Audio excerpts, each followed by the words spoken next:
played with, and I think that a person who truly loves will do everything possible to make clear to the beloved that he is keeping a means to keep the plighted faith. You may say that I am using words arbitrarily, in endeavoring thus to distinguish between justifiable and unjustifiable jealousy, and calling the former by some other name. It does not make much difference about words, provided I make clear my meaning. I could point out a whole string of words which have good meanings and bad meanings, and cannot be discussed without preliminary explanations and distinctions. Religion, for example, and morality, and aristocracy, and justice, to name only a few. Most people's thinking about marriage and love has been made like soup in a cheap restaurant, by dumping in all kinds of scraps and notions from such opposite poles of human thought as Christian monkery and Renaissance license, absurdly called romance. So before you can do any thinking about a problem like jealousy, you have to agree to use the word to mean something definite, whether good or bad. We shall take jealousy as a bad word, and use it to mean the setting up, by a man or woman, of some claim to the love of another person, which claim cannot be justified in the court of reason and fair play. This includes, in the first place, all claims based upon a courtship, not ratified by marriage. It is to the interest of society and the race that men and women should be free to investigate persons of the other sex, and to experiment with the affections before pledges of marriage are made. If sensible customs of love and just laws of marriage were made, there would be no excuse for a woman's giving herself to a man before marriage. She should be taught not to do it, and then if she does it, the risk is her own, and the disgusting perversion of venality and greed known as the breach of promise suit should be unknown in our law. The young should be taught that it is the other person's right to change his mind and withdraw at any time before marriage. Whatever pains and pangs this may cause must be borne in silence. The second kind of jealousy is that which seeks to keep in the marriage bond a person who is not happy in it and has asked to be released. The law sanctions this kind of cowardly selfishness, which manifests itself every day on the front pages of our newspapers, a spectacle of monstrous and loathsome passions unleashed and even glorified. Husbands set the bloodhounds of the law after wives who have fled with some other man, and send the man to a cell, and drag the woman back to a loveless home. Wives engage private detectives, and trail their husbands to some love nest, and then ensue long public wrangles, with washing of filthy linen, and the matter is settled by a separation. The virtuous wife, who may have driven the man away by neglect or vanity or stupidity, is granted a share of his earnings for the balance of her life, and 2 more people added to the millions who are denied sexual happiness under the law, and are thereby impelled to live as law violators. For this there is only one remedy conceivable. We have banned cannibalism and slavery and piracy and dueling, and we must ban one more ancient and cruel form of human oppression, the effort to hold people in the bonds of sex by any other power save that of love. I am aware that the reactionaries who read this book will take this sentence out of its context and quote it to prove that I am a free lover. I shall be sorry to have that done, but even so, I was not willing to live in slavery myself, and I am not willing to advocate it for others. I am aware that there are degenerate and defective individuals, and that we have to make special provision for them, as I shall presently set forth, but the average, normal human being must be free to decide what is love for him, and what is happiness for him. Every person in the world will have to deny himself the right to demand love where love is not freely given, and all lovers in the world will have to hold themselves ready to let the loved one go if and when the loved one demands it. I am aware that this is a hard saying, and a hard duty, but it is one that life lays upon us, and one that there is no escaping. Chapter 46. The problem of divorce. Defends divorce as a protection to monogamous love, and one of the means of preventing infidelity and prostitution. You will hear sermons and read newspaper editorials about the divorce evil, and you will find that to the preacher or editor this evil consists of the fact that more and more people are refusing to stay unhappily married. It does not interest these moralizers if the statistics show that it is women who are getting most of the divorces, and that the meaning of the phenomenon is that women are refusing to continue living with drunken and dissolute men. To the clergy, the breaking of a marriage is an evil per se, and regardless of circumstances. They know this because God has told them so, and in the name of God they seek to keep people tied in sex unions which have come to mean loathing instead of love. Now, I will assert it as a mathematical certainty that a considerable percentage of marriages must fail. It is essential to progress that human beings should grow, both mentally and spiritually, and manifestly they cannot all grow in the same way. If they grow differently, must they not sometimes lose the power to make each other happy in their marital bonds? Who does not know the man who masters life and becomes a vital force, while his wife remains dull and empty? If such a man changes wives, the world in general denounces him as a selfish beast, but the world does not know nor does it care about those thousands of men who, not caring to be branded as selfish beasts, fulfill the needs of their lives by keeping mistresses in secret. I knew a certain country school teacher, one of the most narrowly conventional young women imaginable, who was engaged to a middle-aged businessman. He went to New York on a business trip, and stayed a couple of months, and wrote her that he had met some anarchists, and had discovered that all he had read about them in the newspapers was false, and that they were the true and pure idealists to whom the rest of his life must be devoted. The young lady was horrified, nor was she any happier when she came to New York and met her fiancé's new friends. She ought in common sense to have broken the engagement, but she was in love, and she married, as many another fool woman does, with the idea of reforming the man. She failed, and was utterly and unspeakably wretched. I know another man, a conservative capitalist of narrow and aggressive temper, whose wife turned into an ardent Bolshevik. The man thinks that all Bolsheviks should be shut up in jail for life, while the wife is equally certain that all jails should be razed to the ground and all Bolsheviks placed in control of the government. These two people have got to a point where they cannot sit down to the breakfast table without flying into a quarrel. I know another case of a modern scientist, an agnostic, whose wife, a half-educated, sentimental woman, took to dabbling in mysticism, and drove him wild by setting up an image of Buddha in her bedroom, and consorting with swamis in long yellow robes.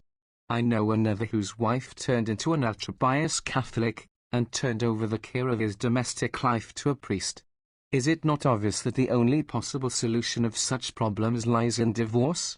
Unless, indeed, we are all of us going to turn over the care of our domestic lives to the priests. Our grandfathers and grandmothers believed one thing, and believed the same thing when they were 70 as when they were 20, so it was possible for them to dwell in domestic security and permanence till death did them part. But we are learning to change our minds, and whether what we believe is better or worse than what our ancestors believed, at least it is different. Also we are coming to take what we believe with more seriousness. The intellectual life means more and more to us, and it becomes harder and harder for us to find sexual and domestic happiness with a partner who does not share our convictions, but, on the contrary, may be contributing to the campaign funds of the opposition party. I do not mean by this that people should get a divorce as soon as they find they differ about some intellectual idea. On the contrary, I have advocated that they should do everything possible to understand and to tolerate each other.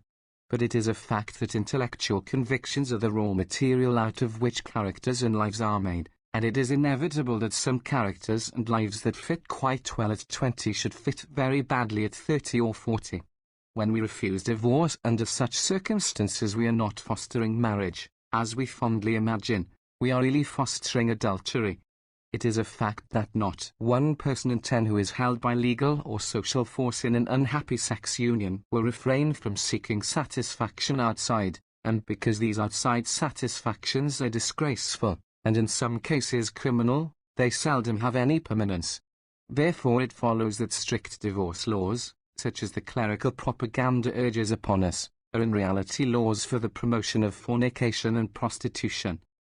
There is a short story by Edith Wharton, in which the divorce evil is exhibited to us in its naked horror, the story called The Other Two, in the volume The Descent of Man. A society woman has been divorced twice and married 3 times, and by an ingenious set of circumstances the woman and all 3 of the men are brought into the same drawing room at the same time. Just imagine, if you can, such an excruciating situation: a woman, her husband, and 2 men who used to be her husbands, all compelled to meet together and think of something to say.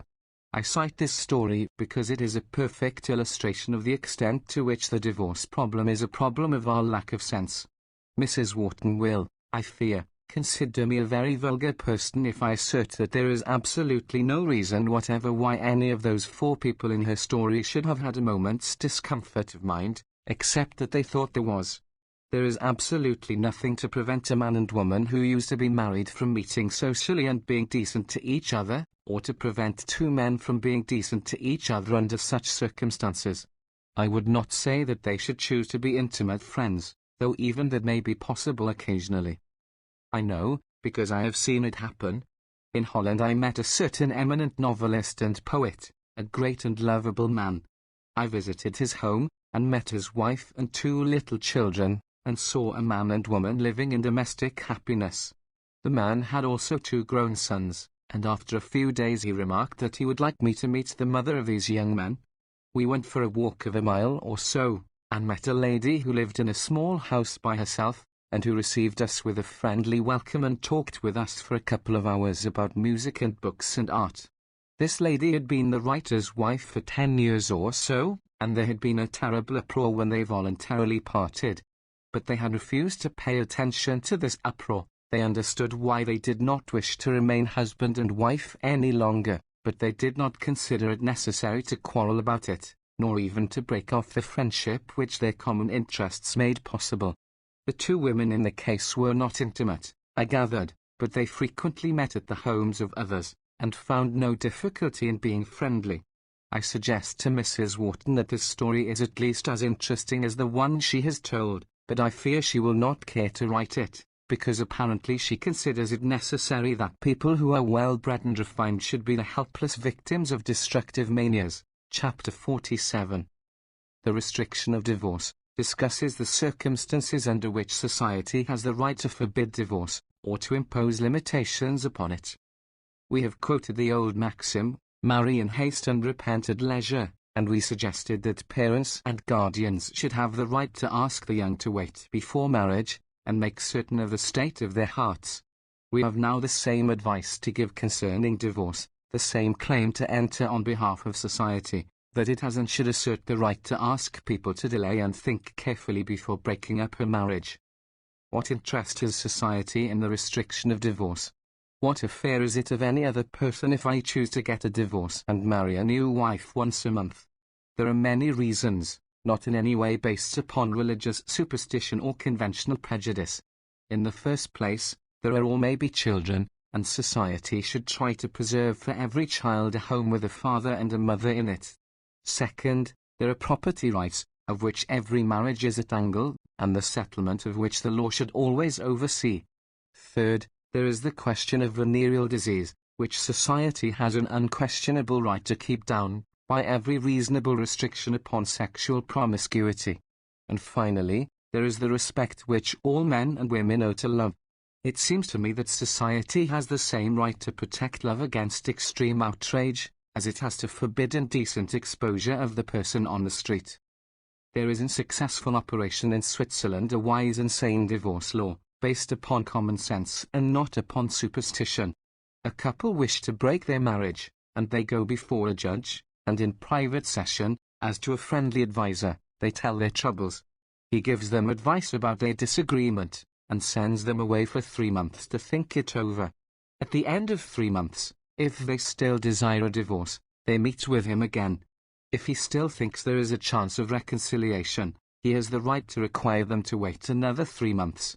But if at the end of this second period they are still convinced that the case is hopeless, and that they should part, the judge is required to grant the divorce. You may note that this is exactly what I have suggested concerning young couples who become engaged. In both cases, the parties directly interested have the right to decide their own fate, but the rest of the world requires them to think carefully about it, and to listen to counsel. Except for grave offences, such as adultery, insanity, crime or venereal disease, I do not think that anyone should receive a divorce in less than 6 months, nor do I think that any personal right is contravened by the imposing of such a delay. Next, what are we going to say to the right, or the claim to the right, on the part of a man or woman, to be married once a year throughout a lifetime? In order to illustrate this problem, I will tell you about a certain man known to me. In his early life, he spent a couple of years in a lunatic asylum. He lays claim to extraordinary spiritual gifts, and uses the language of the highest idealism known. He is a man of culture and good family, and thus exerts a peculiar charm upon young women of refinement and sensitiveness.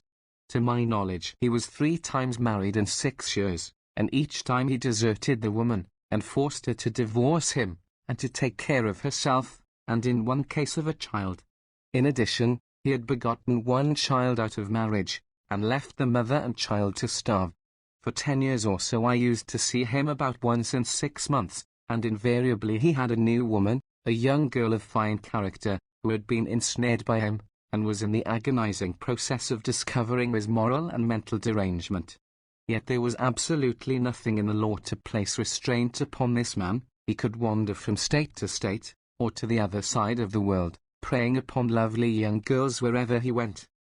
This particular man happens to call himself a radical, but I could tell you of similar men in the highest social circles, or in the political world, the theatrical world, the sporting world. They are in every rank of life, and are just as definitely and certainly menaces to human welfare and progress as pirates on the high seas or highwaymen on the road.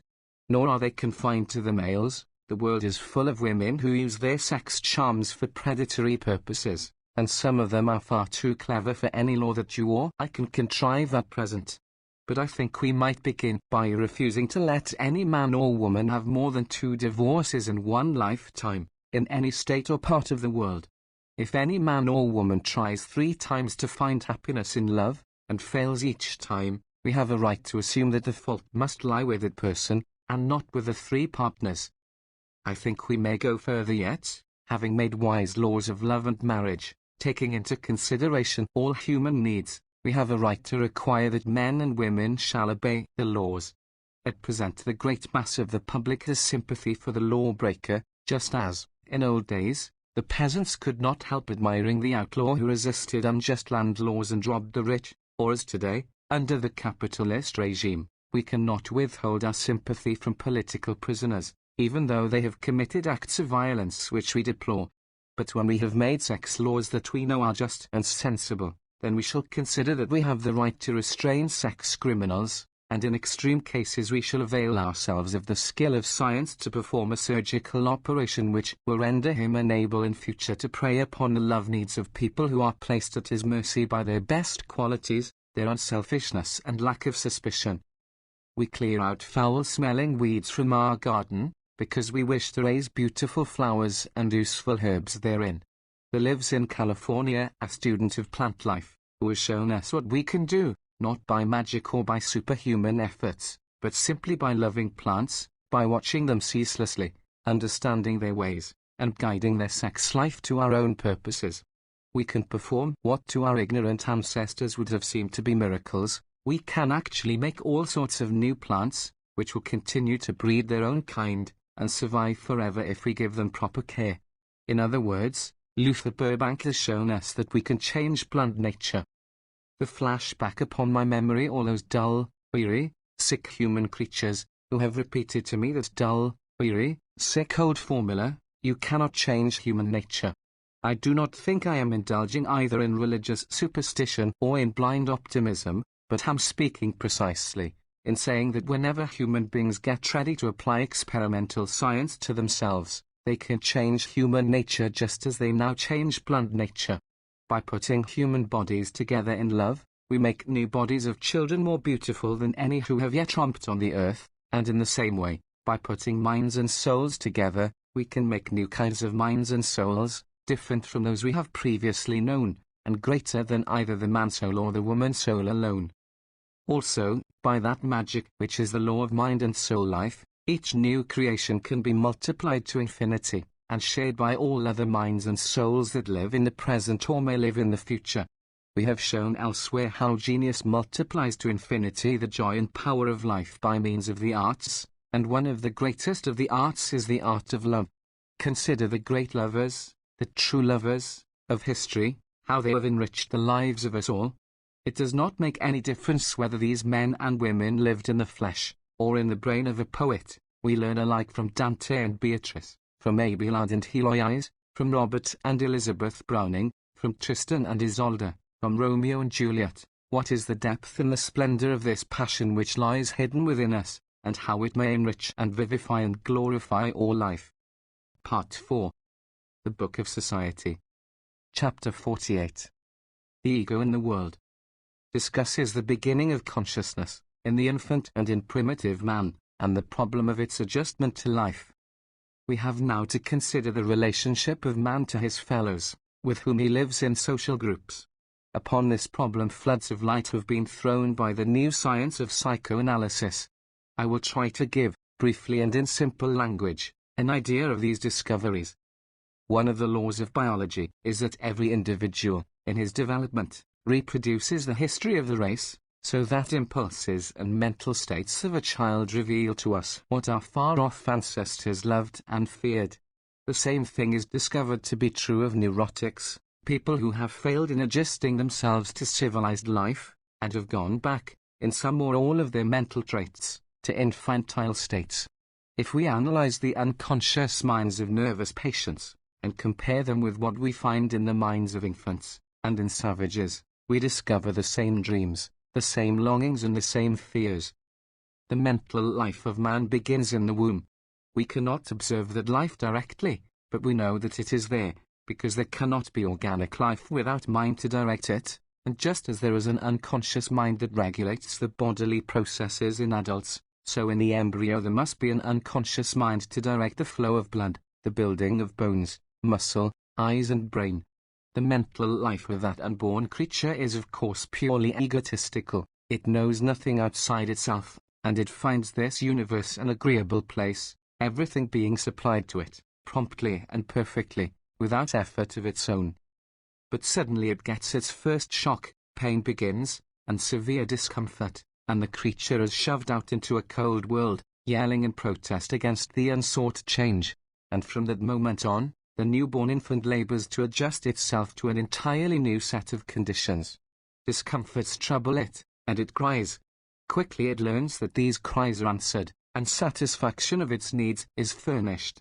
Somehow, magically, things appear, warm and dry covering, a trickle of delicious hot milk into its mouth. At first the infant mind has no idea how all this happens, but gradually it comes to realize objects outside itself, and it forms the idea that these objects exist to serve its wants. Later on it learns that there are particular sounds which attach to particular objects, and cause them to function. The sound mama, for example, produces a goddess clothed in beauty and power, performing miracles. So the infant mind arrives at the period of magic gestures and the period of magic words, corresponding to a certain type of myth and belief which we find in every race and tribe of human being that now exists or ever has existed on earth. All these stories about magic wishes and magic rings and magic spells of 1,000 sorts, and nowhere on earth a child which does not listen greedily to such fancies.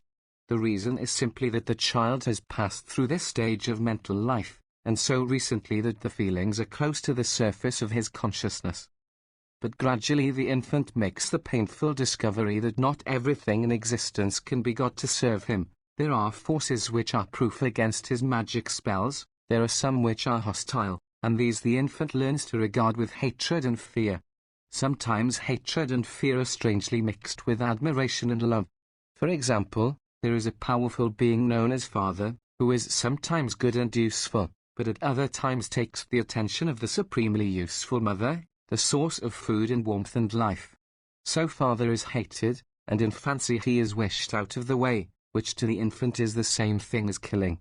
Out of this grows a whole universe of fascinating mental life, which Freud calls by the name the Oedipus complex, after the legend of the Greek hero who murdered his father and committed incest with his mother, and then, when he discovered what he had done, put out his own eyes.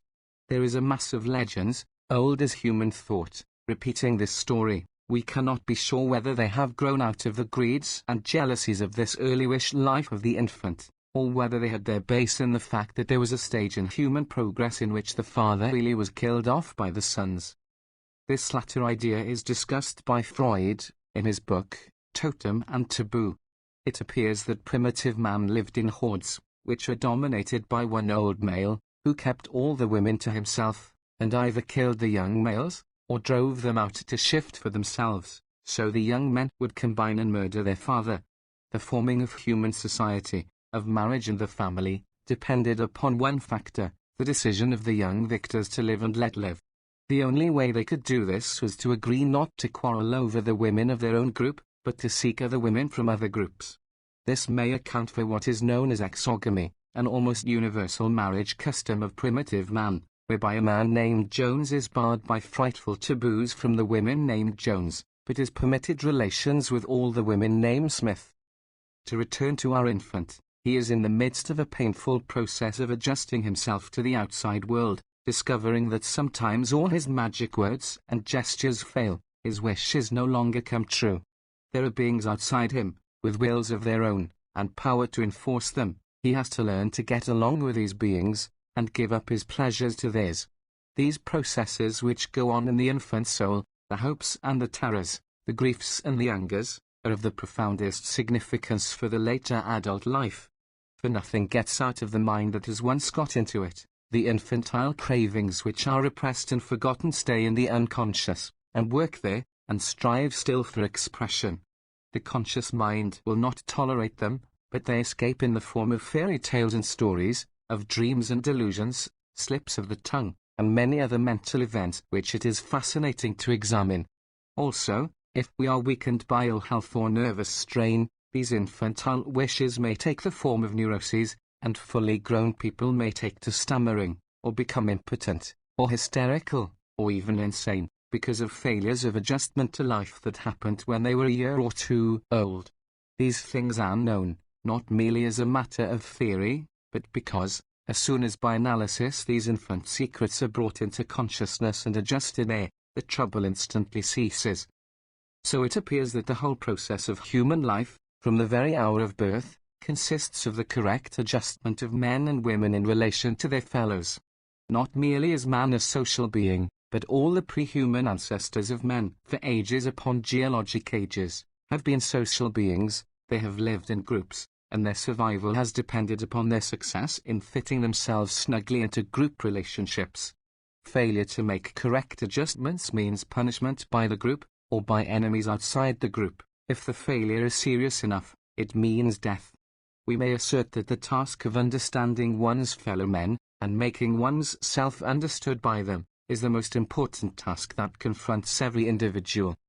And if we look about the world at present, the most superficial of us cannot fail to realize that the task is far from being correctly performed. So many people unhappy, so many striving for what they cannot get. So many having to be locked behind bars, like savage beasts, because they demand something which the world is resolved not to let them have. So many having to be killed, by rifles and machine guns, by high explosive shells and poison gas, because they misunderstood the social facts about them, and thought they could fulfill some wishes which the rest of mankind wanted them to repress. As I read the psychoanalyst's picture of the newly born infant with its primitive ego, its magic cries and magic gestures, I cannot be sure how much of it is sober science and how much is modern tyranny, a sketch of the mental states of the men and women I see about me, whole classes of men and women, yes, even whole nations. The effort of the following chapters will be to interpret to men and women the world which they have made, and to which they are trying to adjust themselves. More especially we shall try to show how, by better adjustments, men may change both themselves and the world, and make both into something less cruel and less painful, more serene and more certain and more free. Chapter Xlvix. Competition and Cooperation.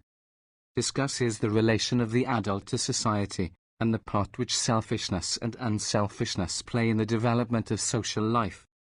Pondering the subject of this chapter, I went for a stroll in the country, and seating myself in a lonely place, became lost in thought, when suddenly my eye was caught by something moving. On the bare, hot, grey sand lay a creature that I could see when it moved and could not see when it was still, for it was exactly the colour of the ground, and fitted the ground tightly, being flat, and having its edges scalloped so that they mingled with the dust. It was a lizard, covered with heavy scales, and with sharp horns to make it an attractive eating. At the slightest motion from me it vanished into a heap of stones, so quickly that my eye could scarcely follow it. This creature, you perceive, is in its actions and its very form an expression of terror, terror of devouring enemies, of jackals that pounce and hawks that swoop, and also of the hot desert air that seeks to dry out its few precious drops of moisture. Practically all the energies of this creature are concentrated upon the securing of its own individual survival.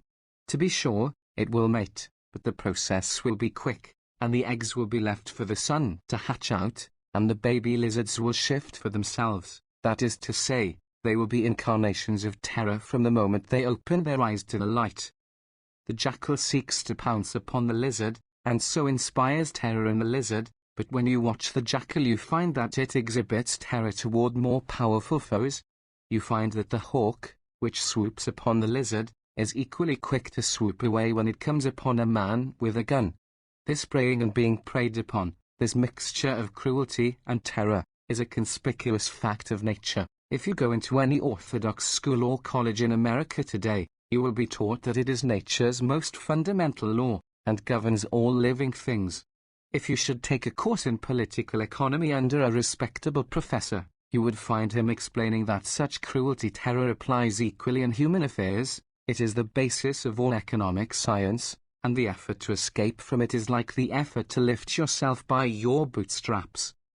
The professor calls this cruelty terror by the name competition, and he creates for his own purposes an abstract being whom he names the economic man, a creature who acts according to this law, and exists under these conditions.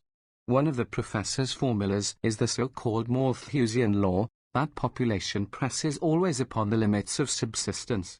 Another is the law of diminishing returns of agriculture, that you can get only so much product out of a certain piece of land, no matter how much labor and capital you put into it. Another is Ricardo's iron law of wages, that wages cannot rise above the cost of living. Another is embodied in the formula of Adam Smith, that competition is the life of trade. The professor enunciates these laws, coldly and impersonally, as becomes the scientist, but if you go into the world of business, you find them set forth cynically, in scores of maxims and witticisms. Dog eat dog, the devil take the hindmost, business is business, do others or they will do you. Evidently, however, there is something in man which rebels against these natural laws. In our present society man has set aside 6 days in the week in which to live under them, and 1 day in the week in which to preach an entirely different and contradictory code, that of Christian ethics, which bids you love your neighbor, and do unto others as you would they should do unto you. Between these Sunday teachings and the weekday teachings there is eternal conflict, and one who takes pleasure in ridiculing his fellow men can find endless opportunity here.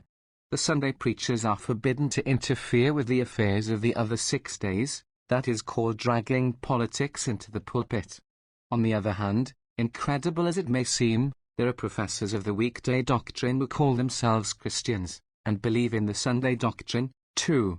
They manage this by putting the Sunday doctrine off into a future world, that is, we are to pounce upon one another and devour one another under the iron laws of economics so long as we live on earth. But in the next world we shall play on golden harps and have nothing to do but love one another.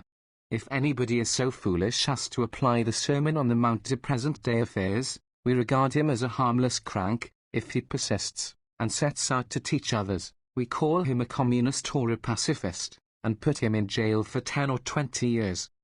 In the Book of the Mind, I have referred to Kropotkin's Mutual Art as a factor in evolution, which I regard as one of the epoch-making books of our time.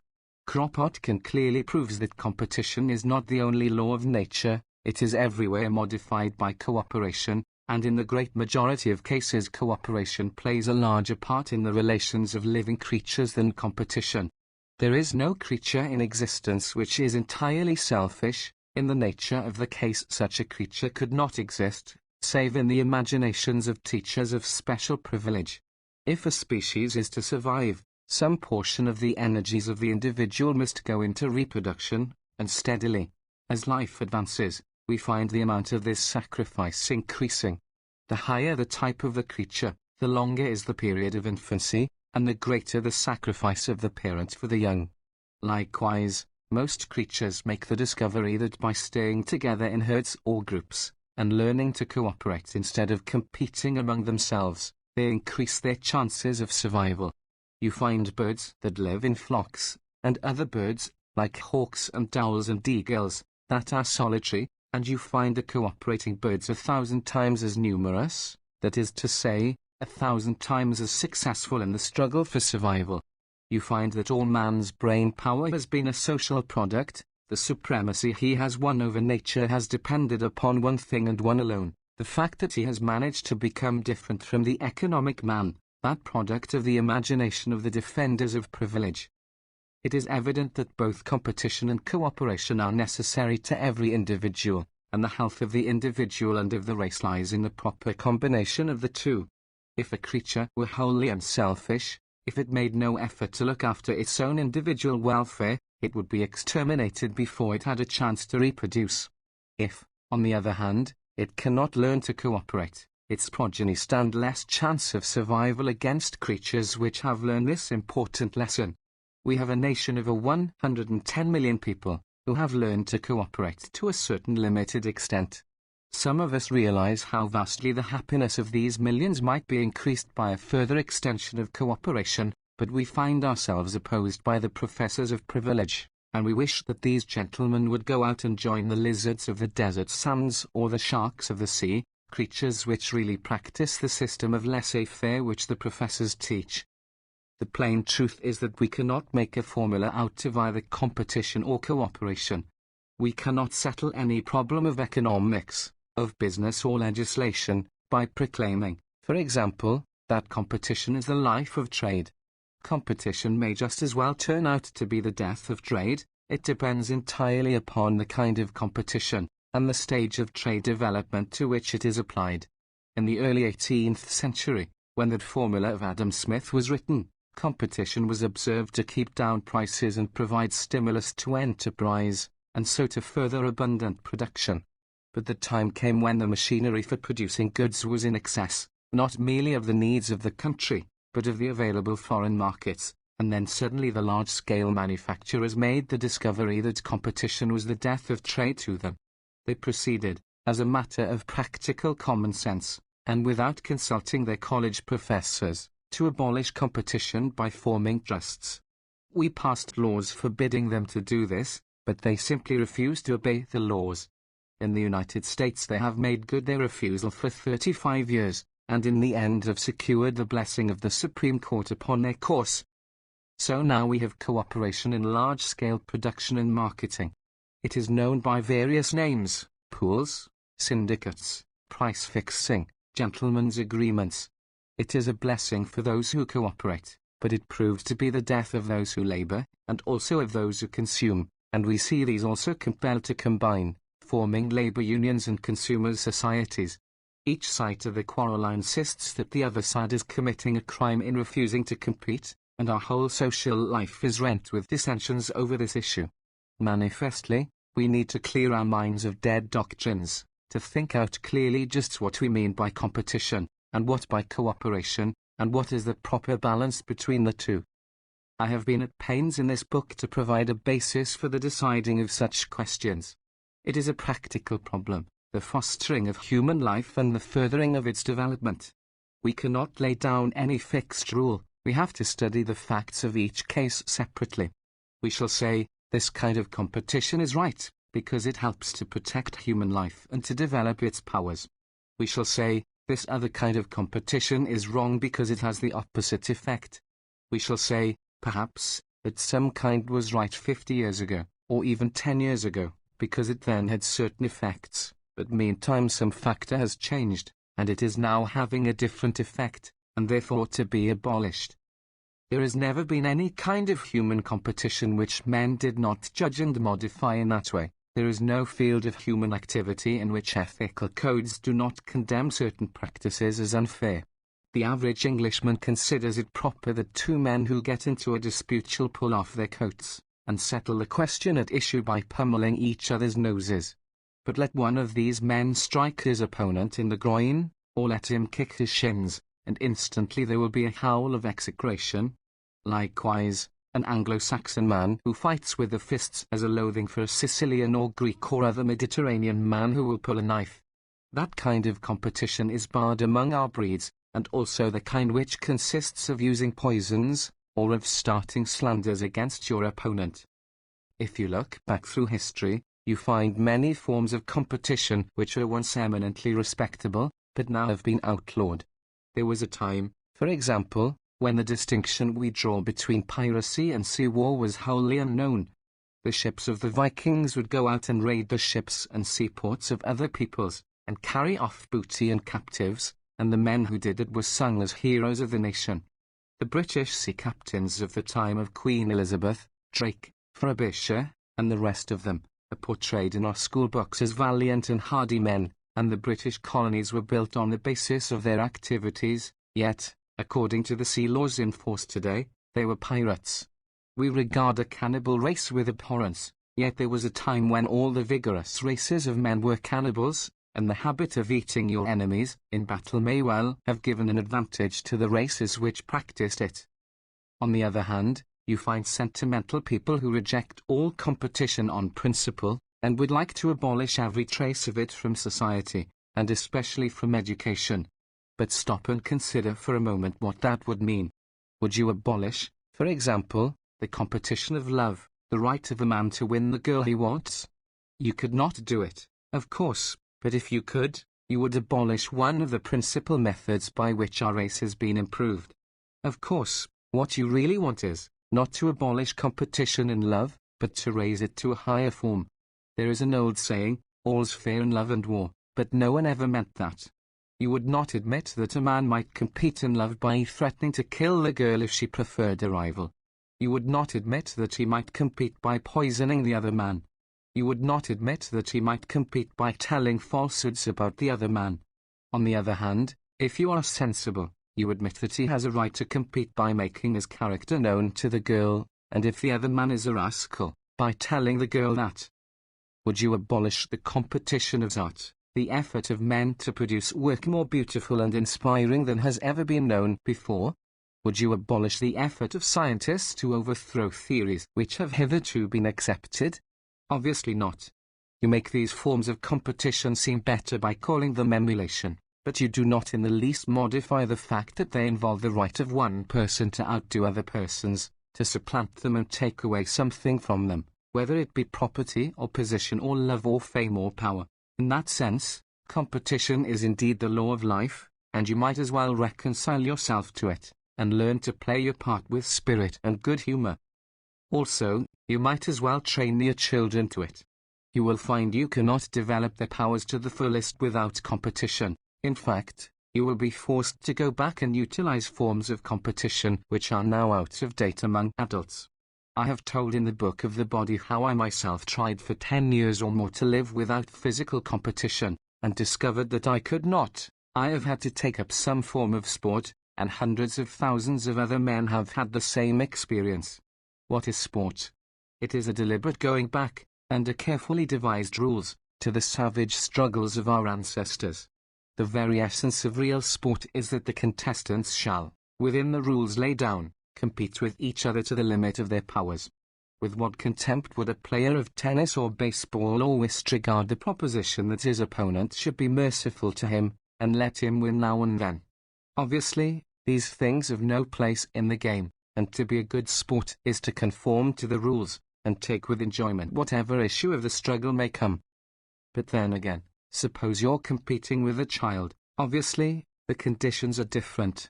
You no longer play the best you can, you let the child win a part of the time, but you do not let the child know this, or it would spoil the fun for the child.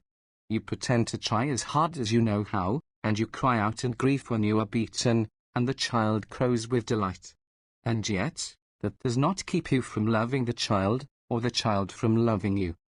The purpose of this elaborate exposition is to make clear the very vital point that a certain set of social acts may be right under some conditions, and desperately wrong under other conditions. They may be right in play, and not in serious things. They may be right in youth, and not in maturity. They may be right at one period of the world's development, while at another period they are destructive of social existence.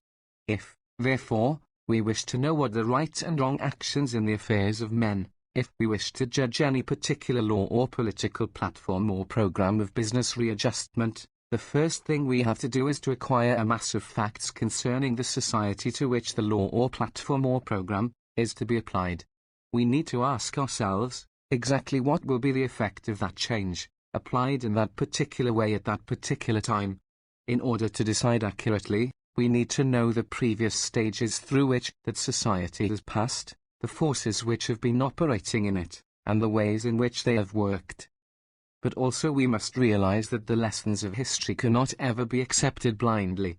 The principles of the founders apply to us only in modified form, for the world in which we live today is different from any world which has ever been before, and the world tomorrow will be different yet. We are the makers of it, and the masters of it, and what it will be depends to some extent upon our choice. In fact, that is the most important lesson of all for us to learn. The final purpose of all our thought about the world is to enable us to make it a happier and a better world for ourselves and our posterity to live in. Chapter 50. Aristocracy and Democracy discusses the idea of superior classes and races, and whether there is a natural basis for such a doctrine. In the letters of Thomas Jefferson is found the following passage. All eyes are open or opening to the rights of man.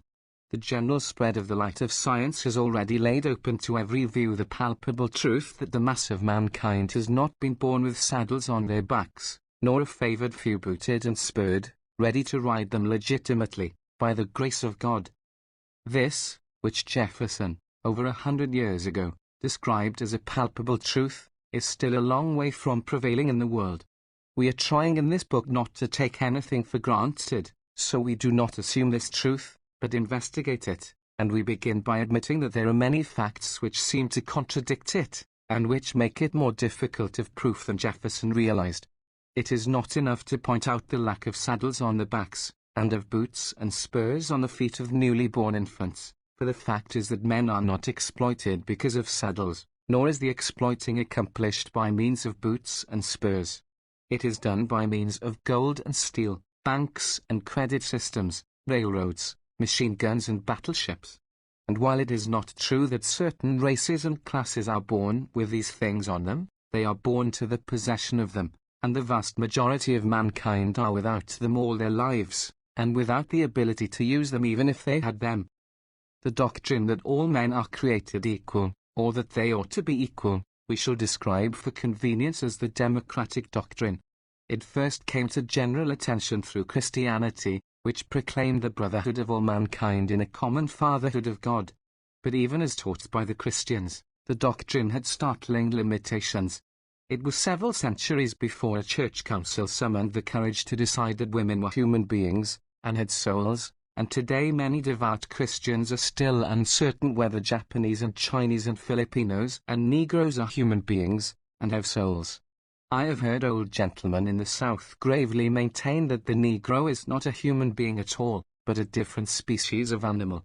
I have heard learned men in the South set forth that the sutures in the Negro skull close at some very early age, and thus make moral responsibility impossible for the black race.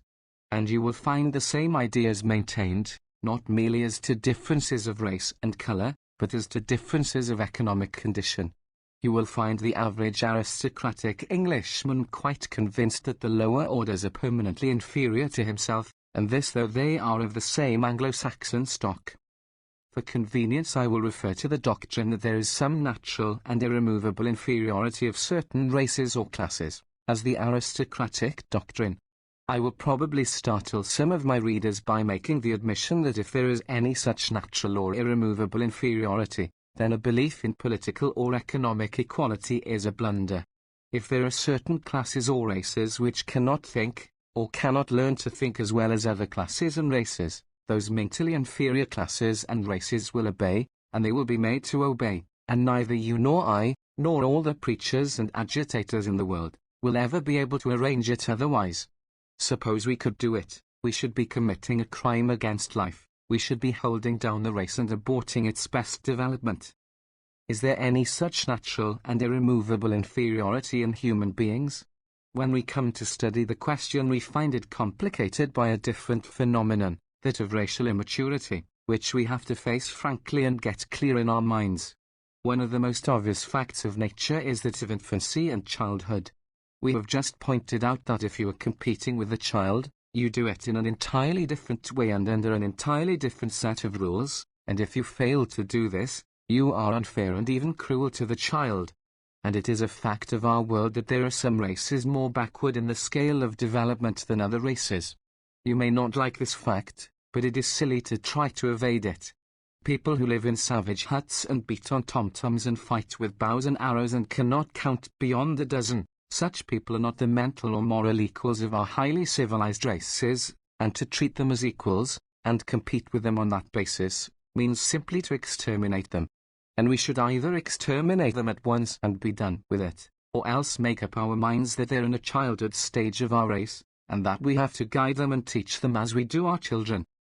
There is no more useful person than a wise and kind teacher. But suppose we saw someone pretending to be a teacher to our children, while in reality enslaving and exploiting them, or secretly robbing and corrupting them, what would we say about that kind of teacher? The name of the teacher is capitalist commercialism, and his profession is known as the white man's burden. His abuse of power is the cause of our present racial wars and revolts of subject peoples. A fair-minded man, desirous of facing all the facts of life, hardly knows what stand to take in such a controversy, that is, hardly knows from which cause the colored races suffer more, the white man's exploitation, or their own native immaturity. To say that certain races are in a childhood stage, and need instruction and discipline, is an entirely different thing from saying they are permanently inferior and incapable of self-government. Whether they are permanently inferior is a problem for the man of science, to be determined by psychological tests, continued possibly over more than one generation. We have not as yet made a beginning. In fact, we have not even acquired the scientific impartiality necessary to such an inquiry. In the meantime, all that we can do is to look about us and pick up hints where we can.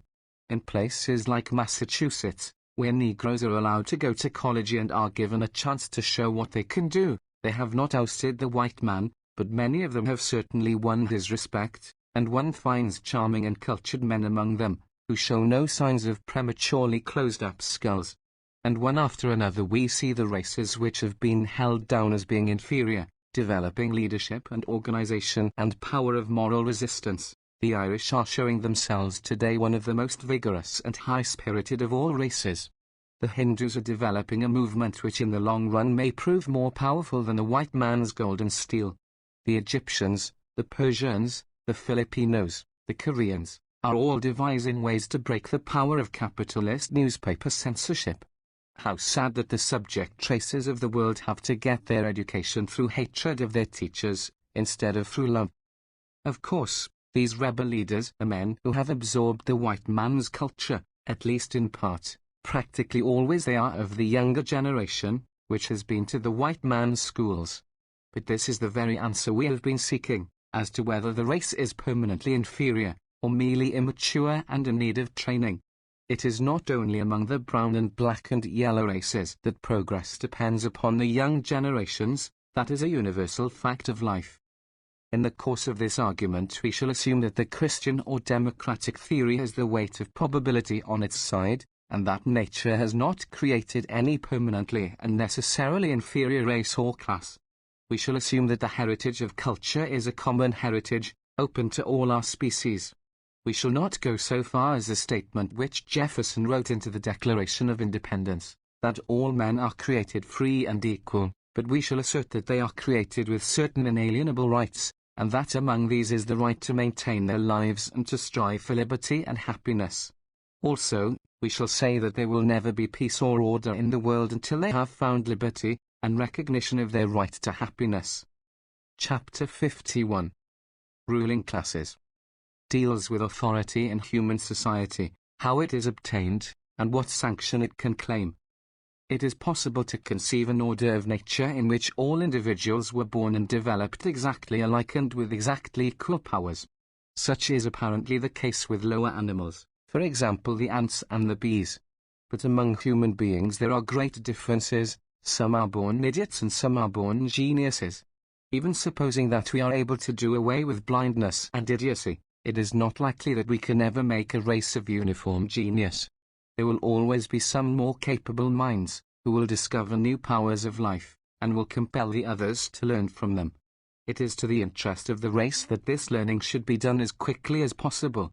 In other words, the great problem of society is how to recognize superior minds and put them in authority. We look back over history, and discover a few wise men, and many rulers, but very, very rarely does it happen that the ruler is a wise man, or a friend of wise men. Far more often we find the ruler occupied in suppressing the wise man and his wisdom. There was a ruler who allowed the mob to crucify Jesus, and another who ordered Socrates to drink the hemlock, and another who tortured Galileo, and another who chopped off the head of Sir Walter Raleigh, and so on through a long and tragic chronicle. And even when the accident of a wise ruler occurs, he is apt to be surrounded by a class of parasites and corrupt officials who are busy to thwart his will. The general run of history is this: some group seizes power by force, and holds it by the same means, and seeks to augment and perpetuate it. Those who win the power are frequently men of energy and practical sense, and do fairly well as governors, but they're never able to hand on their virtues, and their line becomes corrupted by sensuality and self-indulgence, and the subject classes are plundered and driven to revolt.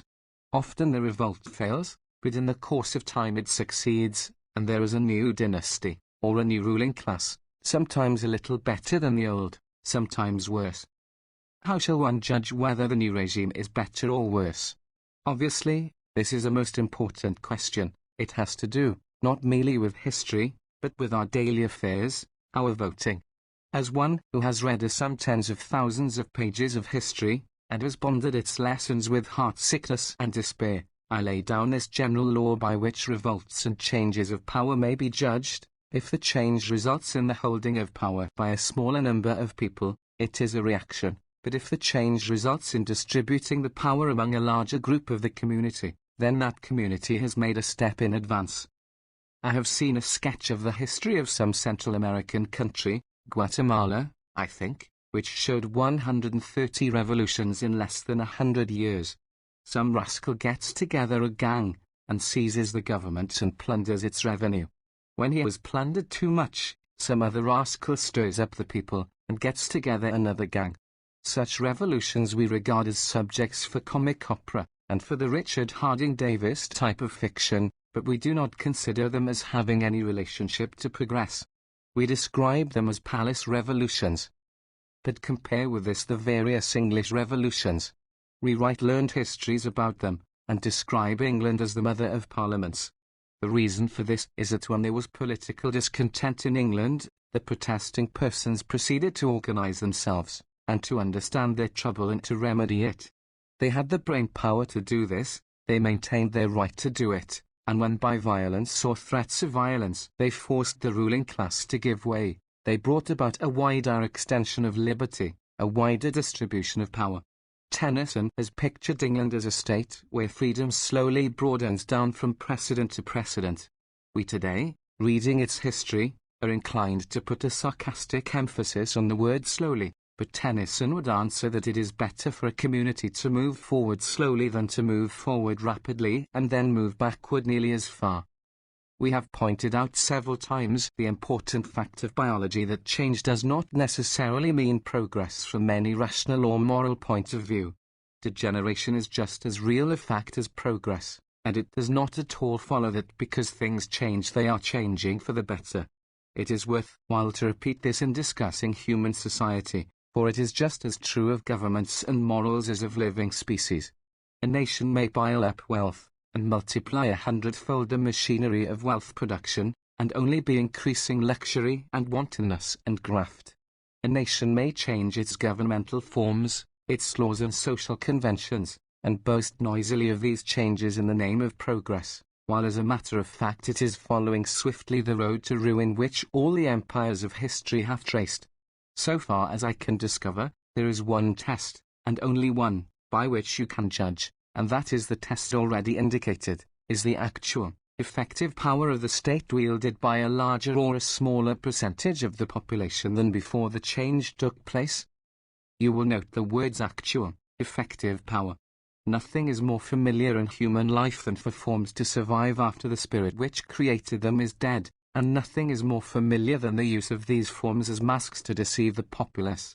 There have been many times in history when people have gone on voting, long after their votes ceased to count for anything. There have been many times when people have gone through the motions of freedom long after they have been slaves.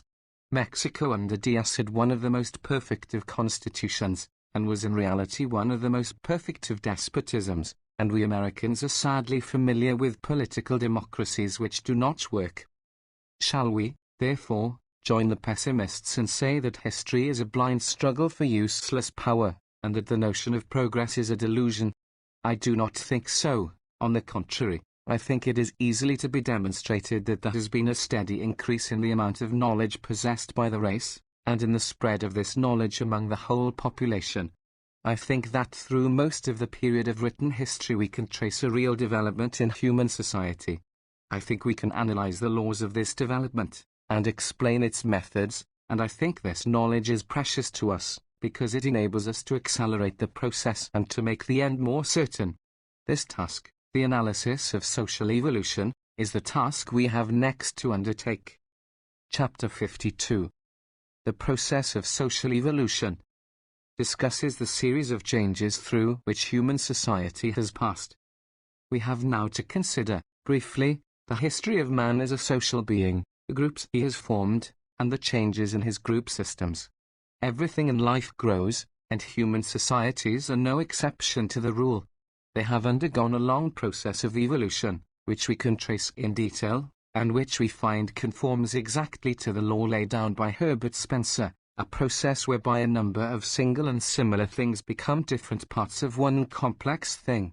In the case of human societies, the units are men and women, and social evolution is a process whereby a small and simple group, in which the individuals are practically alike, grows into a large and complex group, in which the individuals are widely different, and their relations one to another are complicated and subtle.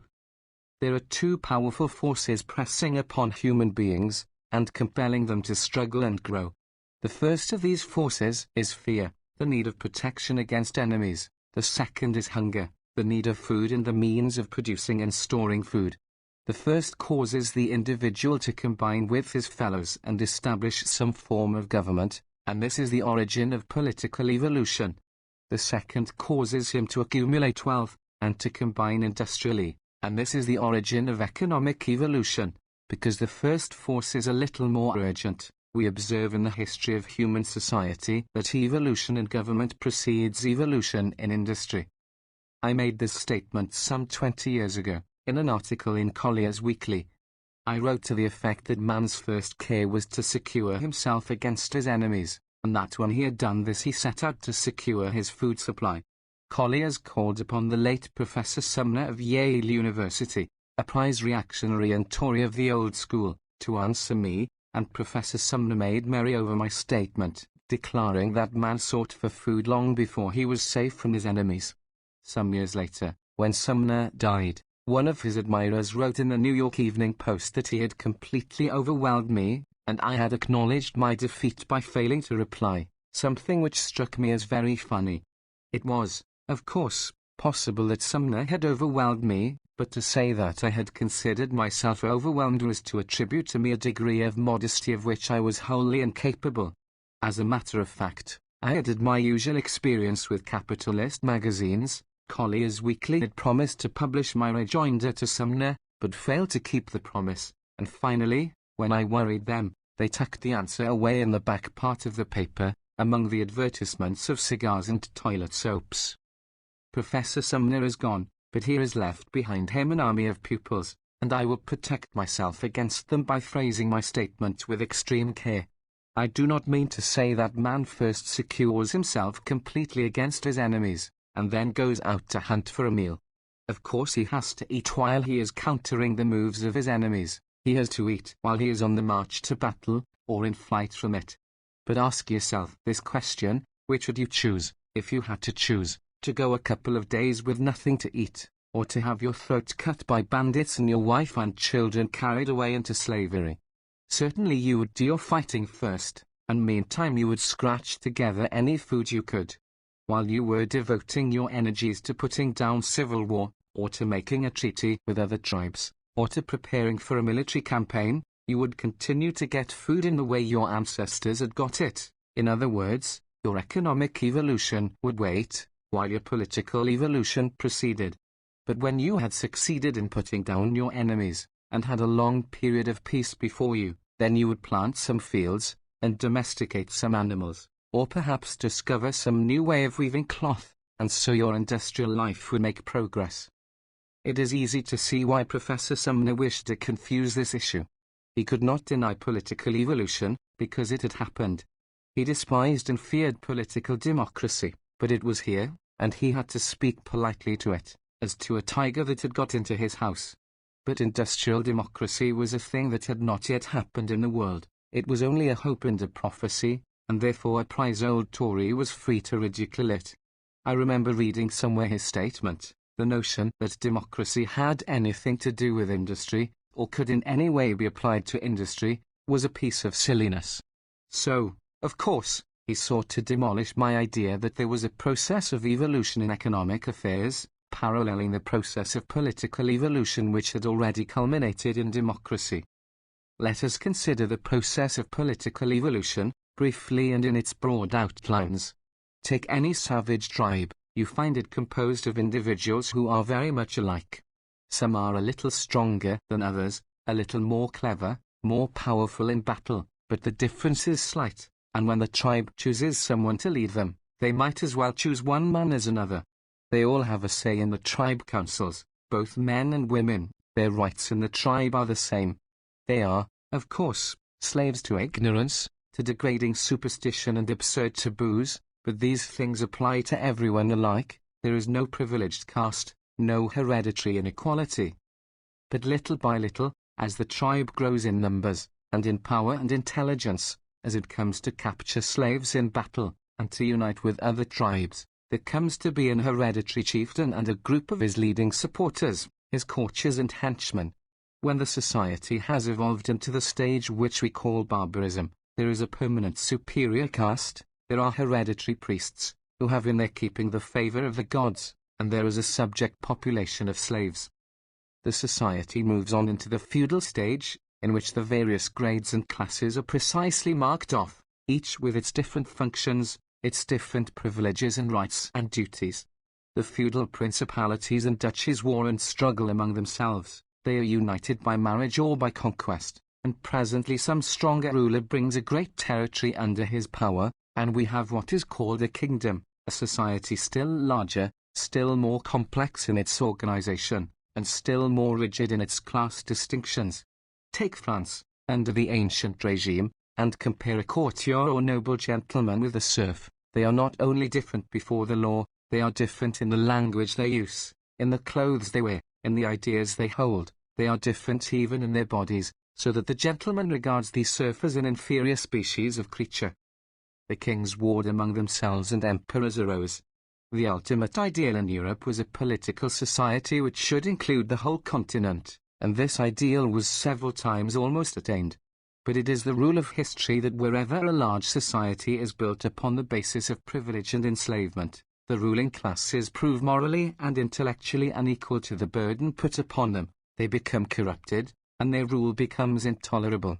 This happened in Europe, and there came political revolutions, first in England, which accomplished it by gradual stages, and then in the French monarchy, and quite recently in a dozen monarchies and empires, large and small. What precisely is this political revolution? Let us consider the case of France, where the change was sudden, and the issues precisely drawn. King Louis XIV had said, "I am the state." To a person of our time that might seem like boasting, but it was merely an assertion of the existing political fact. King Louis was the state by universal consent, and by divine authority, as all men believed. The army was his army, the navy was his navy, and wars, when he made them, were his wars. Everyone in the state was his subject, and all the property of the state was his personal, private property, to dispose of as he pleased. The government officials carried out his will, and members of the nobility held the land and ruled in his name. But now suddenly the people of France overthrew the king, and put him to death, and drove the nobles into exile. They seized the power of the French state, and proclaimed themselves equal citizens in the state, with equal voices in its government and equal rights before the law. So we call France a republic, and describe this form of society as political democracy. It is the completion of the process of political evolution, and you will see that it moves in a sort of spiral, having completed a circle and got back where it was before, but upon a higher plane. The citizens of a modern republic are equal before the law, just as were the members of the savage tribe, but the political organization is vastly larger, and infinitely more complicated, and every individual lives his life upon a higher level, because he shares in the benefits of this more highly organized and more powerful state. Chapter 53. Industrial Evolution examines the process of evolution in industry and the stage which it has so far reached. And now let us consider the process of industrial evolution. We shall find it to be exactly the same thing, reproducing the changes in another field of activity. You may picture two gigantic waves sweeping over the ocean.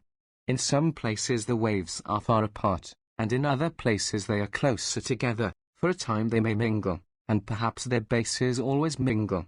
It would be easy for a critic to point out how political affairs play a leading part in industrial evolution, and vice versa. It would be easy to argue that property rules the political state, or again, that the main function of the political state is to protect property.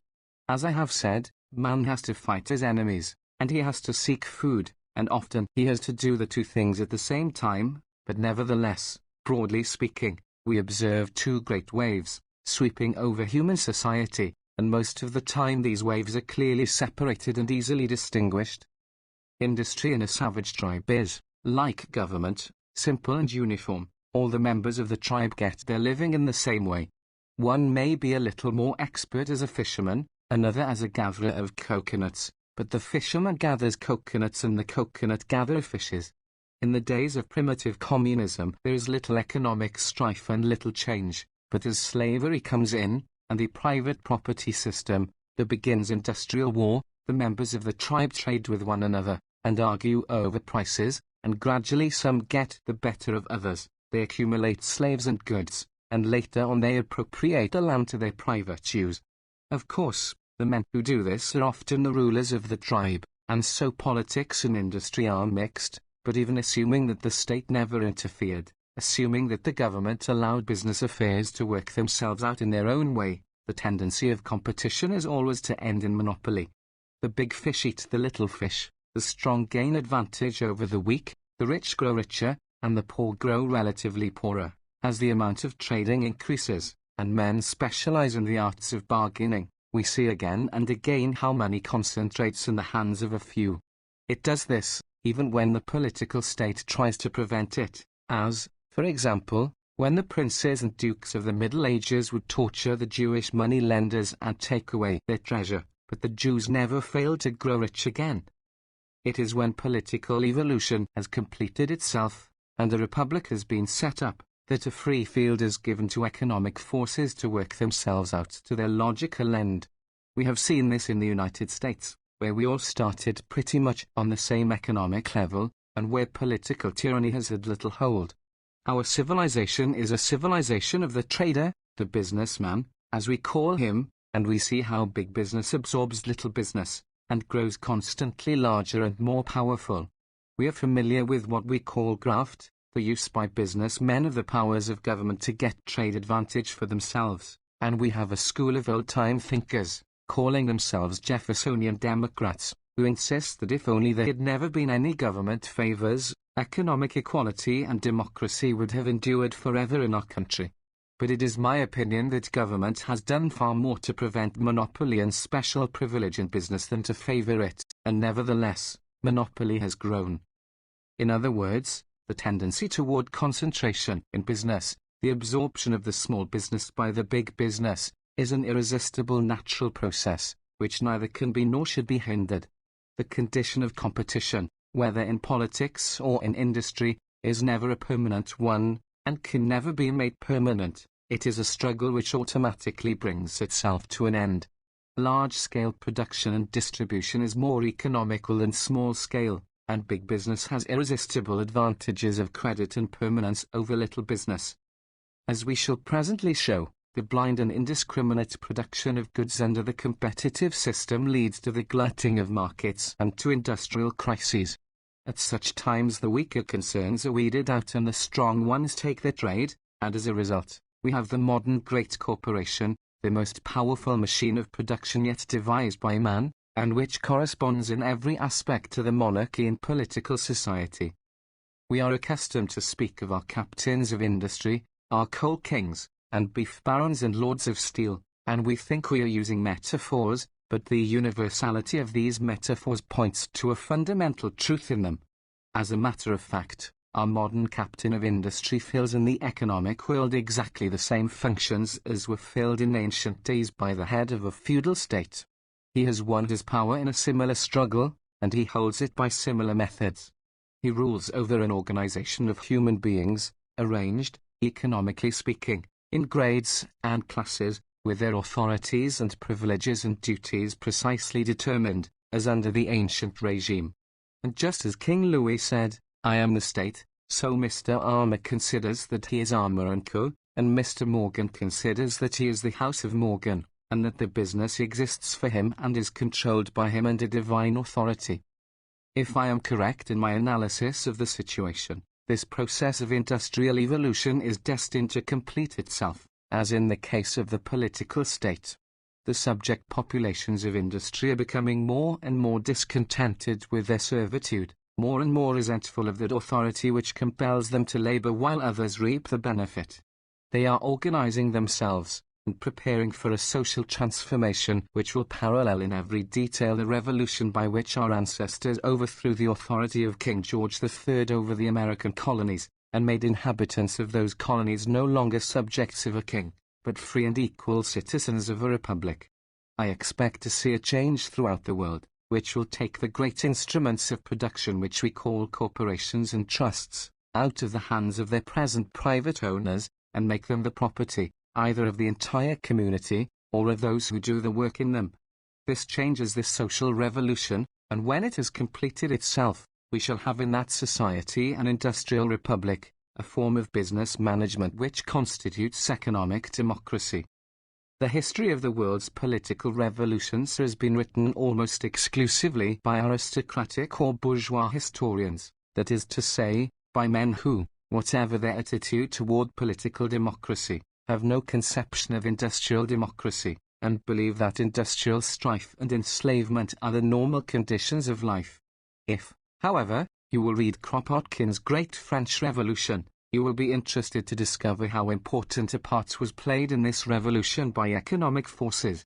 Underneath the political discontent of the merchants and middle classes lay a vast mass of social discontent of the peasants and workers.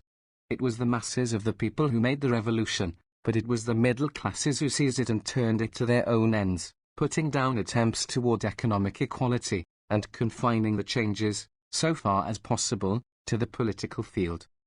And everywhere throughout history, if you study revolutions, you find that same thing happening. You find, for example, Martin Luther fighting for the right to preach the word of God without consulting the Pope. But when the peasants of Germany rose and sought to set themselves free from feudal landlords, Luther turned against them, and called upon the princes to shoot them down. The ass needs to be beaten, and the populace needs to be controlled with a strong hand. The landlords and propertied classes of England were willing to restrict the power of the king, and to give the vote to the educated and well-to-do, but from the time of Jack Cay to our own they shoot down the poor. But meantime, the industrial process continues. The modern factory system brings the workers together in larger and larger groups, and teaches them the lesson of class consciousness. So the time of the workers draws near. The first attempt in modern times to accomplish the social revolution and set up industrial democracy was in the Paris Commune. When the French Empire collapsed, after the war with Germany in 1871, the workers of Paris seized control. They were massacred, some 50,000 of them, and the propertied classes of France established the present bourgeois republic, which has now become the bulwark of reaction throughout the continent of Europe. Next came the Russian Revolution of 1905, and this was an interesting illustration of the relation between the two waves of social progress.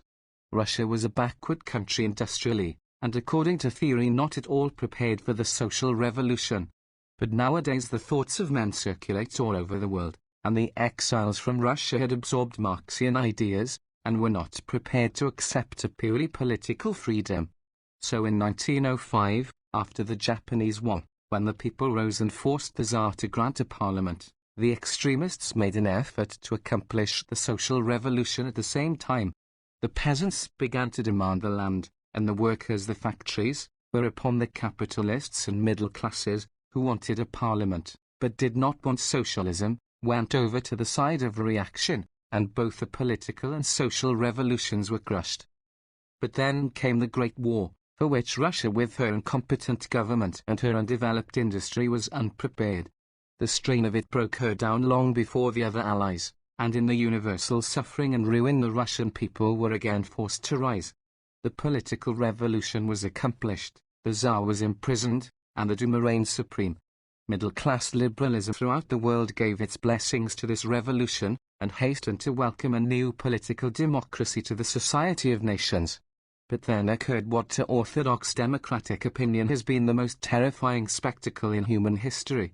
The Russian people had been driven too far towards starvation and despair, the masses had been too embittered, and they rose again, overthrowing not only their Tsar and their Grand Dukes, but their capitalists and landowners.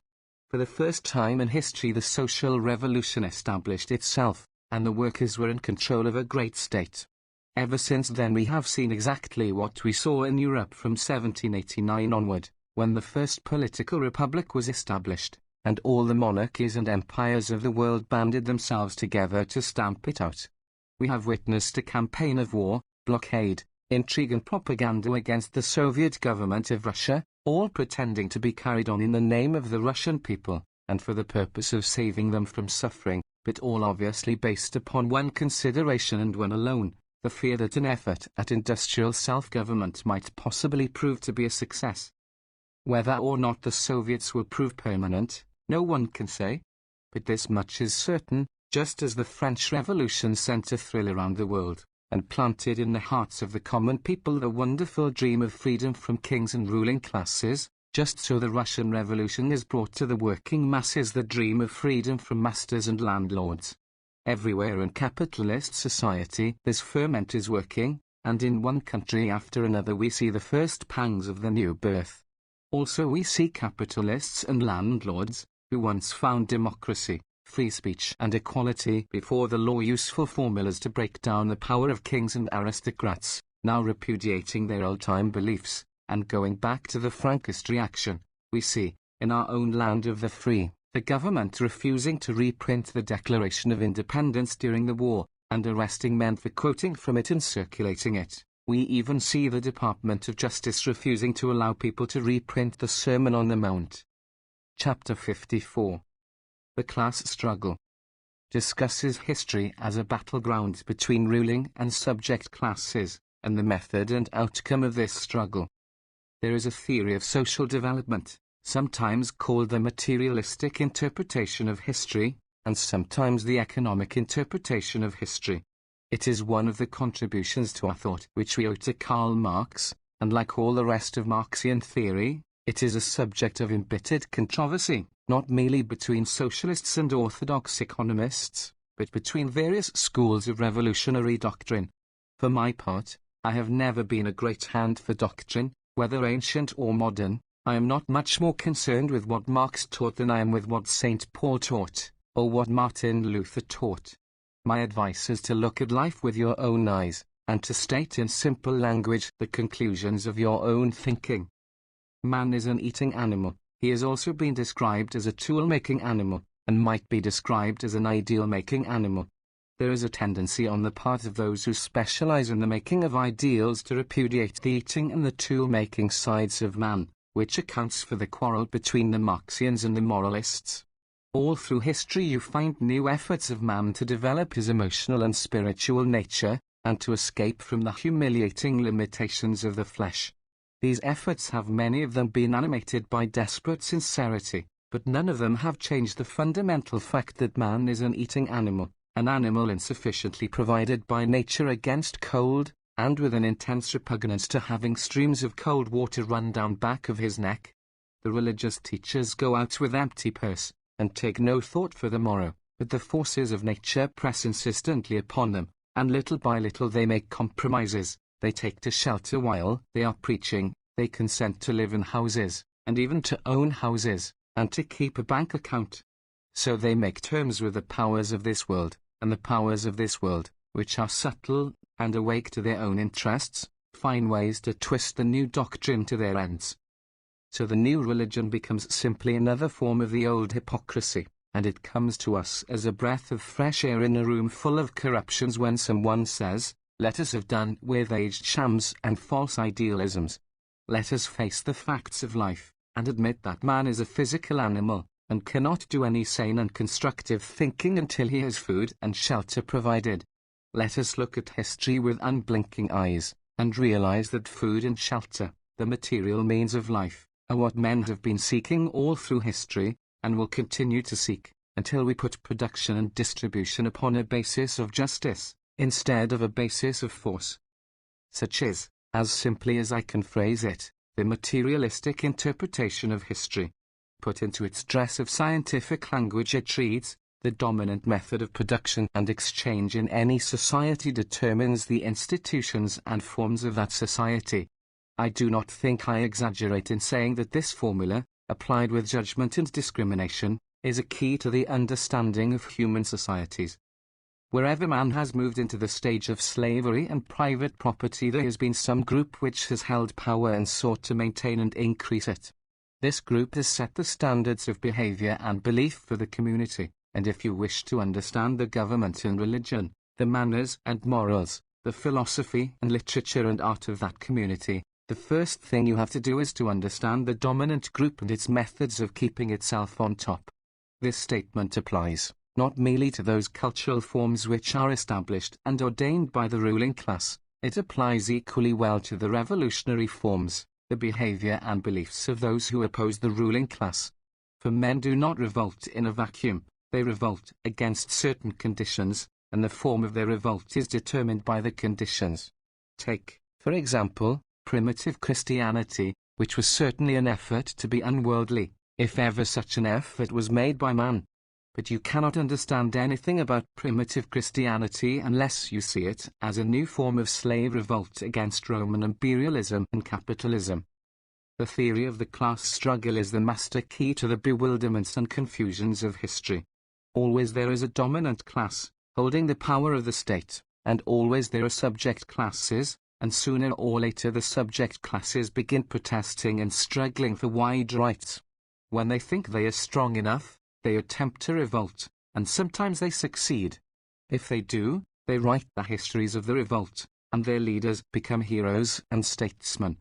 If they fail, the histories are written by their oppressors, and the rebels are portrayed as criminals.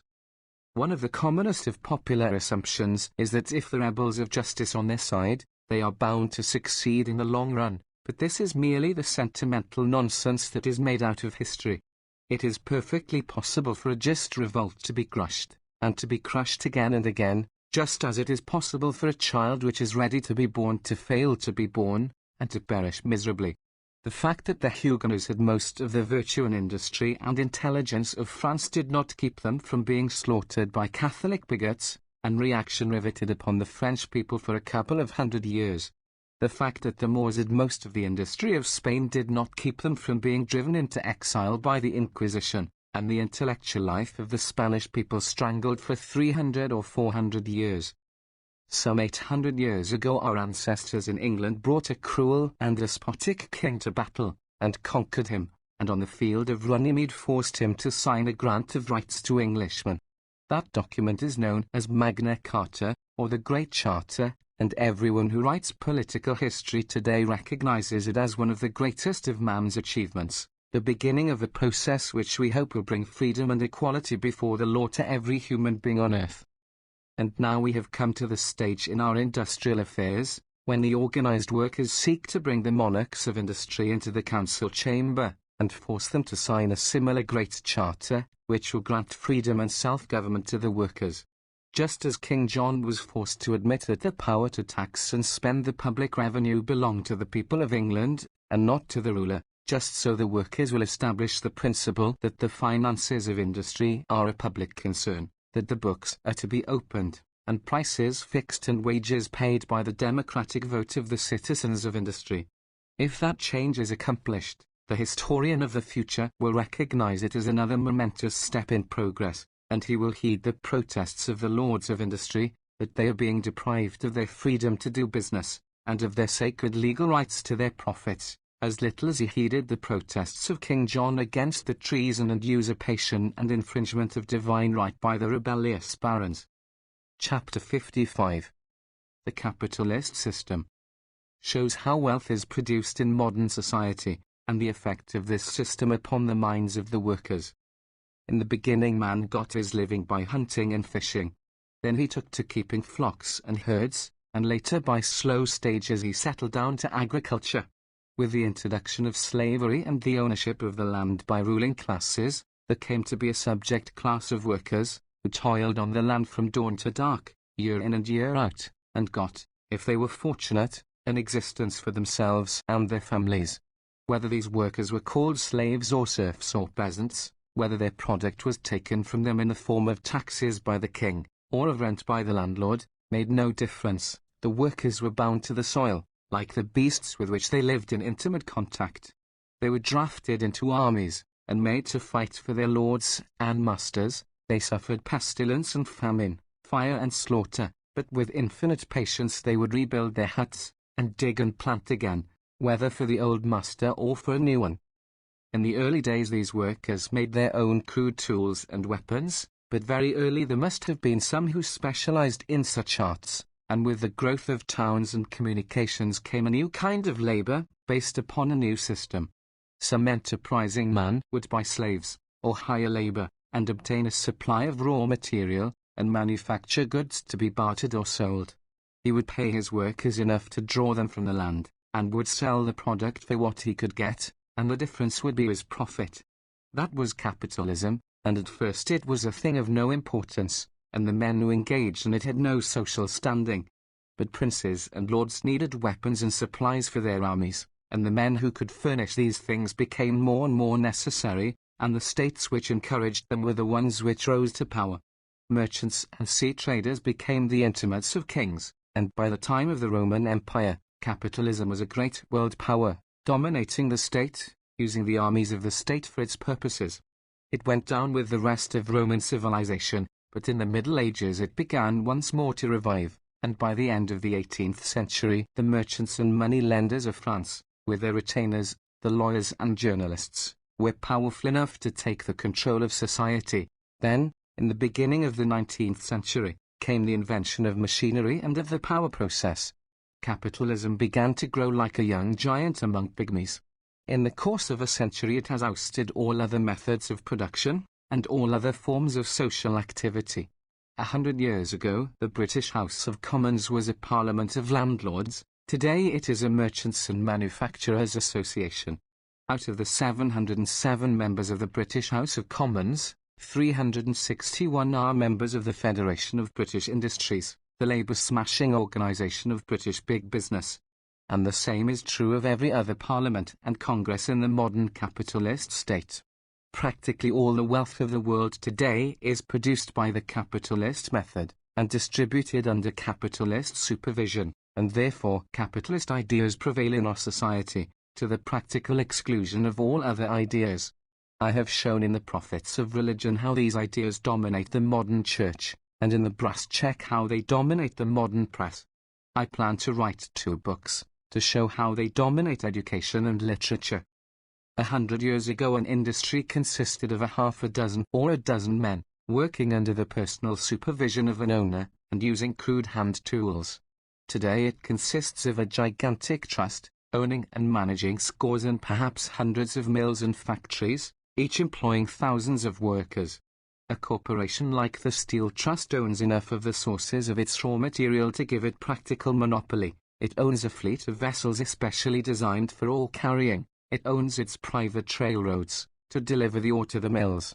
Through its system of dummy directorates it has practical control of the main railroads over which it distributes its products, also of banks and trust companies and insurance companies, to gather the money of the public to finance its undertakings.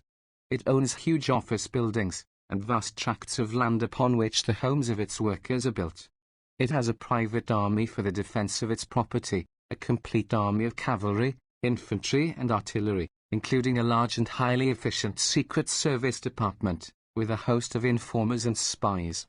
It has newspapers for the purpose of propaganda, and it controls the government of every village, town and city in which it has important interests. If you will take the trouble to visit a steel town, and make inquiries among public officials, newspapermen, and others who are on the inside, you will discover that those in authority consider it necessary and proper that steel should control, and are unable to conceive any other condition of affairs. If you go to other parts of the country, where other great industries are located, you find it taken for granted that copper should control, or lumber, or coal, or oil, or whatever it may be. Under the system of large-scale capitalism, labor is a commodity, bought and sold in the market like any other commodity. Some years ago Congress was requested to pass a law contradicting this fundamental fact of world capitalism. Congress passed a law, very carefully worded so that no one could be sure what it meant, and a few years later the Supreme Court nullified the law. But all through this political and legal controversy the status of labor remained exactly the same. There was a labor market, consisting of those members of the community who, in the formula of Marx, had nothing but their labor power to sell. These competed for recognition at the factory gates, and highly skilled foremen selected those who offered the largest quantity of labor power for the stated wage. So entirely impersonal is this process that there are great industries in America in which 90% of the common labor force is hired and fired all over again in the course of a year. These men are put to work in gangs, under a system which enables one picked man to set the pace, and compel all the others to keep up with him, under penalty of being discharged. This process is known as speeding up, and its purpose is to obtain from each worker the greatest quantity of energy in exchange for his daily wage. In the steel industry men work 12 hours a day for 6 days in the week, and then finish with a 24-hour day. If they do not work so long in other industries, it is because experience has proven that the greatest quantity of energy can be obtained from them in a shorter time. There are very few men who can stand this pace for long. Those who are not crippled or killed in accidents are broken down at 40, and all the great corporations recognize this fact. Their foremen pick out the younger men, and practically all concerns have an age rule, and never hire men above 40 or 45. I shall not in this book go into details concerning the fate of the worker under the profit system. I have written 2 novels, The Jungle and King Coal, in which the facts are portrayed in detail, and it seems the part of common sense to refer the reader to these textbooks. It will suffice here to set forth the main outlines of the situation. In every capitalist country of the world the masses of the people are herded into industries, in whose profits they have no share, and in whose welfare they have no interest. They do not know the people for whom they work, they have no human relationship, either with their work or with their employers. They see the surplus of their product drawn off to maintain a class of idlers, whose activities they know only through the scandals of the divorce courts and the luxury love of the moving picture screen. They compete with one another for jobs, and bid down one another's wages, and if they attempt to organize and end this competition, their efforts are broken by newspaper propaganda and policemen's clubs. At the same time they know that monopoly, open or secret, prevails in the fixing of prices, and so they find a struggle to get ahead a losing one. In America it used to be possible for the young and energetic to go west, but now the wave of capitalism has reached the Pacific coast and been thrown back, and there is no more frontier. The man who works on the land has been through all the ages a solitary man. He is better friends with his horse and his cow than with his fellow humans. He is brutalized by incessant toil, he lives amid dirt and the filth of animals. He is, in the words of Edwin Markham, a thing that grieves not and that never hopes. Stunted and stunned, a brother to the ox. He is a victim of natural forces which he does not understand, and inevitably therefore he is superstitious. Being alone, he is helpless against his masters, and only utter desperation drives him to revolt. But consider the capitalist system, how different the conditions of its workers. Here they are gathered into city slums, and their wits are sharpened by continual contact with their fellows. The printing press makes cheap the spread of information, and the soapbox makes it even cheaper. Any man with a grievance can shout aloud, and be sure of an audience to listen, and he can get a great deal said before the company watchman or the policeman can throttle him. Moreover, the modern worker is not struggling with drought and tempest and hail. He does not see his labors wiped out by volcanic eruption or lightning stroke. He is dealing with machinery, something that he himself has made, and that he fully understands. If a machine gets out of order, he does not fall down upon his knees and pray to God to fix it. All the training of his life teaches him the relationship of cause and effect, the adjustment of means to ends. So the modern worker, as a necessary consequence of his daily work, is practical, skeptical, and unsentimental in his psychology. And what is more, he is making all the rest of society of the same temperament. He is building roads out into the country, and building machines to roll over them. He is running telephone lines and sending newspapers and magazines and moving picture shows to the peasant and the farmer. So the young peasants and farmers hunger for the city, and they learn to fix machinery instead of praying to God. Such is the psychology of the modern working class, and the supreme achievement of their sharpened wits is an understanding of the capitalist process. As a matter of fact, they did not make this discovery for themselves. It was made for them by middle-class men, lawyers and teachers and writers, Fourier, Owen, Marx, Lassalle. The modern doctrine is called by various names: socialism, communism, anarchism, Bolshevism, syndicalism, collectivism. Later on I shall define these various terms, and point out the distinctions between them. For the moment I emphasize the factor they all have in common, and which is fundamental. They wish to break the power of class ownership and control of the instruments and means of production. They wish to replace private capitalism by some system under which the instruments and means of production are collectively owned and operated, and they look to the non-owning class, the proletarian, as the motive power by which this change is to be compelled. I shall in future refer to this as the social revolutionary doctrine, taking pains to explain that the word revolutionary is to be divested of its popular meaning of physical violence. It is perfectly conceivable that the change may be brought about peaceably, and I shall try to show before long that in modern capitalist states the decision as to whether it is brought about peaceably or by violence rests with the present masters of industry. Chapter 56. The Capitalist Process. How profits are made under the present industrial system and what becomes of them. We have next to examine the structure of the capitalist order, basing our argument on facts which are admitted by everyone, including the most ardent defenders of the present system. All men have to have certain material things which we describe as goods. As these goods do not produce themselves, it is necessary that some should work. The workers must have tools. Also they must have access to the land and the sources of raw materials.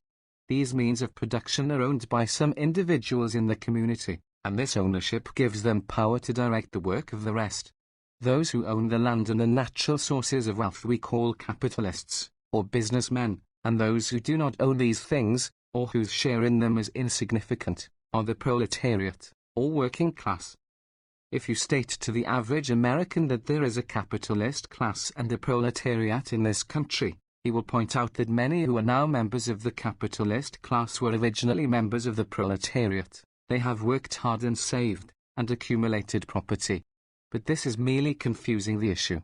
The fact that some proletarians turn into capitalists and some capitalists into proletarians is important to the individuals concerned, but it does not alter the fact that there are two classes, capitalist and proletarian.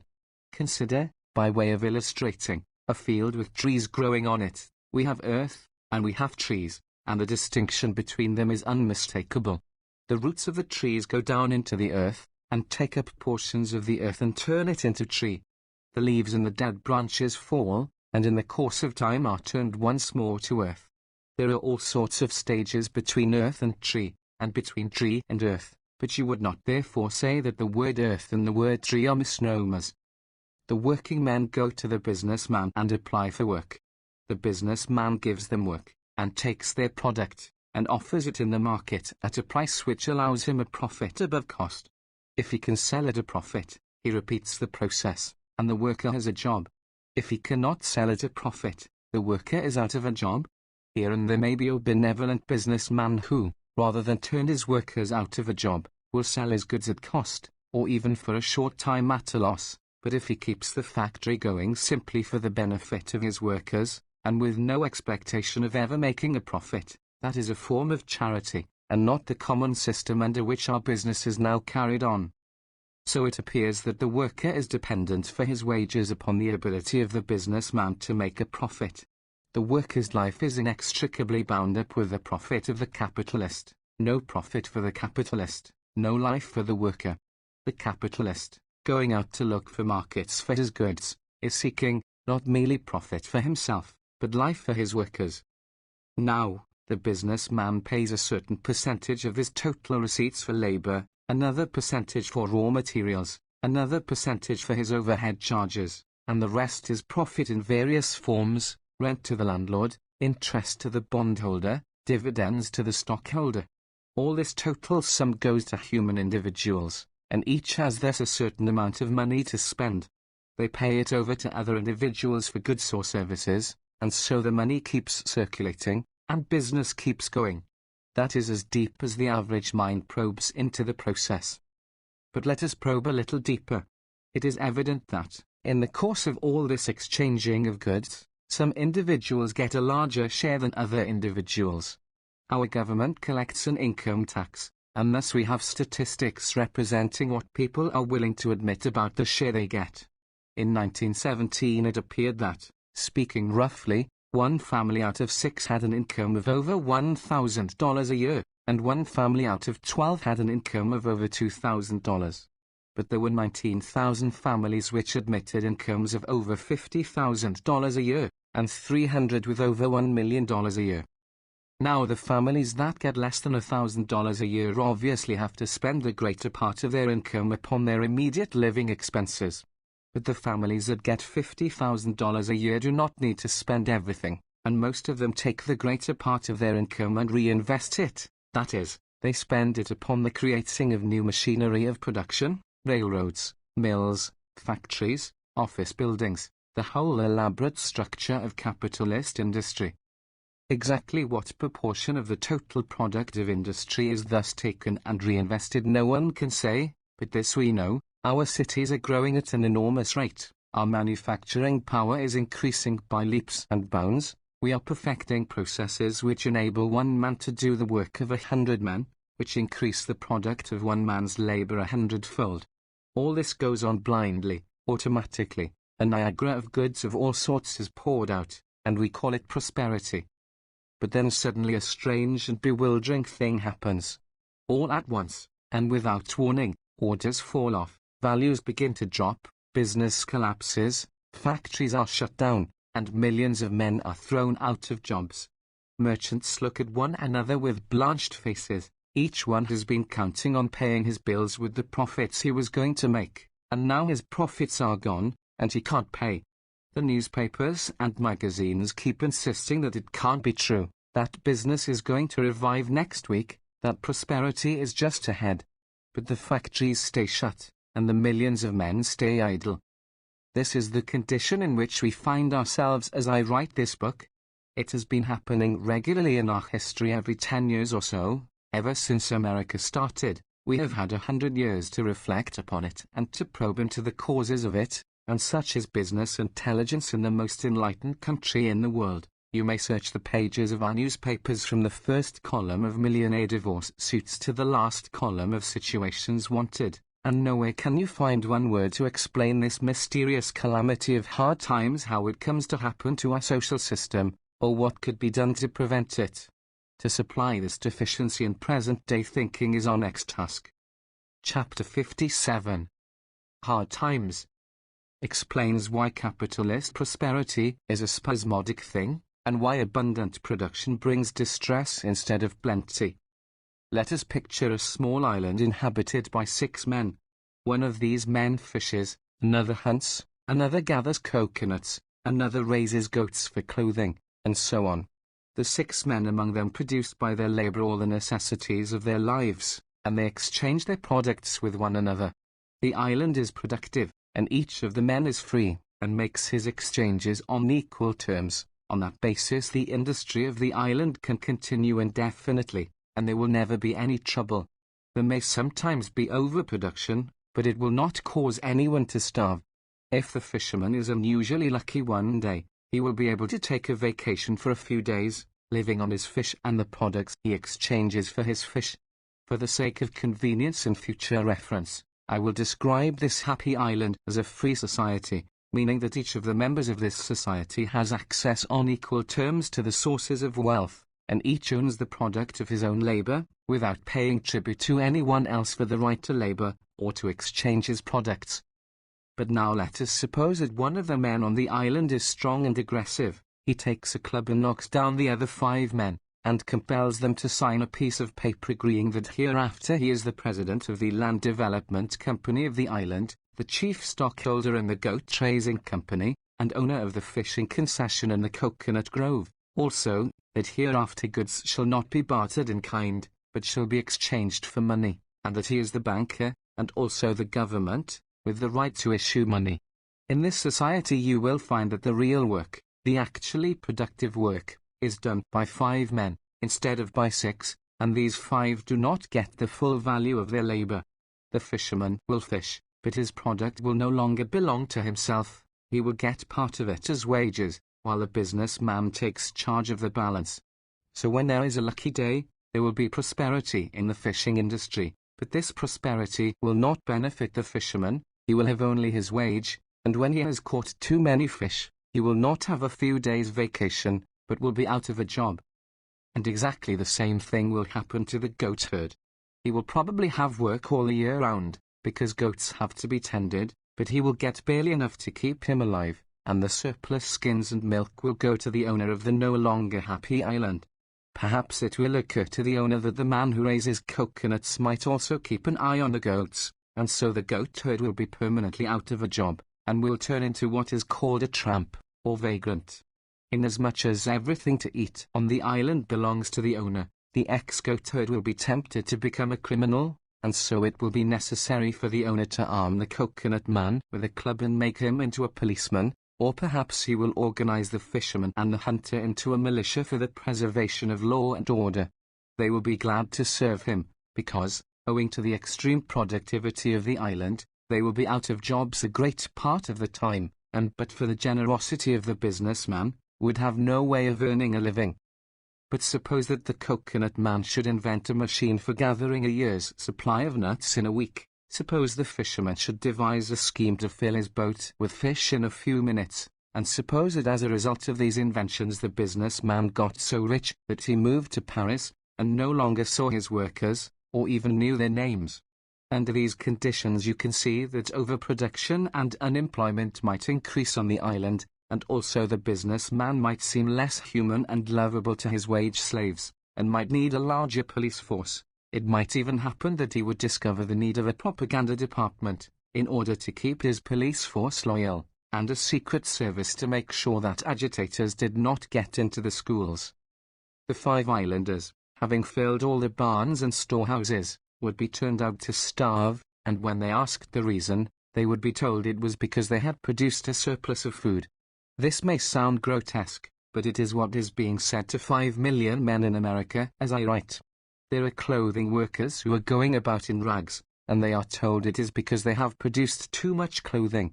There are shoe workers whose shoes are falling off their feet, and they are told it is because they have produced too many shoes. There are carpenters who have no homes, and they are told that a great many homes are needed, but unfortunately it doesn't pay the builders to go ahead just now. This may sound like a caricature, but it happens to be the most prominent single fact in the consciousness of 5 million Americans at the close of the year 1921. No wonder they are discontented with the present order. The solution of the mystery is so simple that the 5 million unemployed cannot be kept permanently from understanding it. The reason the 5 men on the island are starving is because one man owns the island and the others own nothing. If the island were community property, the 5 men would each own a share of the contents of the barns and storehouses, and would not be starving.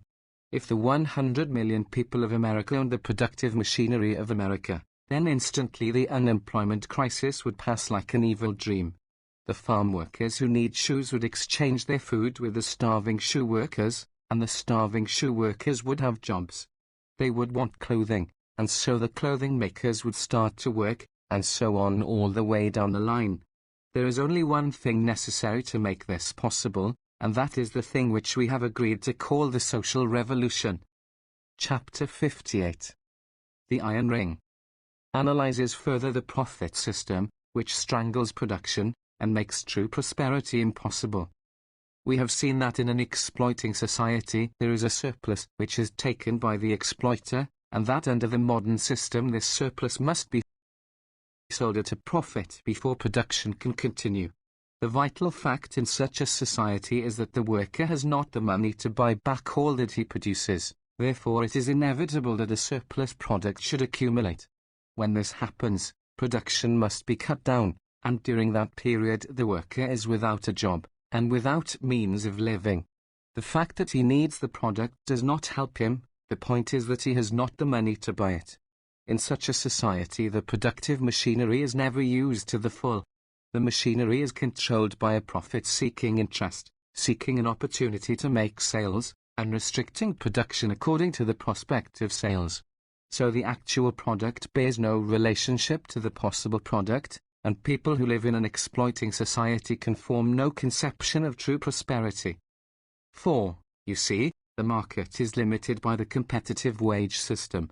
We have seen that in our own rich, prosperous country only 1 family out of 6 has more than $1,000 a year income, only 1 family out of 12 has $2,000 a year.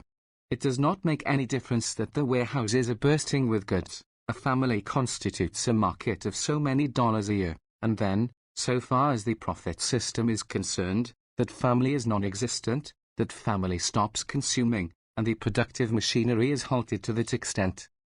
I have been accustomed to portray the profit system under the simile of an iron ring riveted about the body of a baby. That ring would cause the baby some discomfort at the beginning, but it would not be serious, and the baby would get used to it. But as the baby grew, the trouble caused by the ring would increase, and finally there would come a time when the baby would be suffering from a whole complication of troubles, and for each of these troubles there would be but one remedy: break the ring. Does the baby cry all the time? Break the ring. Is its digestion defective? Break the ring. Is it threatened with convulsions or with blood poisoning? Break the ring. Here is our industrial society, growing at a rate never equaled by any human baby, and here is this iron ring riveted about its middle. Here is poverty, here is unemployment, here is graft, here is crime, here is war and plague and famine, and for all these evils there is but one cause, and but one remedy. Break the ring. Set production free from the strangulation of the profit system. I will admit that there may have been a time in the history of the social infant when this ring was necessary. I admit that if the great industrial machine was to be constructed, it was necessary that the mass of the people should consume only part of what they produced, and should allow the balance to be reinvested as capital. But now it has been done, and the process is complete. We have a machine capable of producing many times more than we can consume. Shall we still go on building that machine?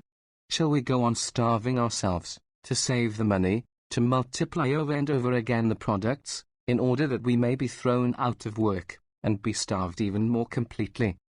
A few generations ago we had in colonial America a society that in part at least was free. In that society everybody got the necessities of life. They did not have the modern Sunday supplement and the moving picture show, but they had bread and meat and good substantial clothing, and furniture so well made that we still preserve it. The children in those days grew up to be strong and sturdy men and women, who would have seen nothing to envy in the bodies or minds of the slum population of New York and Chicago. In short, they had all the true necessities of life, and yet their work was done by hand, the power process was unknown and undreamed of. Now comes modern machinery, and multiplies the productive power of the hand laborer by 5, by 10, sometimes by 100. Here, for example, is the appeal to reason selling millions of cheap books for 10 cents apiece, and making a profit on it, installing a gigantic press which takes paper, sheet after sheet, prints 128 pages of a book at one impression, and folds and stitches and binds the books, all in one process, and turns them out complete at the rate of 10,000 copies per hour. Here is a factory which turns out 100,000 automobiles a month. Here is a mill which turns out many millions of yards of cloth a month. If our colonial ancestors had been told about these marvels, they would have said instantly, then, of course, everybody in that society will have all the books they want, and all the clothing they want, and all the automobiles. Everybody in that society will have 5 or 10 or 100 times as much goods as we have. Imagine the bewilderment of our colonial ancestor if he had been told, the majority of the people in that society will not have so much of the real necessities of life as you have. They will have a few cheap trinkets, designed to tickle their senses. They will have cheap newspapers, carefully contrived to keep their minds vacant and to keep them contented with their lot. They will have moving picture shows constructed for the same purpose, but all their material things will be flimsy, put together for show and not for permanence. Their food will be adulterated, their clothing will be shoddy, everything they have will be made, not for their service, but for the profit of someone who lives by selling to them. The average wage earned by those who do the work of this new machine civilization will be less than half the amount necessary to purchase the necessities of a decent life, and 1/10 of the total population will be living in such poverty that they are unable to maintain physical fitness, or to rear their children into full-sized men and women. Chapter 59. Foreign Markets. Considers the efforts of capitalism to save itself by marketing its surplus products abroad, and what results from these efforts. If our analysis of present-day society is correct, we have the enormous populations of the modern industrial countries, living always on the verge of starvation, their chance for survival depending at all times upon the ability of their employers to find a profitable market for a surplus of goods. At first the employer seeks that market at home, but when the home markets are glutted, he goes abroad, and so develops the phenomenon of foreign trade and rivalry for foreign trade, as the basic fact of capitalism, and the fundamental cause of modern war. Let us get clear a simple distinction concerning foreign trade. There is a kind of trade which is normal, and would thrive in a free society. In the United States we can produce nearly all the necessities of life, but there are a few which we cannot produce, rubber, for example, and bananas, and good music. These things we wish to import. We buy them from other countries, and incur a debt, which we pay with products which the other countries need from us, wheat, for example, and copper, and moving pictures with cowboys in them. This is equal exchange, and a natural phenomenon. A free society would produce such surplus goods as were necessary to procure the foreign products that it desired. When it had produced that much, the workers would stop and take a vacation until they wanted more foreign products. But under capitalism we have an entirely different condition. We produce a surplus of goods which we have to sell in order to keep our factories running, and to keep our working population from starving. And note that it does not help us to get back an equal quantity of foreign goods in exchange. We must have what we call a favorable balance, that is, we must have other people going into debt to us, so that we can be continually shipping out more goods than we take back, continually piling up credits which we can negotiate, or turn into cash, so that we can go on and repeat the process of making more goods, selling them for more profits, and putting the surplus into the form of more machinery, to make still more goods and still more profits, and then, after a while, we come upon this embarrassing phenomenon: nations which buy and do not sell must either do it by sending us gold, or by our giving them credit. The sending of gold cannot go on indefinitely, because then we should have all the gold, and if other nations had none that would destroy their credit. On the other hand, business cannot be done by credit indefinitely, for the very essence of credit is a promise to pay, and payment can only be made in goods, and how can we take the goods without ruining our own industry? 15 years ago I pointed this out in a book. The argument was irrefutable, and the conclusion inescapable, but the few critics who noted it repeated their usual formula about dreamers and theorists. Now, however, the business mills have ground on, and what was theory has become fact before our eyes. We have trusted the nations of Europe for some $10 billion worth of goods, and they are powerless to pay, and if they did pay, they would bankrupt American industry. France wishes to collect an enormous indemnity from Germany, but nobody can figure out how this indemnity can be paid without ruining French industry. The French have demanded coal from Germany, and have got more than they can use, and are dumping it in Belgium and Holland, with the result that the British coal industry is ruined. The French clamour that the Germans must pay for the destruction they wrought in northern France, and the Germans offer to send German workmen to rebuild the ruined towns, but the French denounce this as an insult. It would deprive French workingmen of their jobs. So I might continue for pages, pointing out the manifold absurdities which result from a system of industry for the profit of a few, instead of for the use of all. Ever since I first began to read the newspapers, some 25 or 30 years ago, all our political life has been nothing but the convulsions of a social body tortured by the constricting ring of the profit system. Everywhere one group struggling for advantage over another group, and politicians engaged in playing one interest against another interest. My boyhood recollections of public life consist of campaign slogans having to do with the tariff, production and prosperity, reciprocity, the full dinner pail, the foreigner pays the tax, etc. The workingman, under the profit system, is like a man pounding away at a pump. He can get a thin trickle of water from the spout of the pump if he works hard enough, but in order to get it he has to supply 10 times as much to someone who has tapped the pipe. But the tapping has been done underground, where the workingman cannot see it. All the workingman knows is that there is no job for him if the products of cheap foreign labor are allowed to be dumped on the American market. That is obvious, and so he votes for a tax on foreign imports, high enough to enable his own employer to market at a profit. He does not realize that he is thus raising the price of everything that he buys, and so leaving himself worse off than he was before.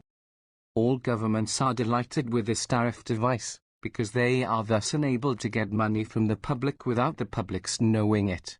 The foreigner pays the tax, we are told, and as a result of this arrangement the Steel Trust just before the war was selling its product at a high price to the American people, and taking its surplus abroad and selling it to the foreigner at half the domestic price.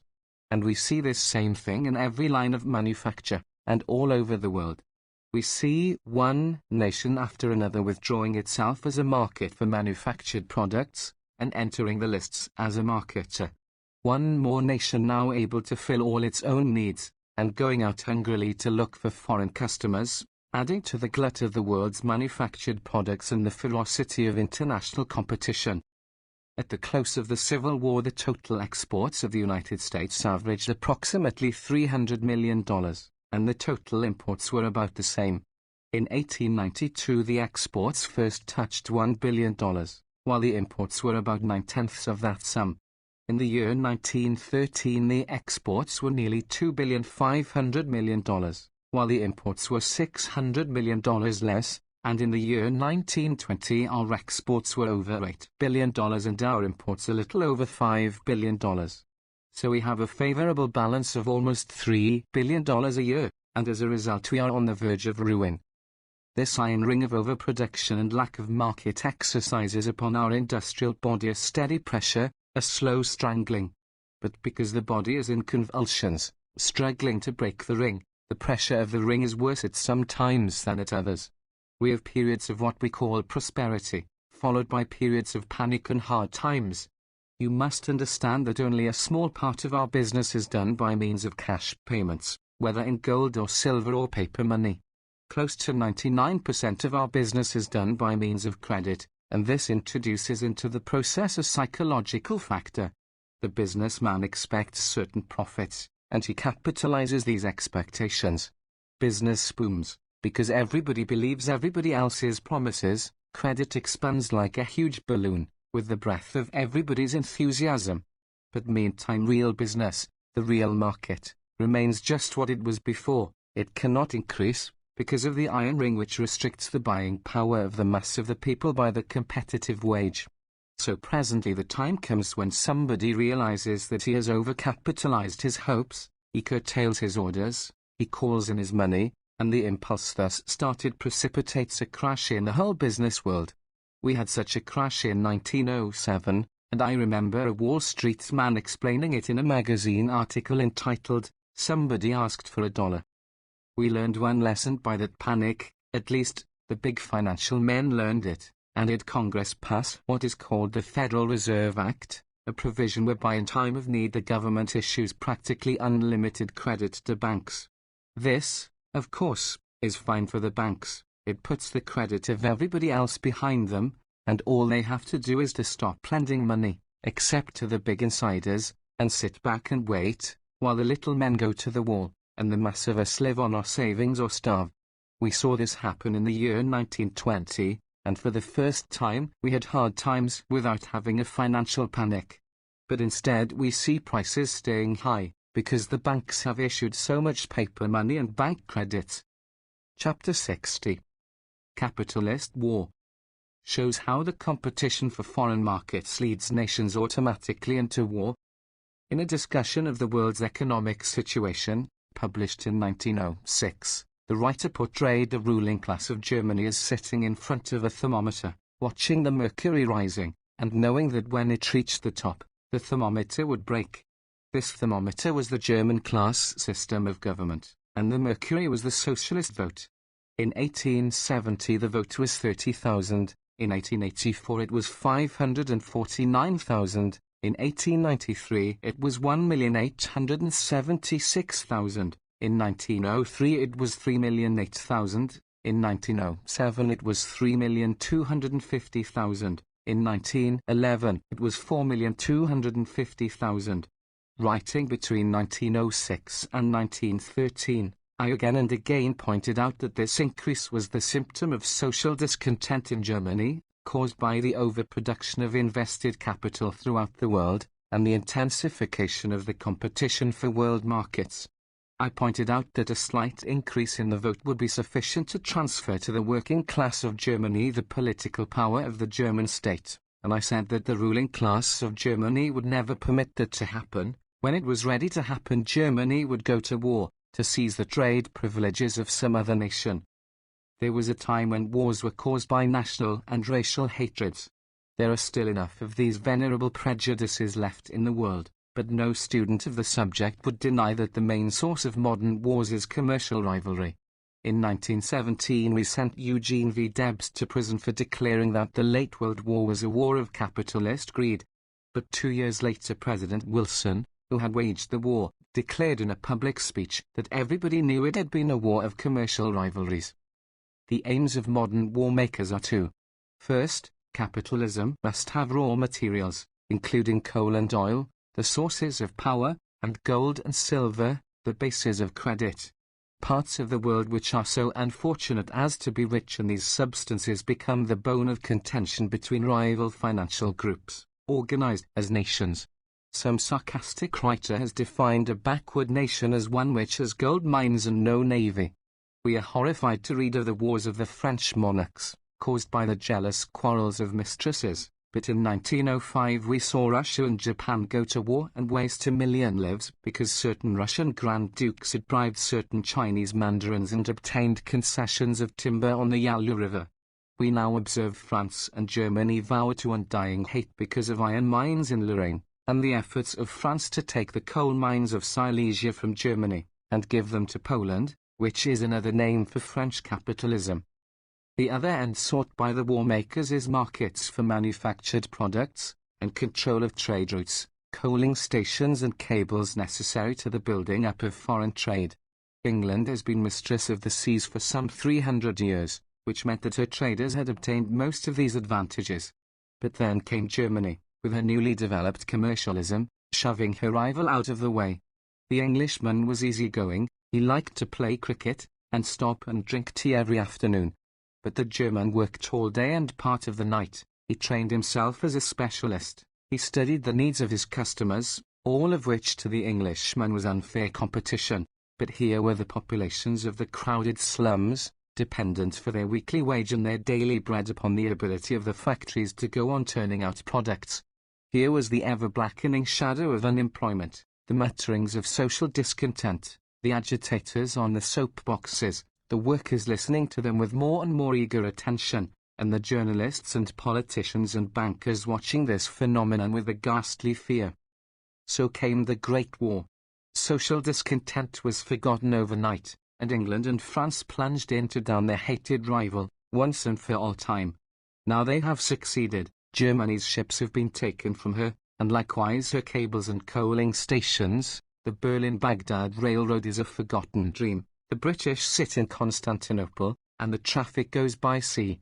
American capitalism wakes up, and rubs its eyes after a debauch of Presbyterian idealism, and discovers that it has paid out some $20 billion, in order to confer all these privileges and advantages upon its rivals. Ever since I can remember the world, there have been peace societies. I look back in history and discover that ever since there have been wars, there have been prophets declaiming against them in the name of humanity and God.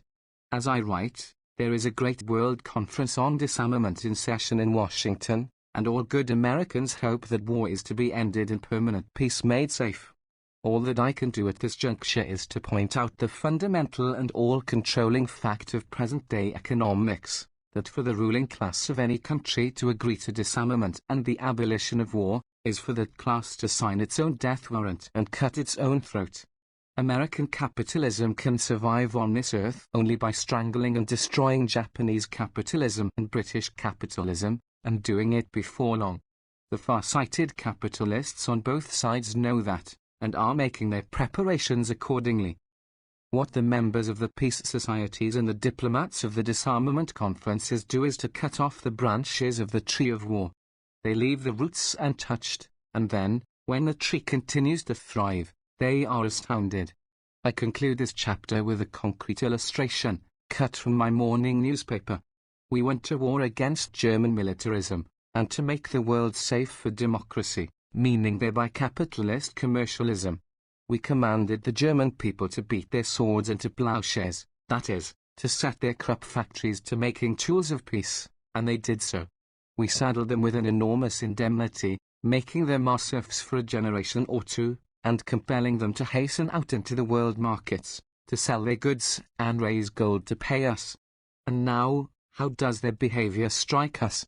Do we praise their industry, and fidelity to their obligations? Here are the headlines of a news dispatch, published by the Los Angeles Times on December 10, 1921, at the top of the front page, right-hand column, the most conspicuous position in the paper. Read it, and understand the sources of modern war. New attack by Berlin. Dash. Dumping goods by wholesale. Dash. Cheap German trash puts thousands of Americans out of employment. Dash. Glove plants shut down and potash industry killed by Teuton intrigue. Chapter 61. The possibilities of production. Shows how much wealth we could produce if we tried, and how we proved it when we had to. One of the commonest arguments in defense of the present business system runs as follows: the amount of money which is paid to labor is greatly in excess of the amount which is paid to capital. Suppose that tomorrow you were to abolish all dividends and profits, and divide the money up among the wage workers. How much would each one get? The sum is figured for some big industry, and it is shown that each worker would get $100 or $200 additional per year. Obviously, this would not bring the millennium. It would hardly be worth while to take the risk of reducing production in order to gain so small a result. But now we are in position to realize the fallacy of such an argument. The tax which capital levies upon labor is not the amount which capital takes for itself, but the amount which it prevents labor from producing. The real injury of the profit system is not that it pays so large a reward to a ruling class, it is the iron ring which it fastens about industry, barring the workers from access to the machinery of production except when the product can be sold for a profit. Labor pays an enormous reward to the businessman for his management of industry, but it would pay labor to reward the businessman even more highly, if only he would take his goods in kind, and would permit labor, after this tax is paid, to go on making those things which labor itself so desperately needs. But, you see, the businessman does not take his goods in kind. The owner of a great automobile factory may make for himself one automobile or a score of automobiles, but he quickly comes to a limit where he has no use for any more, and what he wants is to sell automobiles and make money. He does not permit his workers to make automobiles for themselves, or for anyone else. He reserves the product of the factory for himself, and when he can no longer sell automobiles at a profit, he shuts the workers out and automobile making comes to an end in that community. Thus it appears that the iron ring which strangles the income of labor, strangles equally the income of capital. It paralyzes the whole social body, and so limits production that we can form no conception of what prosperity might and ought to be. Consider the situation before the war. We were all of us at work under the competitive system, and with the exception of a few parasites, everybody was occupied pretty close to the limit of his energy. If anyone had said that it would be possible for our community to pitch in and double or treble our output, you would have laughed at him. But suddenly we found ourselves at war, and in need of a great increase in output, and we resolved one and all to achieve this end. We did not waste any time in theoretical discussions about the rights of private capital, or the dangers of bureaucracy and the destruction of initiative. Our government stepped in and took control. It took the railroads and systematized them. It took the big factories and told them exactly what to make. It took the raw materials and allotted them where they were needed. It fixed the prices of labor, and ordered millions of men to this or that place, to this or that occupation. It even seized the foodstuffs and directed what people should eat. In 1,000 ways it suppressed competition and replaced it by order and system. And what was the result? We took 5 million of our young men, the very cream of our industrial force, and withdrew them from all productive activities. We put them into uniforms, and put them through a training which meant that they were eating more food and wearing more clothing and consuming more goods than 9/10 of them had ever done in their lives before. We built camps for them, and supplied them with all kinds of costly products of labor, such as guns and cartridges, automobiles and airplanes. We treated 2 million of them to an expensive trip to Europe, and there we set them to work burning up and destroying the products of industry, to the value of many billions of dollars. And not only did we supply our own armies, we supplied the armies of all our allies. We built millions of dollars worth of ships, and we sent over to Europe, whether by private business or by government loans, some $10 billion worth of goods, more than 10 years of our exports before the war. All the labor necessary to produce all this wealth had to be withdrawn from industry, so far as concerned our domestic uses and needs. It would not be too much to say that from domestic industry we withdrew a total of 10 million of our most capable labor force. I think it would be reasonable to say that 2/3 of our productive energies went to war purposes, and only 1/3 was available for home use. And yet, we did it without a particle of real suffering. Many of us worked hard, but few of us worked harder than usual. Most of us got along with less wheat and sugar, but nobody starved, nobody really suffered ill health, and our poor made higher wages and had better food than ever in their lives before. If this argument is sound, it proves that our productive machinery is capable, when properly organized and directed, of producing 3 times the common necessities of our population. Assuming that our average working day is 9 hours, we could produce what we at present consume by 3 hours of intelligently directed work per day. Let us look at the matter from another angle. Just at present the hero of the American businessman is Herbert Hoover, and Mr. Hoover recently appointed a committee, not of socialists and utopians, but of engineering experts, to make a study of American productive methods. The report showed that American industry was only 35 or 40% efficient. Incidentally, this committee on waste assessed, in the case of the building industry, 65% of the blame against management and only 21% against labor. In 6 fundamental industries it assessed 50% of the blame against management and less than 25% against labor. 15 years ago a professor of engineering, Sidney A. Reeve by name, made an elaborate study of the wastes involved in our haphazard and planless industrial methods, and embodied his findings in a book, The Cost of Competition. His conclusion was that of the total amount of energy expended in America, more than 70% was wasted. We were doing 100% of work and getting 30% of results. If we would get 100% of results, we should produce 3 1/3 times as much wealth, and the income of our workers would be increased $1,000 or $2,000 a year. Robert Blatchford, in his book, Merry England, has a saying to the effect that it makes all the difference when half a dozen men go out to catch a horse, whether they spend their time catching the horse or keeping one another from catching the horse. Our next task will be to point out a few of the ways in which good, honest American businessmen and workingmen, laboring as intelligently and conscientiously as they know how, waste their energies in keeping one another from producing goods. Chapter 62. The Cost of Competition discusses the losses of friction in our productive machine, those which are obvious and those which are hidden. The United States government is by far the largest single business enterprise in the United States, and a study of congressional appropriations in 1920, made by the United States Bureau of Standards, reveals the fact that 93% of the total income of the government went to paying for past wars or preparing for future wars. We have shown that modern war is a product of the profit system, and if civilized nations would put their industry upon a cooperative basis, they could forget the very idea of war, and we should then receive 14 times as much benefit from our government as we receive at present. We should have 14 times as good roads, 14 times as many schools, 14 times as prompt a post office, and 14 times as efficient a Congress. What it would mean to industry to abolish war is something wholly beyond the power of our imagination to conceive. For along with 93% of our government money that goes into military preparation, the vast bulk of our intellectual energy and inventive genius, our moral and emotional equipment. Next, strikes and the losses incidental to strikes, and the costs of preparing against strikes.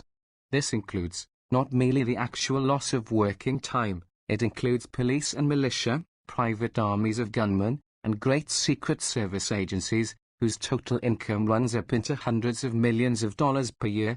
Industrial warfare is simply the method by which capitalists and workers determine a division of the productive industry, as if two men should cooperate in raising poultry, and then fall to quarreling over the ownership of the eggs, and settle the matter by throwing the eggs at each other's heads. Next, bankruptcy. Statistics show that regularly some 10% of our business enterprises fail every year. Take any block occupied by little businessmen, grocers and haberdashers and notions, and you will see that they are always changing. Each change represents a human tragedy, and the total is a frightful waste of human energy. It happens because we can think of no better way to distribute goods than to go through the work of setting up a business, and then discover that it cannot succeed because the neighborhood is already overstocked with that kind of goods. Next, fires which are a result of bankruptcy. You may laugh, perhaps, thinking that I am making a joke, but every little man who fails in business knows that he has a choice of going down in the social scale, or of setting fire to his stock some night, and having a big insurance company set him on his feet again. The result is that a certain percentage of bankrupts do regularly set fire to their stores. Some 15 years ago, there was published in Collier's Weekly a study of the costs to society of incendiary fires. The Fire Underwriters Association estimated the amount as $250 million a year, and all this cost, you understand, is paid out of the pockets of those who insure their homes and their stores, and do not burn them down. From this follows the costs of insurance, and the whole insurance industry, which is inevitable under the profit system, but is entire waste so far as true production is concerned. Big enterprises like the Steel Trust do not carry insurance, and neither does the United States Post Office. They are wealthy enough to stand their own losses. A national cooperative enterprise would be in the same position, and the whole business of collecting money for insurance and keeping records and carrying on lawsuits would be forgotten. Next, advertising. It would be no exaggeration to say that 70% of the material published in American newspapers and magazines today is pure waste, and therefore 70% of the labor of all the people who cut down forests and manufacture and transport paper and set up type and print and distribute publications is wasted.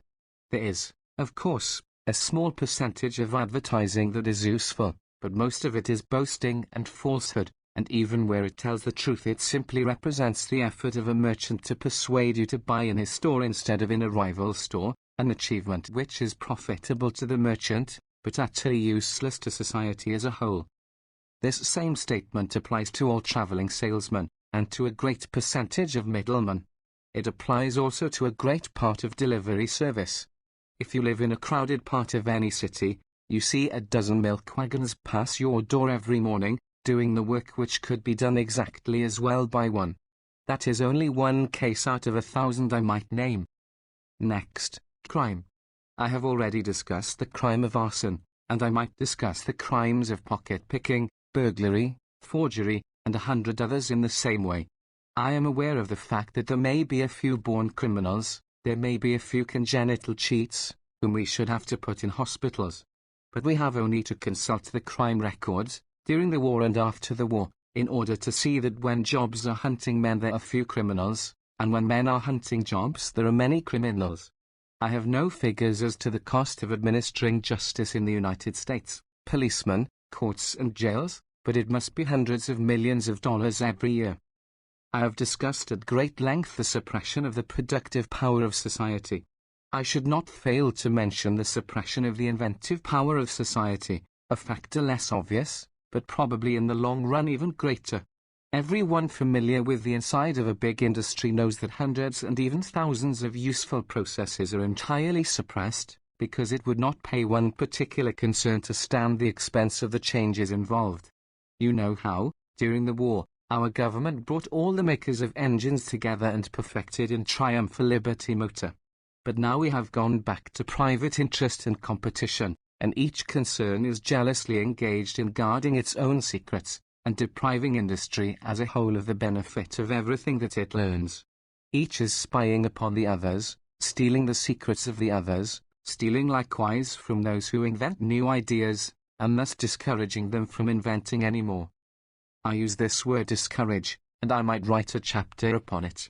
What human imagination can conceive the amount of social energy that is lost because of the facts of discouragement, directly caused by the competitive method? Who can figure what it means to human society that a great percentage of the people in it should be haunted by fear of one sort or another, the poor in fear of unemployment, sickness and starvation, the little businessman in fear of bankruptcy and suicide, the big businessman in fear of hard times and treachery of his competitors, the idle rich in fear of robbery and blackmail, and the whole community in fear of foreign war and domestic tumult? Anyone might go on and elaborate these factors that I have named, and think of scores of others. Anyone familiar with business life or with industrial processes would be able to put his finger on this or that enormous saving which he would be able to make if he and all his rivals could combine and come to an agreement. This has been proven over and over again in large-scale industry. It is the fact which has made of large-scale industry an overwhelming power, sucking all the profits to itself, reaching out and taking in new fields of human activity, and setting at naught all popular clamor and even legal terrors.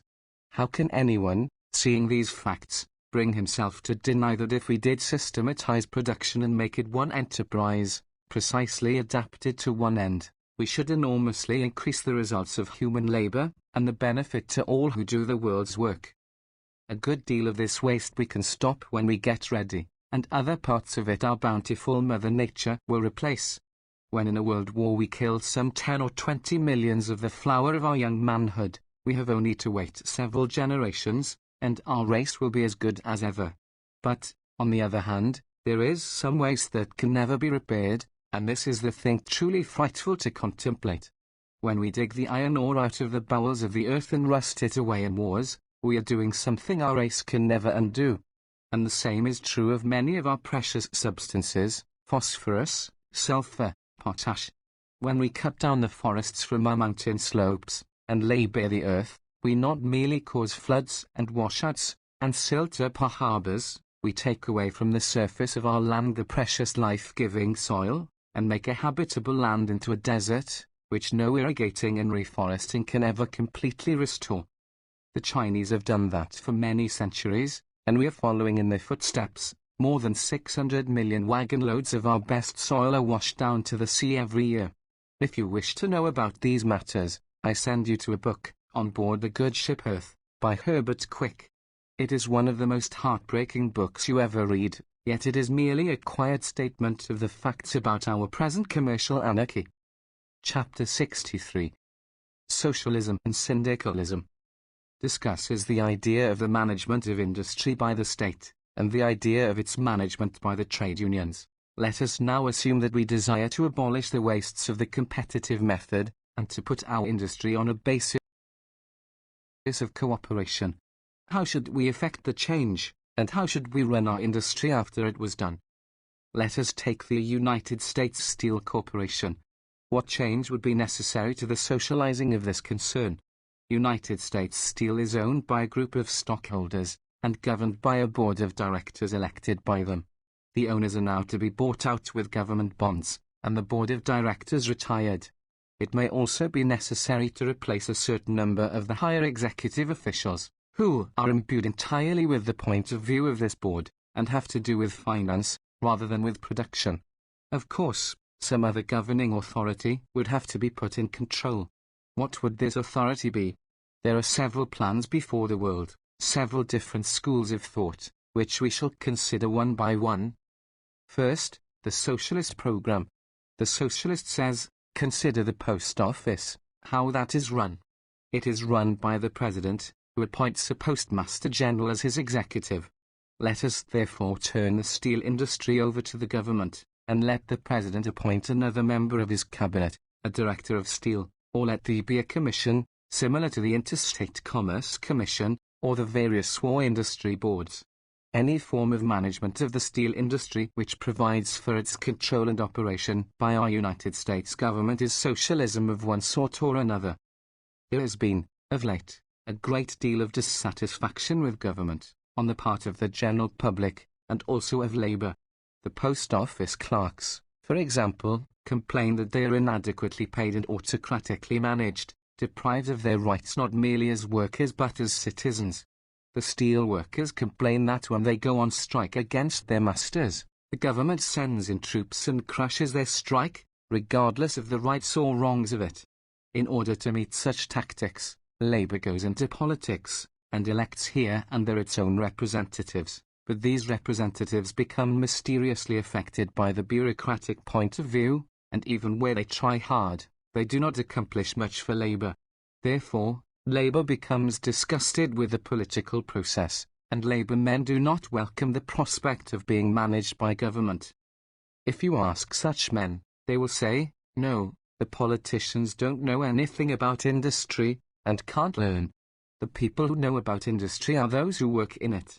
The true way to run an industry is through an organization of the workers, both of hand and brain. The true way to run the steel trust is for all the workers in it, men and women, high and low, to be recognized by law as citizens of that industry. Each shop must elect its own delegates to run that shop, and elect a delegate to a central parliament of the industry, and this industry in turn must elect delegates to a great parliament or convention of all the delegates of all the industries. In such a central gathering everyone would be represented, because every person would be a producer of some sort, and whether he was a steel worker or a street sweeper or a newsboy, he would have a vote at the place where he earns his living, and would have a say in the management of his job. The great central parliament would elect an executive committee and a president, and so we should have a government of the workers, by the workers, for the workers. This idea is known as syndicalism, derived from the French word syndicat, meaning a labor union. Since the Russian Revolution, it has come to be known as Soviet government, Soviet being the Russian word for trade council. Now, taking these two ideas of socialism and syndicalism, it is evident that they may be combined in various ways, and applied in varying degrees. It is perfectly conceivable, for example, that the people of the United States might elect a president pledged to call a parliament of industry, and to delegate the control of industry to this parliament. He might delegate the control to a certain extent, and provide for its extension, step by step, so our society might move into syndicalism by the way of socialism. You have only to put your mind on the possibilities of the situation to realize that one method shades into the other with a great variety of stages. Consider next the stages between capitalism and socialism. We have in the United States some industries which are purely capitalistic, for example, the Steel Trust, which is privately owned, and has been powerful enough, not merely to suppress every effort of its workers to organize, but every effort of the government to regulate it. On the other hand, the United States Post Office represents state socialism, although the workers have been forbidden to organize, and the management of the industry is so arbitrary that I have always preferred to call it state capitalism. Likewise, the United States Army and Navy represent state socialism. When we had the job of putting the Kaiser out of business, we did not hire Mr. Rockefeller to do it. It never once occurred to our advocates of individualism, of capitalist enterprise and initiative, to suggest that we should hire out our Army and Navy, or employ the Steel Trust or the Powder Trust to organize its own Army and Navy to do the fighting for us. Likewise, for the most part, we run the job of educating our children by the method of municipal socialism. We run our libraries in the same way, and likewise our job of fire protection. It is interesting to note how in every country the line between capitalism and socialism is drawn in a different place. In America we run practically all our libraries for ourselves, but it would seem to us preposterous to think of running our theatres. In Europe, however, they have state-owned theatres, which set a far higher standard of art than anything we know at home. Also, they have state-owned orchestras and opera houses, something we Americans leave to the subscriptions of millionaires. In Europe it seems perfectly natural to the people that the state should handle their telegrams in connection with the post office, but if you urge government ownership of the telegraphs in the United States, they tell you that the proposition is socialistic, and that saves the need of thinking about it. We take it for granted that our cities could run the libraries, even though we were glad when Carnegie came along and saved us the need of appropriating money for buildings. Just why a city should be able to run a library, and should not be able to run an opera house, or a newspaper, is something which has never been made clear to me. Let us next examine the stages between capitalism and syndicalism. A great many large corporations are making experiments in what they call shop management, allowing the workers membership in the boards of directors and a voice in the conditions of their labor. This is syndicalism so far as it goes. Likewise, it is syndicalism when the clothing workers and the clothing manufacturers meet together and agree to the setting up of a permanent committee to work out a set of rules for the conduct of the industry, and to fix wages from time to time. Obviously, these things are capable of indefinite extension, and in Europe they are being developed far more rapidly. For example, in Italy the agricultural workers are organized, and are gradually taking possession of the great estates, which are owned by absentee landlords. They wage war upon these estates by means of sabotage and strikes, and then they buy up the estates at bargain prices and develop them by cooperative labor. This has been going on in Italy for 10 years, and has become the most significant movement in the country. It is a triumph of pure syndicalism, and such is the power of pure capitalism in the United States that the American people have not been allowed to know anything about this change. Next, what are the stages between socialism and syndicalism? These also are infinite in number and variety. As a matter of fact, there are very few socialists who advocate state socialism without any admixture of syndicalism. The regular formula of the Socialist Party is the social ownership and democratic control of the instruments and means of production, and what the phrase democratic control means is simply that you introduce into your socialist mixture a certain flavoring of syndicalism, greater or less, according to your temperament. In the same way, there are many syndicalists who are inclined towards socialism. In every convention of radical trade unionists, such as, for example, the I.W., you find some who favor political action, and these will have the same point of view as the more radical members of the Socialist Party, who urge a program of industrial as well as political action. Chapter 64. Communism and Anarchism considers the idea of goods owned in common, and the idea of a society without compulsion, and how these ideas have fared in Russia. The Russian Revolution has familiarized us with the word communism. In the beginning of the revolutionary movement, communism denoted what we now call socialism. For example, the Communist Manifesto of Marx and Engels became the platform of the social democratic parties. But because most of these parties supported their governments during the war, the more radical elements have now rejected the word socialism and taken up the old word communism. In the Russian Revolution, the communists went so far as to seize all the property of the rich, and so the word communism has come to bear something of its early Christian significance. It is obvious that here, too, it is a question of degree, and socialism will shade into communism by an infinite variety of stages, depending upon what forms of property it is decided to socialize. The socialist formula commonly accepted is that goods socially used shall be socially owned, and goods privately used shall be privately owned. If you own a factory, it will be taken by the state, or by the workers, and made social property like the post office. But no socialist wants to socialize your clothing, or your books, any more than he wants to socialize your toothbrush.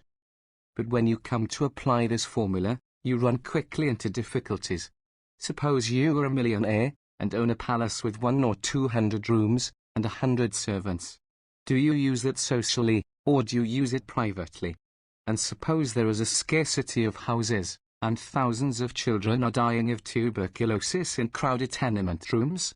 You own a dozen automobiles, and you use them all privately. I point out to you that in time of emergency the capitalist state does not hesitate over such a problem. It seizes your palace and turns it into a hospital. It takes all your cars and uses them to carry troops. It should be obvious that a proletarian state would be tempted by this precedent. The communists also have a formula, which reads, from each according to his ability, to each according to his necessity.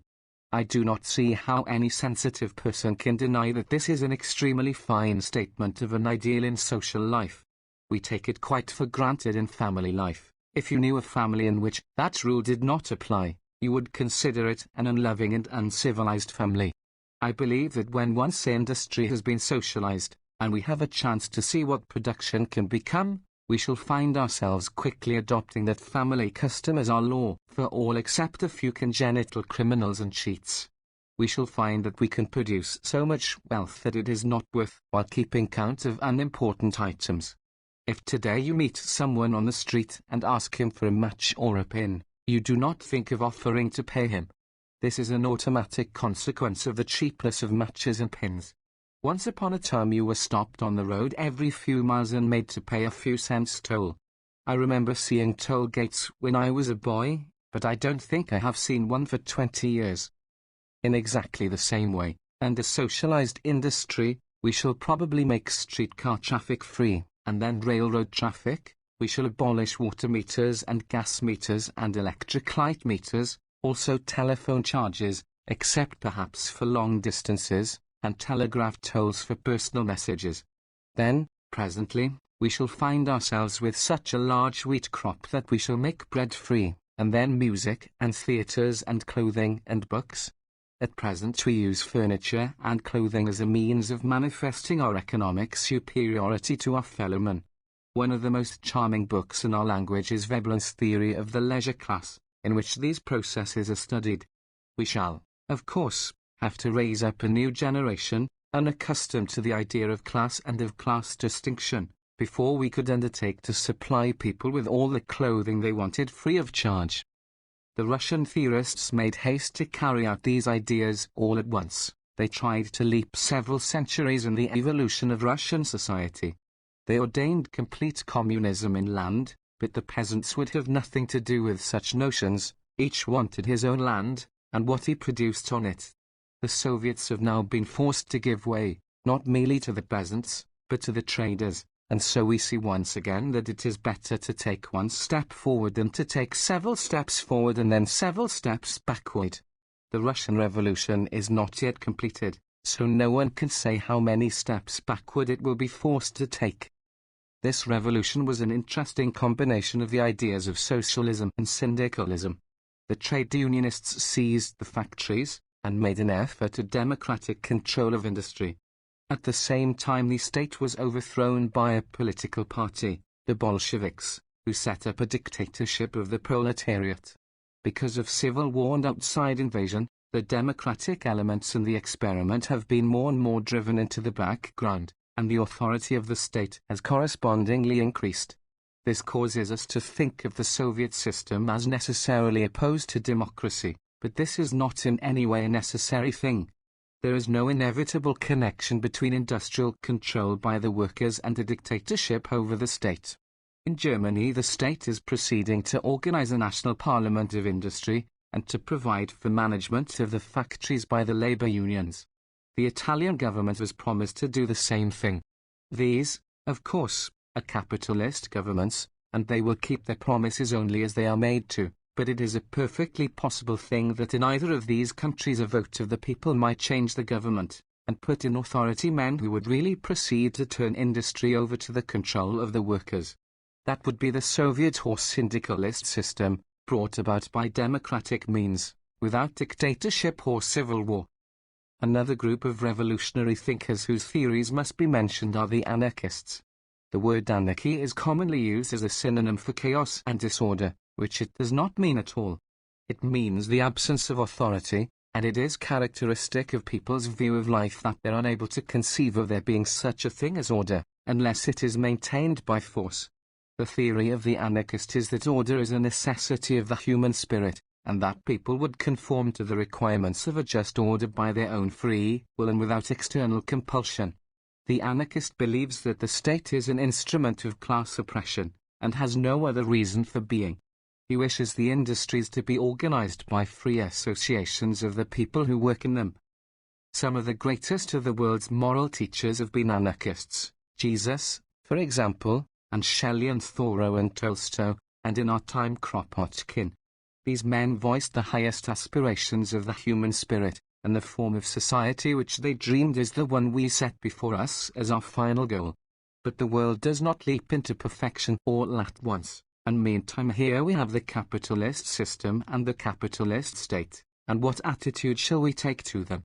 There are impassioned idealists who refuse to make any terms with injustice, or to submit to compulsion, and these preach the immediate destruction of capitalist government, and capitalist government responds with prison and torture, and so we have some anarchists who throw bombs. There are those who call themselves philosophic anarchists, wishing to indicate thereby that they preach this doctrine, but do not attempt to carry it into action as yet. Some among these verge towards the communist point of view, and call themselves communist anarchists. Such was Kropotkin, whose theories of social organization you will find in his book The Conquest of Bread. There are others who call themselves syndicalist anarchists, finding their centers of free association in the radical labor unions. After the Russian Revolution, the anarchists found themselves in a dilemma, and their groups were torn apart like every other party and class in Russia. Here was a new form of state set up in society, a workers' state, and what attitude should the anarchists take toward that? Many of them stood out for their principles, and resisted the Bolshevik state, and put the Bolsheviks under the embarrassing necessity of throwing them into jail. We good Orthodox Americans, who are accustomed to dump socialists and communists and syndicalists and anarchists all together into one common kettle, took Emma Goldman and Alexander Berkman and shipped them over to Russia, where we thought they belonged. Now our capitalist newspapers find it strange that these anarchists do not like the Russian government any better than they like the American government. On the other hand, a great many anarchists have suddenly found themselves compelled by the Russian situation to face the facts of life. They have decided that a government is not such a bad thing after all, when it is your own government. Robert Minor, for example, has recanted his anarchist position, and joined the communists in advocating the dropping of all differences among the workers, all theories as to the future, and concentrating upon the immediate task of overthrowing capitalist government and keeping it overthrown. In every civilized nation the Russian Revolution has had this effect upon the extreme revolutionists. It has given them a definite aim and a definite program upon which they can unite. It has presented to capitalist government the answer of force to force. It has shown the masters of industry in precise and definite form what they have to face. unless they set themselves immediately and in good faith to the task of establishing real democracy in industry. Chapter 65. Social Revolution. How the great change is coming in different industries, and how we may prepare to meet it. From a study of the world's political revolutions we observe that a variety of governmental forms develop, and that different circumstances in each country produce different institutions. Suppose that back in the days of the French monarchy someone asked you how France was going to be governed as a political republic. How would elections be held? What would be the powers of the deputies? Who would choose the premier? Who would choose the president? What would be the duties of each?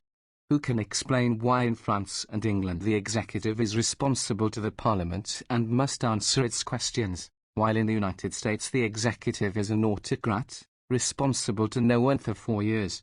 Who could have foreseen that in England, supposed to remain a monarchy, the constitution would be fluid, while in America, supposed to be a democracy, the constitution would be rigid, and the supreme power of rejecting changes in the laws would be vested in a group of reactionary lawyers appointed for life? There will be similar surprises in the social revolution, and similar differences between what things pretend to be and what they are. I used to compare the social revolution to the hatching of an egg. You examine it, and apparently it is all egg, but then suddenly something begins to happen, and in a few minutes it is all chicken. If, however, you investigate, you discover that the chicken had been forming inside the egg for some time. I know that there is a chicken now forming inside our social egg, but having realized the complexity of social phenomena, I no longer venture to predict the exact time of the hatching, or the size and color of the chicken. Perhaps it is more useful to compare the social revolution to a childbirth.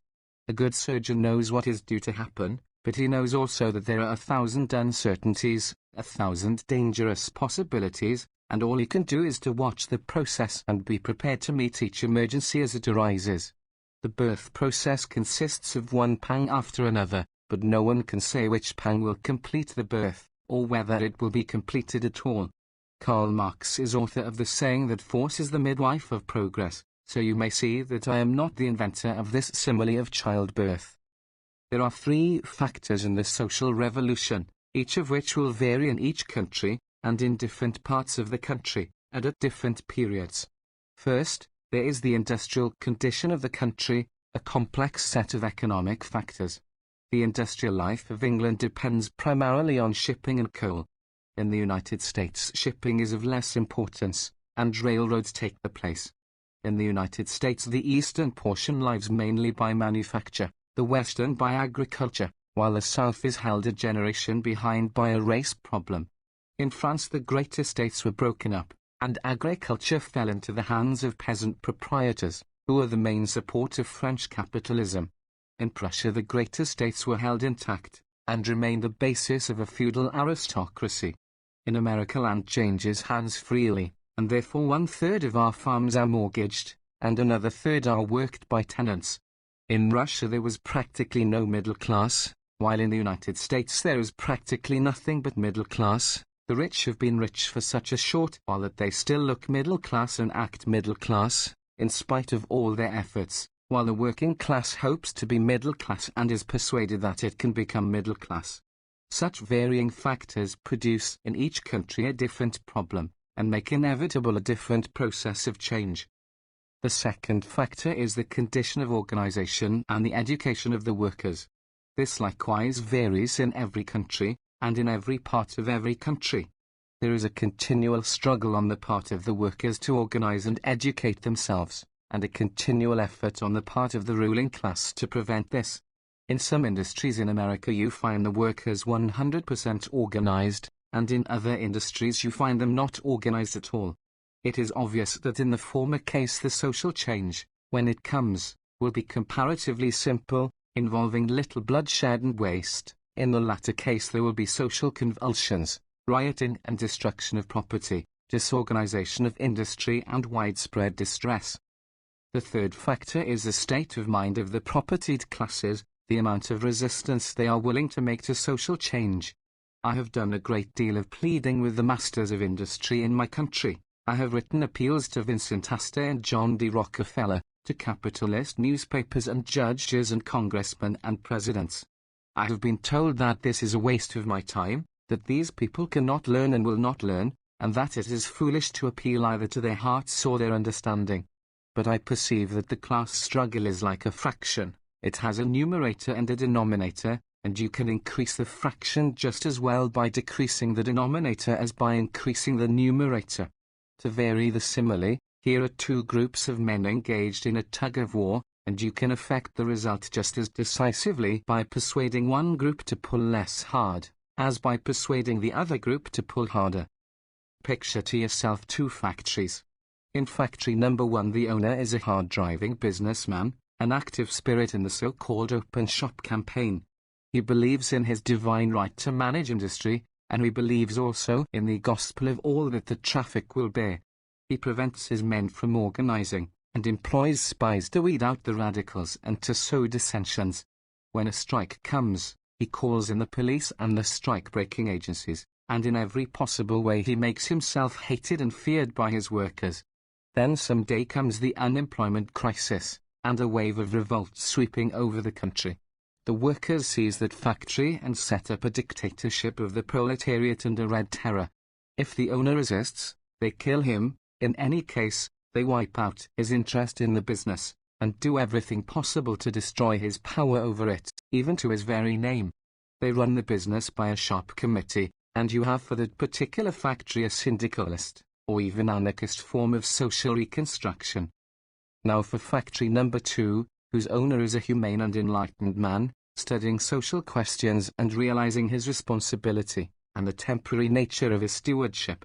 He gives his people the best possible working conditions, he keeps soap and books and discusses wages and profits with them, he educates the young workers, he meets with their union committees on a basis of free discussion. When the unemployment crisis comes and the wave of revolt sweeps the country, this man and his workers understand one another. He says, I can no longer pay profits, and so I can no longer keep going under the profit system, but if you are ready to run the plant, I am ready to help you the best I can. Manifestly, this man will continue the president of the corporation, and if he trains his sons wisely, they will keep his place. So, instead of having in that factory a dictatorship and a terror, you will have a constitutional monarchy, gradually evolving into a democratic republic. Chapter 66. Confiscation or compensation. Shall the workers buy out their capitalists? Can they afford to do it, and what will be the price? The problem of whether the social revolution shall be violent or peaceable depends in great part upon our answer to the question of confiscation versus compensation. We are now going to consider, first, the abstract rights and wrongs of the question, and, second, the practical aspects of it. There is a story very popular among single taxers and other advocates of freedom of the land. An English landowner met a stranger walking on his estate, and rebuked him for trespassing. Said the stranger, You own this land? Said the other, I do. And how did you get it? I inherited it from my father. And how did your father get it? He inherited it from his father. So on for half a dozen more ancestors, until at last the Englishman answered, He fought for it. Whereupon the stranger took off his coat and rolled up his sleeves and said, I'll fight you for it. This is all there is to say on the subject of the abstract rights of land titles. There is no title to land which is valid on a historical basis. Everything rests upon fraud and force, continued through endless ages of human history. We in the United States took most of our land from the Indians, and in the process our guiding rule was that the only good Indian was a dead Indian. We first helped the English kings to take large sections of our country from the French and Spanish, and then we took them from the English king by a violent revolution. We purchased our southwestern states from Mexico, but not until we had taken the precaution of killing some thousands of Mexicans in war, which had the effect of keeping down the purchase price.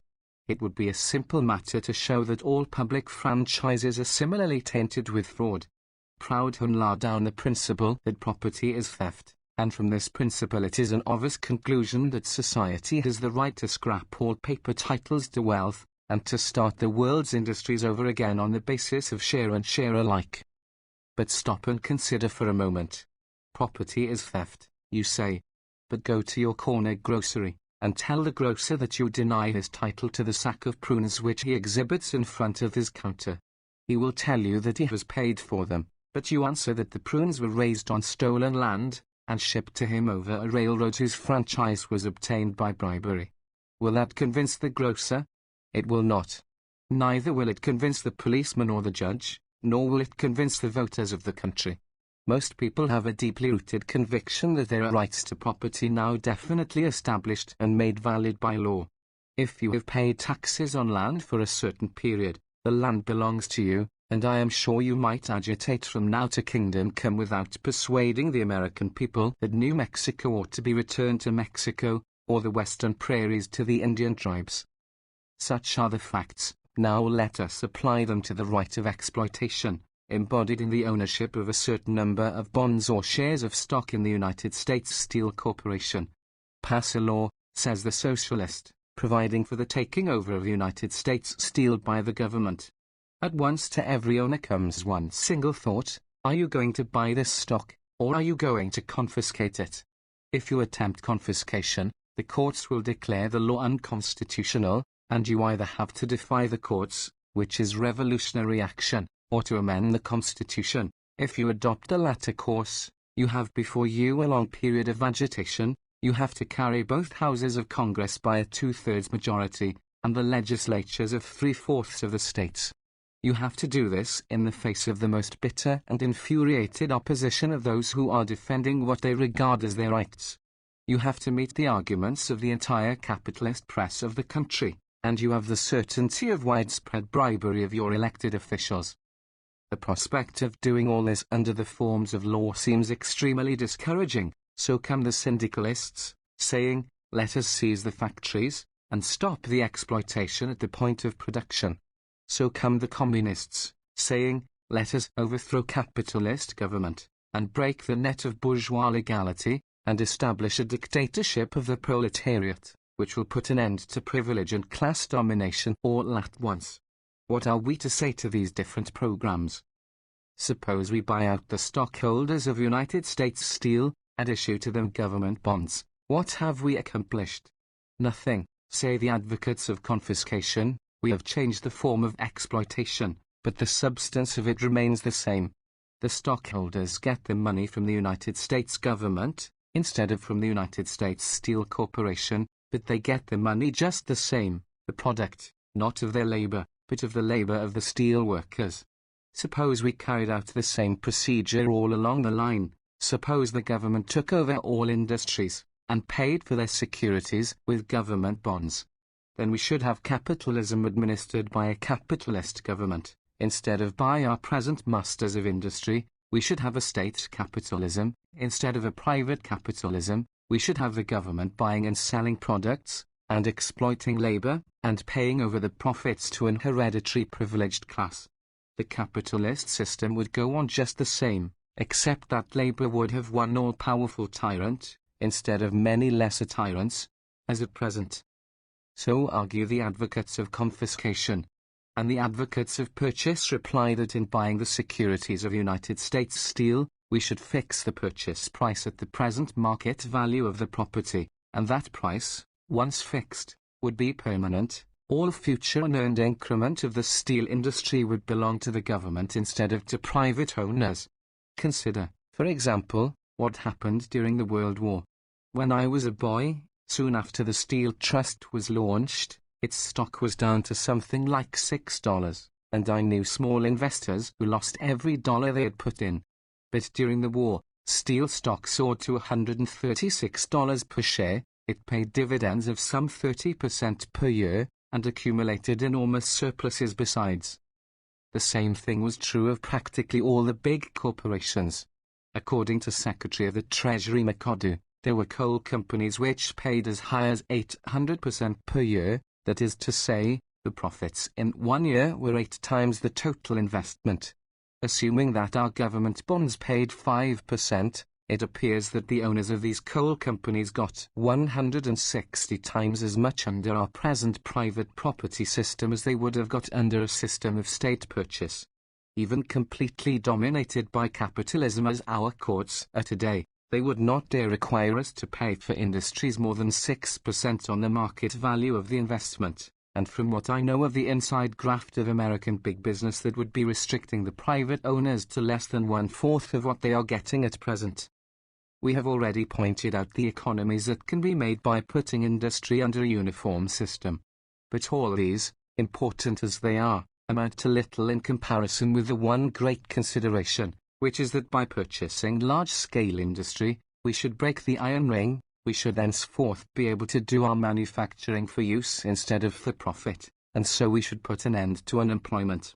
Our cheerful workers would throng into the factories, to produce for themselves instead of for masters, and in 1 year of that we should so change the face of our country that a return to the system of private ownership would be unthinkable. In 1 year we could raise production to such a point that the interest on the bonds we had issued would be like the crumbs left over from a feast. Chapter 67. Expropriating the expropriators. Discusses the dictatorship of the proletariat, and its chances for success in the United States. I am aware that the suggestion of paying for the industries we socialize will sound tame and uninspiring to a lot of ardent young radicals of my acquaintance. They will shake their heads sadly and say that I am getting middle-aged and tired. We have seen in Russia and Hungary and other places so many illustrations of the quick and easy way to expropriate the expropriators that now there is in every country a considerable group of radicals who will hear to no program less picturesque than barricades and councils of action. In considering this question, I set aside all considerations of abstract right or wrong, the justification for violence and the overthrow of capitalist society. I put the question on the basis of cash, pure and simple. It will cost a certain amount of money to buy out the owners, and that money will have to be paid, as it is paid at present, out of the labor of the useful workers. The workers don't want to pay any more than they have to. The question they must consider is, which way will they have to pay most? The advocates of the dictatorship of the proletariat are lured by the delightful prospect of not having to pay anything, and if that were really possible it would undoubtedly be the better way. But we have to consider this question. Is the program of not having to pay anything a reality, or is it only a dream? Suppose it should turn out that we have to pay anyhow, and that in the case of violent revolution we pay much more, and in addition run serious risk of not getting what we pay for. Here are enormous industries, running at full blast, and it is proposed that some morning the workers shall rise up and seize them, and turn out the owners and managers, and run the industries themselves. Will anybody maintain that this can be done without stopping production in those factories for a single day? Certainly production must stop during the time you are fighting for possession, and the cruel experience of Russia proves that it will stop during the further time you are fighting to keep possession, and to put down counter-revolutionary conspiracies. Also, alas, it will stop during the time you are looking for somebody who knows how to run that industry. It will stop during the time you are organizing your new administrative staff. You may discover to your consternation that it stops during the time you are arranging to get other industries to give you credit, and to ship you raw materials, also during the time you are finding the workers in other industries who want your product, and are able to pay for it with something that you can use, or that you can sell in a badly disorganized market. And all the time that you are arranging these things, you are going to have the workers at your back, not getting any pay, or being paid with your paper money which they distrust, and growling and grumbling at you because you are not running things as you promised. You see, the mass of the workers are not going to understand, because you haven't made them understand. You have brought about the great change by your program of a dictatorship, of action by an enlightened minority, and now you have the terror that the unenlightened majority may be won back by their capitalist masters, and may kick you out of control, or even stand you up against a wall and shoot you by a firing squad. And all the time you are worrying over these problems, who can estimate the total amount the factory might have been producing if it had been running at full blast? Whatever the difference is, remember, it is paid by the workers, and might that sum not just as well have been used to buy out the owners? If we were back in the old days of hand labor and crude, unorganized production, I admit that the only way to benefit the slaves might be to turn out the masters by force. But here we have a social system of infinite complexity, a delicate and sensitive machine, which no one person in the world, and no group of persons, understands thoroughly. In the running of such a machine a slight blunder may cost a fortune, and certainly all the skill, all the training, all the loyal services of our expert engineers and managers is needed if we are to remodel that machine while keeping it running. The amount of wealth which we could save by the achieving of that feat would be sufficient to maintain a class of owners in idleness and luxury for a generation, and so I say, with all the energy and conviction I possess, pay them. Pay them anything that is necessary, in order to avoid civil war and social disorganization. Pay them so much that they can have no possible cause of complaint, that the most hidebound capitalistic-minded judge in the country cannot find a legal flaw in the bargain. Pay them so that every engineer and efficiency expert and manager and foreman and stenographer and office boy will stay on a job and work double time to put the enterprise through. Pay them such a price that even Judge Gary and John D. Rockefeller will be willing to help us do the job of social readjustment. Ah, yes, my young radical friends will say, that sounds all very beautiful, but it's the old utopian dream of brotherhood and class cooperation. That will never happen on this earth, until you have first abolished capitalism. My answer is, it could happen tomorrow if we had sufficient intelligence to make it happen. That it does not happen is simply absence of intelligence. And will anyone maintain that it is the part of an intelligent man to advocate a less intelligent course than he knows? What is the use of our intelligence, if we abdicate its authority, and give ourselves up to programs of action which we know are blind and destructive and wasteful? We may see a great vessel going on the rocks, we may feel certain that it is going, in spite of everything we can do. But shall we fail to do what we can to make those in the vessel realize how they might get safely into the harbor? We have had the Russian Revolution before us for 4 years. Mankind will spend the next 100 years in studying it, and still have much to learn, but the broad outlines of the great experiment are now plain before our eyes. Russia was a backward country, and she tried to fight a modern war, and it broke her down. She had practically no middle class, and her ruling class was rotten. And so the revolutionists had their chance, and they seized it. Perhaps it would be more correct to say that they came to the rescue of Russia, saving her from the hands of those who were trying to force her to fight, when she was utterly exhausted and incapable of fighting. Anyhow, here was your dictatorship of the proletariat. It turned out all the executive experts, or nearly all of them, because they were tainted with the capitalist psychology, and then straightway it had to call them back and make terms with them, because industry could not be run without them. And of course these engineers and managers sabotaged the revolution. Every non-proletarian sabotaged it, both inside Russia and outside. You denounced this, and protested against this, but all the same it happened. It was human nature that it should happen, and it is one of the things you have to count on, in any and every country where you attempt the social revolution by minority action. They have got power in Russia, and they dream of getting power in America in the same way. But there is no such disorganization in our country as there was in Russia, and it would take a generation of civil strife to bring us to such a condition. We have a middle class, powerful, thoroughly organized, and thoroughly conscious. Moreover, this class has ideals of majority rule, which are bred in its very bones, and while they have never realized these ideals, they think they have. And they are prepared to fight to the last gasp in that belief. All that the leaders of Moscow have to do is to bring about an attempt at forcible revolution, and they will discover in American society sufficient power of organization and of brutal action to put their movement out of business for a generation. 100 years ago we had chattel slavery firmly fixed as the industrial system of one half of these United States. To far-seeing statesmen it was manifest that chattel slavery was a wasteful system, and that it could not exist in competition with free labor.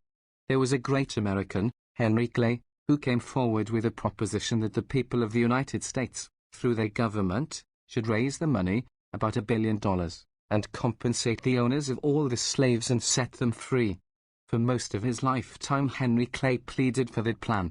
But the masters of the South were making money fast. They knew how to handle the Negro as a slave. They could not imagine handling him as a free laborer, and they would not hear to the plan. On the other side of Mason and Dixon's line were fanatical men of principle, who said that slavery was wrong, and that was the end of it. There is a stanza by Emerson discussing this question of confiscation versus compensation. Pay ransom to the owner, and fill the bag to the brim. Who is the owner? The slave is owner, and ever was. Pay him. This, you see, is magnificent utterance, but as economic philosophy it is reckless and unsound. The abolitionists of the North took up this poem, and the slave power of the South answered with a battle song. War to the hilt. Theirs be the guilt. Who fettered a freeman to ransom the slave? And so the issue had to be fought out. It cost 1 million human lives and 5 billions of treasure, and it set American civilization back a generation. And now we confront exactly the same kind of emergency, and are coming to exactly the same method of solution. We have white wage slaves clamoring for their freedom, and we have businessmen making money out of them, and exercising power over them, and finding it convenient and pleasant. They are going to fight it out in a civil war, and which side is going to win I am not sure. But when the historians come to write about it a couple of generations from now, let them be able to record that there were a few men in the country who pleaded for a sane and orderly and human solution of the problem, and who continued to voice their convictions even in the midst of the cruel and wasteful strife. Chapter 68.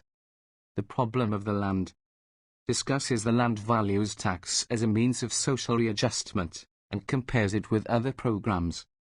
The writer of this book has been watching the social process for 20 years, trying to figure out one thing: how the change from competition to cooperation can be brought about with the minimum of human waste. He has come to realize that the first step is a mental one, to get the people to want the change. That means that the program must be simple, so that the masses can understand it. As a social engineer you might work out a perfect plan, but find yourself helpless, because it was hard to explain. As illustration of what I mean, I cite the single tax, a theory which has a considerable hold in America, but which politically has been utterly ineffective.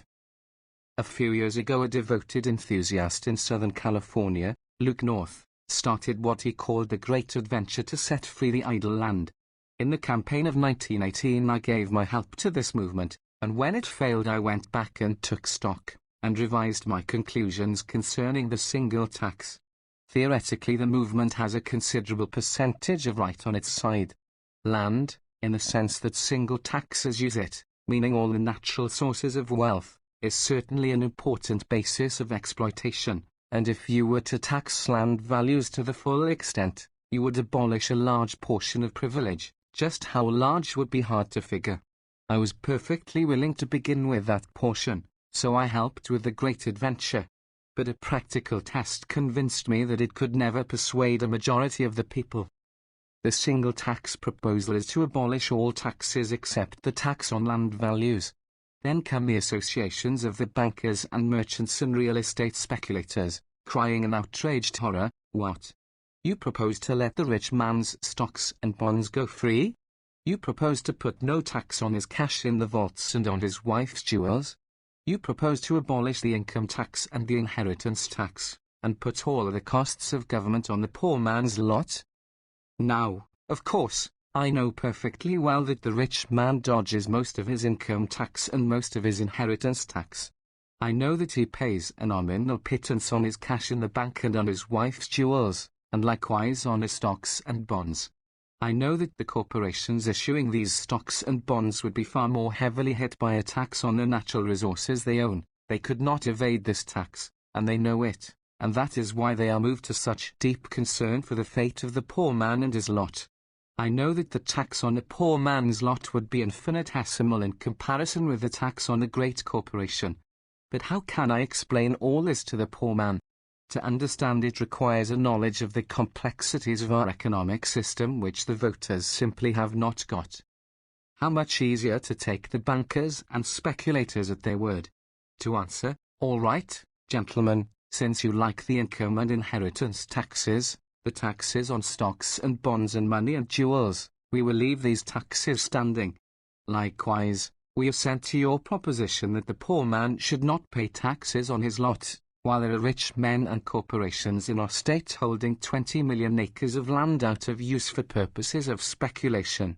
We will therefore arrange a land values tax on a graduated basis. After the plan of the income tax, we will allow $1,000 or $2,000 worth of land exempt from all taxation, provided it is used by the owner, and we will put a graduated tax on all individuals and corporations owning a greater quantity of land, so that in the case of individuals and corporations owning more than $10,000 worth of land, we will take the full rental value, and thus force all idle land into the market. Now, the provision above outlined would have spiked every single argument used by the opposition to the great adventure in California in 1918. It would have made the real intent of the measure so plain as to win automatically the additional votes needed to carry the election. But I tried for 3 years, without being able to persuade a single one of the great adventure leaders to recognize this plain fact. The single taxer is his formula, the land values tax and no other tax, and all else is heresy. Actually, the president of a big single tax organization in the East declared that by the advocacy of my idea I had betrayed the single tax. We may take this as an illustration of the difference between dogmatism and science in the strategy of the class struggle. I first suggested my program immediately after the war, with the provision that the land thrown on the market should be purchased by the state, and used to establish cooperative agricultural colonies for the benefit of returned soldiers. But we have preferred to have our returned soldiers stay without work, or to displace the men and women who had been gallantly doing their bit. By this means we soon had 5 million men out of work, and many other millions bitterly discontented with their wages. Again I took up the proposition for a graduated land tax, with the suggestion that the money should be used to provide a pension, first for every dependent man or woman over 60 years of age in the country, and second for every child in the country whose parents were unable properly to support it, whether because they were dead or sick or unemployed. You may note that in advocating this program, you would not have to convert anybody to any foreign theories, nor would you have to use any long words. You would not have to say anything against the Constitution, nor to break any law, nor to give occasion for patriotic mobs to tar and feather you. To every poor man in your state you could say, if you own your own house and lot, this bill will lift the taxes from both, and therefore it will mean $50 or $100 a year in your pocket. If you do not own a home, it will take millions of idle acres out of the hands of the speculators, and break the price of real estate, so that you can have either a lot in the city or a farm in the country with ease. Furthermore, you could say, this measure will have the effect of drawing the unemployed from the cities at once, and so stopping the downward course of wages. At the same time that wages hold firm, the cost of food will go down, because there will be millions more men working on the land. In addition to that, the state will have an enormous income, many millions of dollars a year, taken exclusively from those who are owning and not producing. This money will be expended in saving from suffering and humiliation the old people of the country, who have worked hard all their lives and have been thrown on the scrap heap, also in making certain that every child in the country has food enough and care enough to make him into a normal and healthy human being, so that he can do his share of work in the world and pay his own way through life. I submit the above measure to those who believe that the road to social freedom lies by some sort of land tax. But before you take it up, I invite you to consider whether there may not be some other way, even easier. There is a homely old saying to the effect that molasses catches more flies than vinegar, and I am always looking for some way that will get the poor what they want, without frightening the rich any more than necessary. I know a certain type of radical whom this question always exasperates. He answers that the opposition will be equally strong to any plan, the rich will do anything for the poor except get off their backs, and so on. In reply I mention that among the most ardent radicals I know are 6 millionaires. I know one woman who is worth $1 million, who pleads day and night for social revolution, while the people who work for her are devoted and respectful wage slaves. Herbert Spencer said that his idea of a tragedy was a generalization killed by a fact. I shall not say that the existence of millionaire socialists and parlor Bolsheviks kills the theory of the class struggle, but I certainly say it compels us to take thought of the rich as well as of the poor in planning the strategy of our campaign. And manifestly, if we want to consider the rich, The very last device we shall use is that of a tax. Nobody likes to pay taxes. Everybody agrees in classifying taxes with death. Each feels that he is paying more than his share already. Each knows that the government which collects the tax is incompetent or worse. Stop and recall what we have proven about the iron ring, the possibilities of production latent in society. Realize the bearings of this all-important fact, that we can offer to mankind a social revolution which will make everybody richer, instead of making some people poorer. Exactly how to do this is the next thing we have to inquire. Chapter 69. The control of credit. Deals with money, the part it plays in the restriction of industry, and may play in the freeing of industry. How is it that the rich are becoming richer? The single taxer answers that it is by monopoly of the land, the natural sources of wealth. The socialist answers that it is by the control of the machinery of production. But if you go among the rich and make inquiry, you speedily learn that these factors, large as they are, amount to little in comparison with another factor, the control of credit. There are hosts of little capitalists and businessmen who deal in land and produce goods with machinery, but the men who make the real fortunes and dominate the modern world are those who control credit, and whose business is, not the production of anything, but speculation and the manipulation of markets.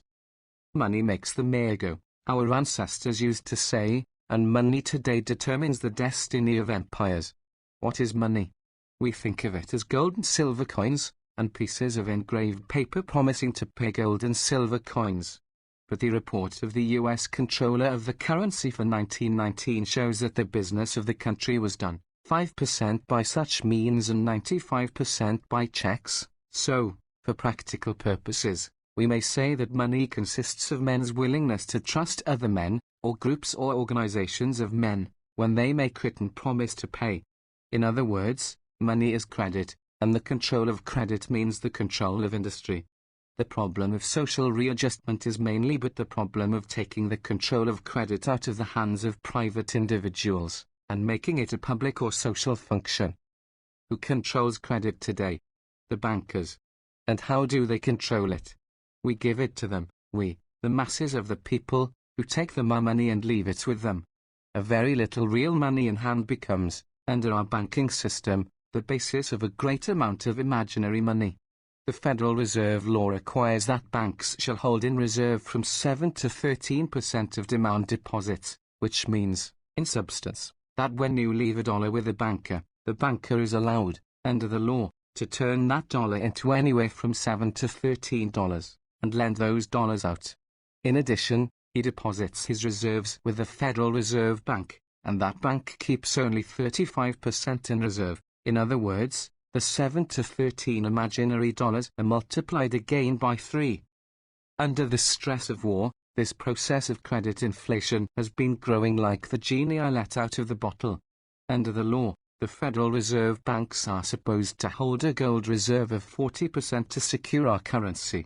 But in December 1919, these banks held a trifle over $1 billion worth of gold, while our paper money was over $4 billion. In addition, our banks have over 33 billions of deposits, and all these are supposed to be secured by gold. In addition, there are 25 billions of government bonds, and uncounted billions of private notes, bonds and accounts, all supposed to be payable in gold. So it appears that about 1% of our outstanding money is real, and the rest is imaginary, that is, it is credit.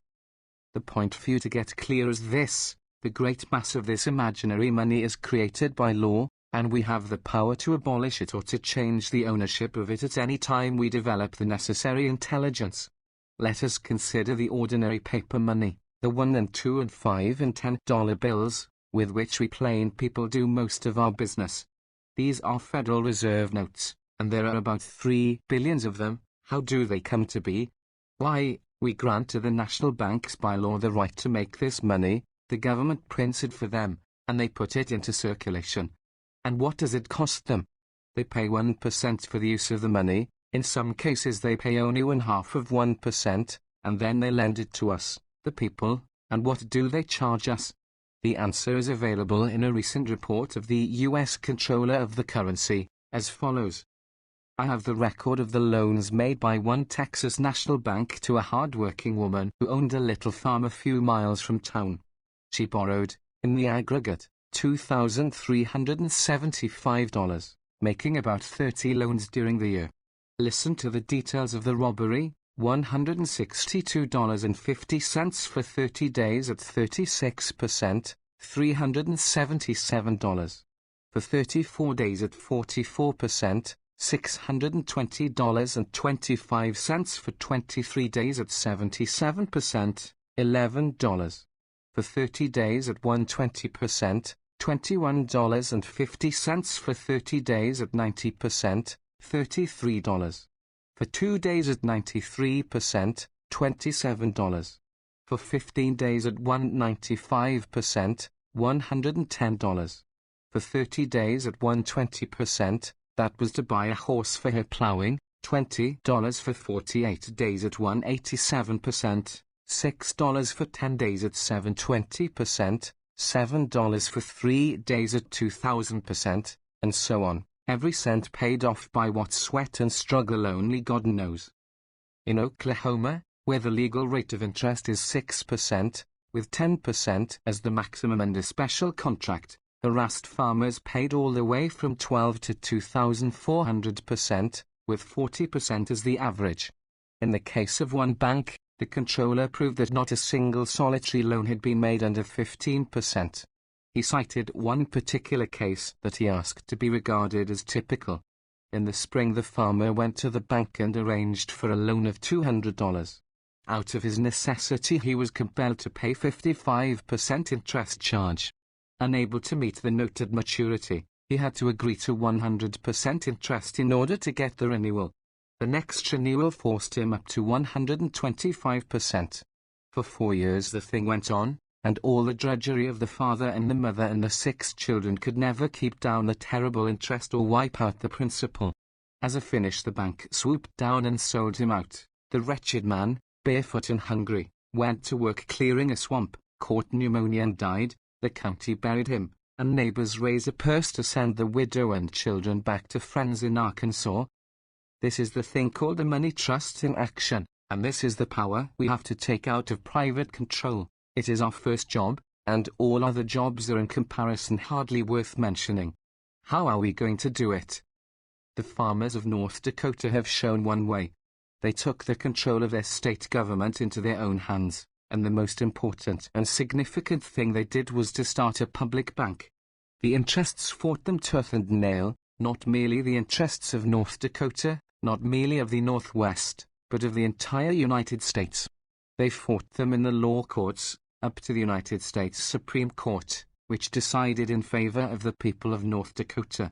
Therefore, make note of this vital fact, the most important single fact in the strategy of the class struggle: every state can, under the Constitution, have a public bank. Every city and town can have one, and no court can ever forbid it.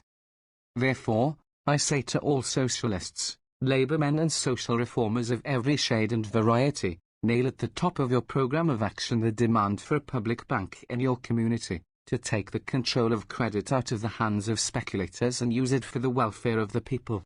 Make it your first provision that every dollar of public money shall be deposited in this bank, and every detail of public financing handled by this bank. Make it your second provision that the purpose of this bank shall be to put all private banks out of business, and take over their power for the people. At present, you understand, it is taken for granted that the first purpose of the government is to foster the private credit system. Take, for example, the Postal Savings Bank. The private banks fought this for a generation, and finally they allowed us to have it, on condition that it should be turned into a device for collecting money for them. Our postal bank turns over all its money to the private banks, at the grotesque rate of 2% interest, and recently I read of the director of the postal bank appearing before a convention of bankers, asking for some small favor, and humbly explaining that it was not his idea to make the postal bank a rival of the private savings banks. Why should he not do so? Let us nail it to our radical program that the postal savings bank is to fight for business, just as do the private banks, and lend its funds direct to the people on good security. Let our federal banking system also become the servant of the public welfare, and let its energy be devoted to breaking the stranglehold of predatory finance on our industry. Let the government issue all money, and use it for the transfer of industry from private into public hands. Do we want to socialize our railroads, our coal mines, our telegraphs and telephones? Do we want to buy them, in order to avoid the wastes of civil war and insurrection? We have agreed that we do, and here we have the way of doing it. If the bankers can create, out of our willingness to trust them, billions upon billions of imaginary money, then so can we, the people of the United States, create money out of our willingness to trust ourselves. And do not let anybody fool you for a single second by talking about fiat money and inflation of the currency. If you are paying twice as much for everything as you did before the war, you are paying it because the bankers have doubled the amount of money in circulation. For that reason and that alone. That double money the bankers own, the only question now to be decided is, who is to own the double money that will be created tomorrow? Make note of the fact that it costs nothing to start a public bank.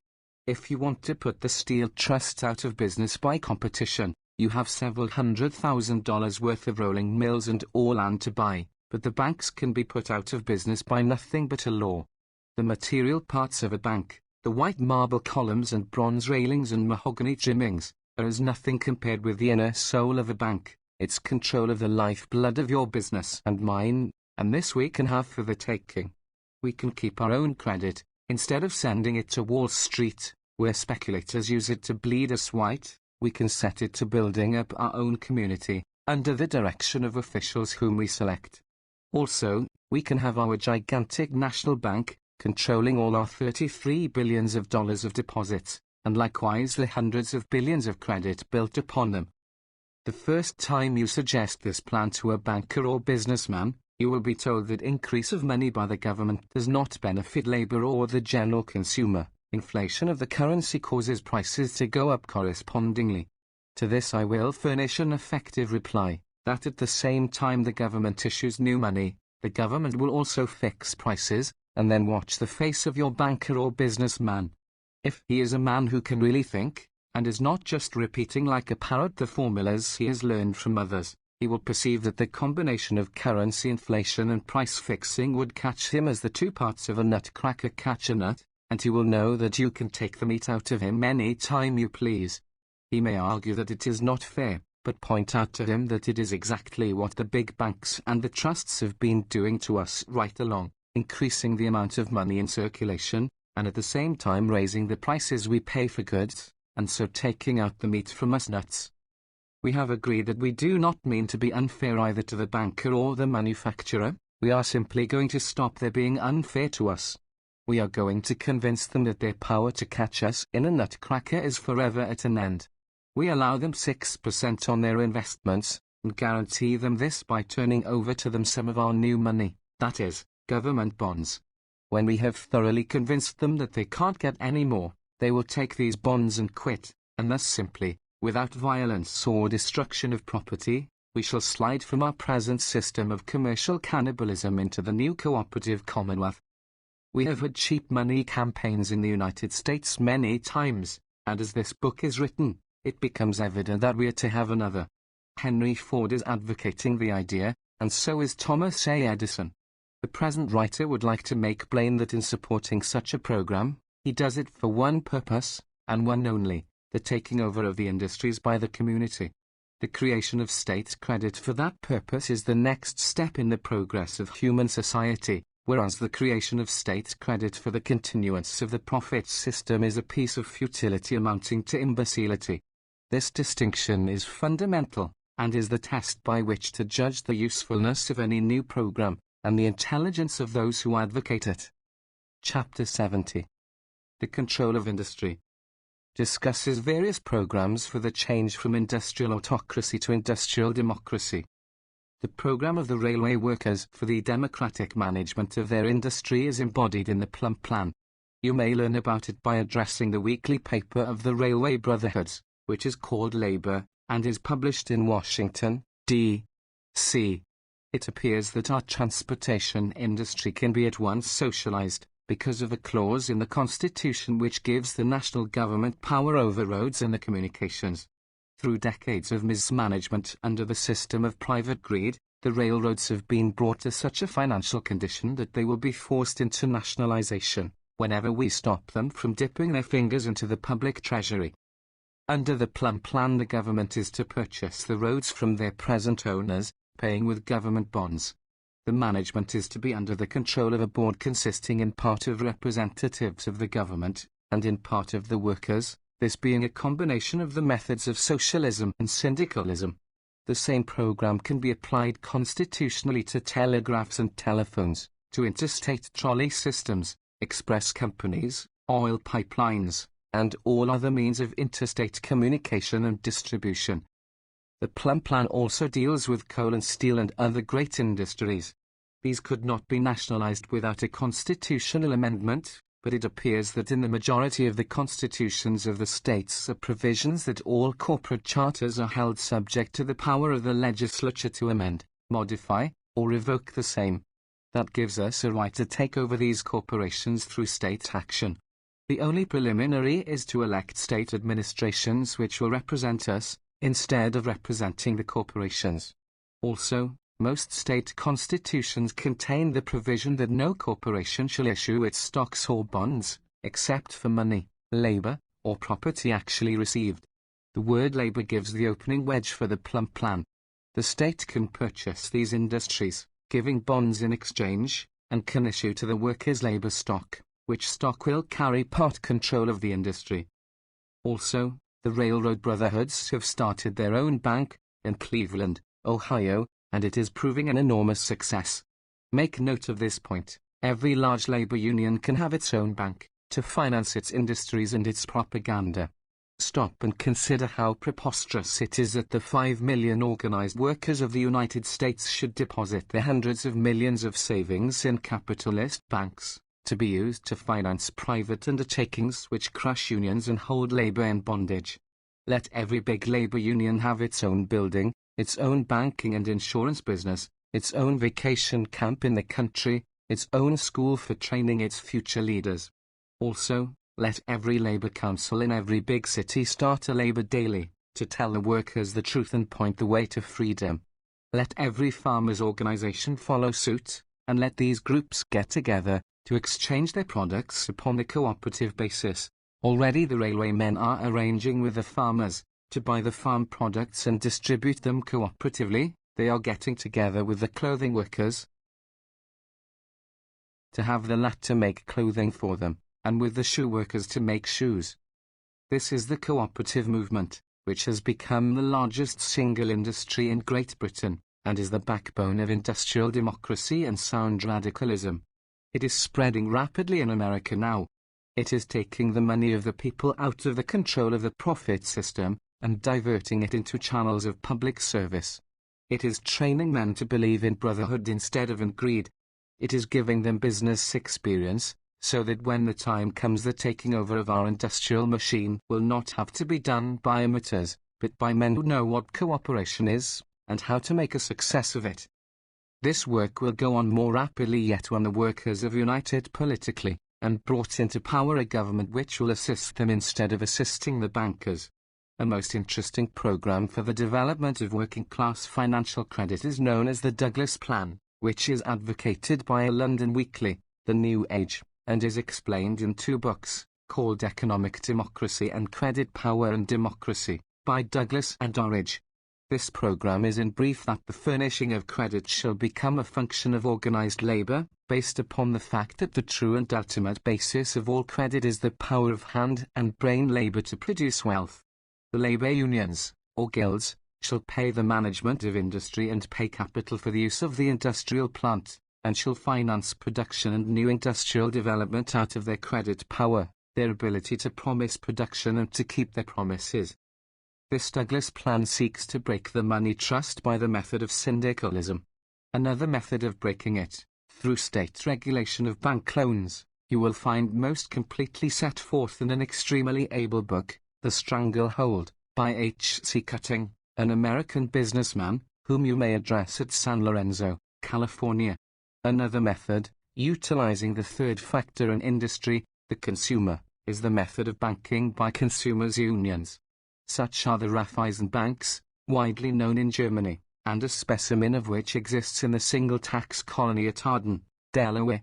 Those who wish to know about the cooperative bank, or other forms of cooperation, may apply to the Cooperative League of America, 2 West 13th Street, New York, whose president is Dr. James P. Warbus. Information concerning public ownership may be had from the Public Ownership League, 127 North Dearborn Street, Chicago, also from the Socialist Party, 220 South Ashland Boulevard, Chicago, and from the Bureau of Social Research of the Rand School of Social Science, New York. Also, I ought to mention the very interesting plan for social reconstruction set forth by Mr. King C. Gillette, inventor of the safety razor.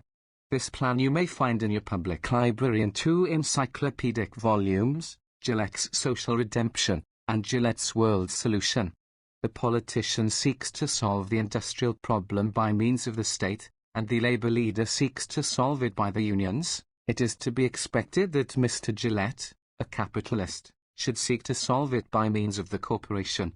He points out that the modern trust is the greatest instrument of production yet invented by man, and he asks why the people should not form their own trust, to handle their own affairs, and to purchase and take over the industries from their present private masters.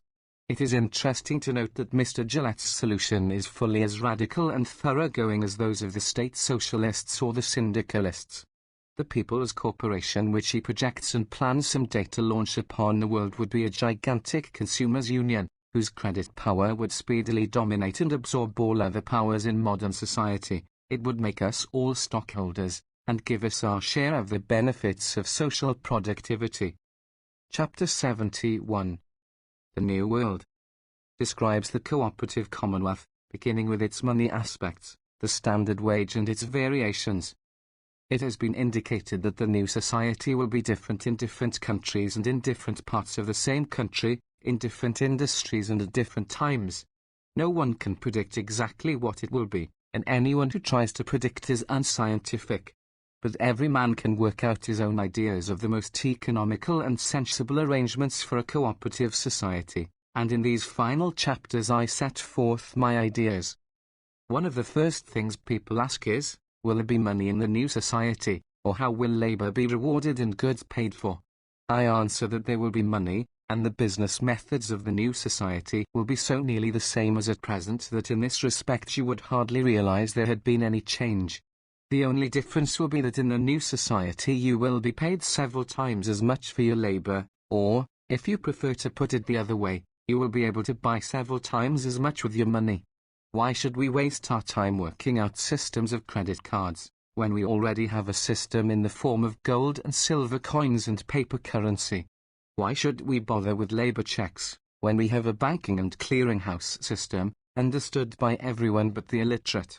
The only difference we shall make is that nobody can get gold and silver coins or paper currency, except by performing labor to pay for them. Nobody can have money in the bank and draw checks against it, until he has rendered to society an equivalent amount of service. When you have earned your money in the New World, you will spend it wherever you please, and for whatever you please, the only difference being that the price you pay will be the exact labor cost of producing that article, with no deduction for any form of exploitation.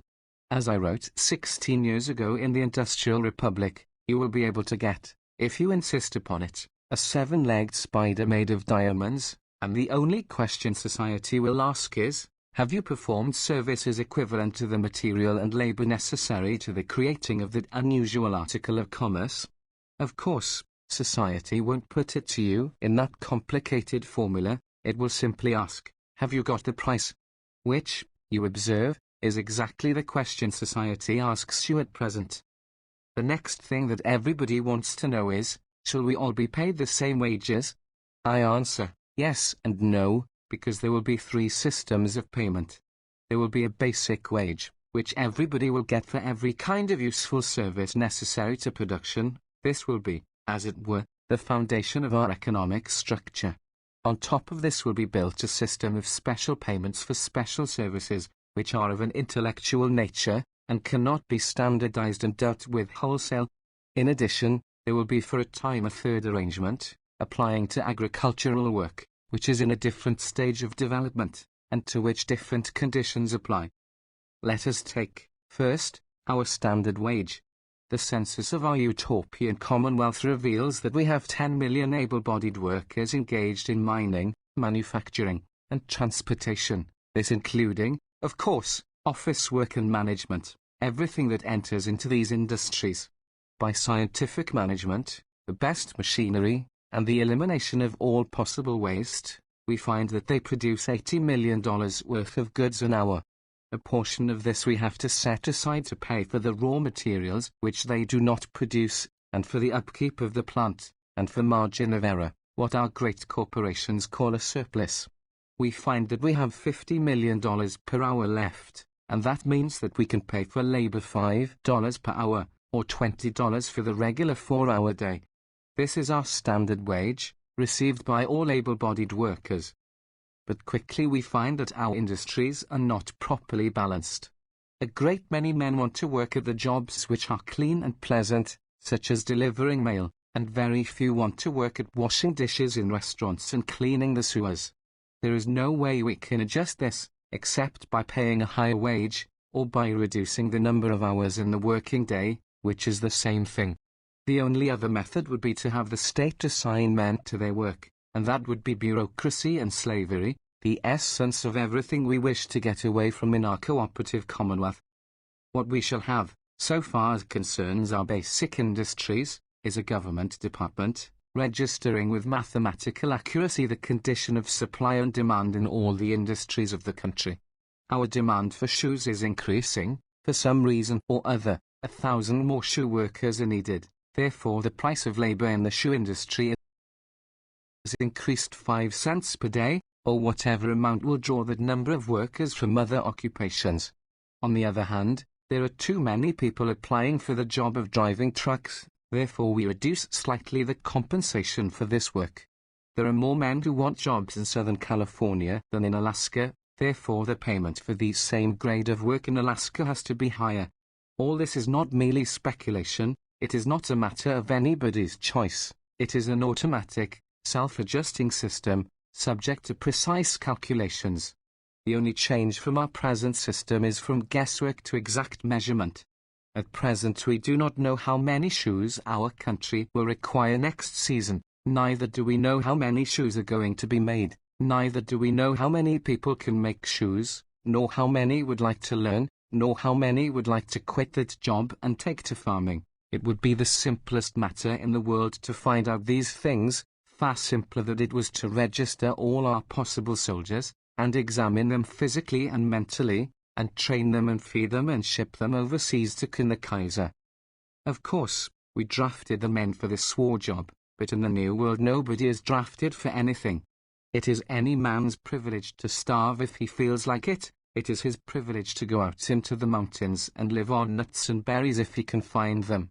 Nobody makes him go anywhere, or makes him work at anything, unless, of course, he is a convicted criminal. To the free citizen, all that society has to say is, if he buys any products, he must pay for those products with his own labor, and not with some other man's labor. Of course, he may steal, or cheat, as under capitalism, our New World has laws against stealing and cheating, and does its best to enforce them. The difference between the capitalist world and our world is merely that we make it impossible for any man to get money legally without working. Under these conditions, the average man wishes to work, and the only question remaining is, how shall he work? If he wants to work by himself, and in his own way, nobody objects to it. He is able to buy anything he pleases, whether raw materials or finished products. If he wants to buy leather and make shoes after his own pattern, no one stops him, and if he can find anyone to buy these shoes, he can earn his living in that way. He is able to get land for as long a time as he wants it, by paying to the state the full rental value of that land, and if he wants to farm the land, he can do so, and sell his products. As a matter of theory, he is perfectly free to hire others to farm the land for him, or with him. There is no law to prevent it, neither is there any law to prevent his renting a factory and buying machinery, and hiring labor to make shoes. But, as a matter of practical fact, it is impossible for him to do this, because the community is in the business of making shoes, and on an enormous scale, with great factories run democratically by the workers, and there is very small chance of any private businessman being able to draw the workers away from these factories. The community factories have all the latest machinery, they apply the latest methods of scientific management, and they turn out standard shoes at such a rate that private competition is unthinkable. Of course, there may be some special kind of shoes, involving an intellectual element, in which there can be private competition. This kind of manufacture is governed in our second method of payment, but before we discuss it, let us settle the problem of our most important basic industry, which is agriculture. Chapter 72. Agricultural Production discusses the land in the New World, and how we foster cooperative farming and cooperative homes. Farming the land is a very ancient industry, and while its tools have been improved, its social forms have been the same for a long time. The worker on the land is conservative, and the Russian Bolsheviks, who try to rush their peasants into communism, found that they had only succeeded in stopping the production of food. We make no such blunder in our new society. We have found a way to abolish speculation in land, and exploitation based on land ownership, while leaving the farmer free to run his business in the old way if he wants to.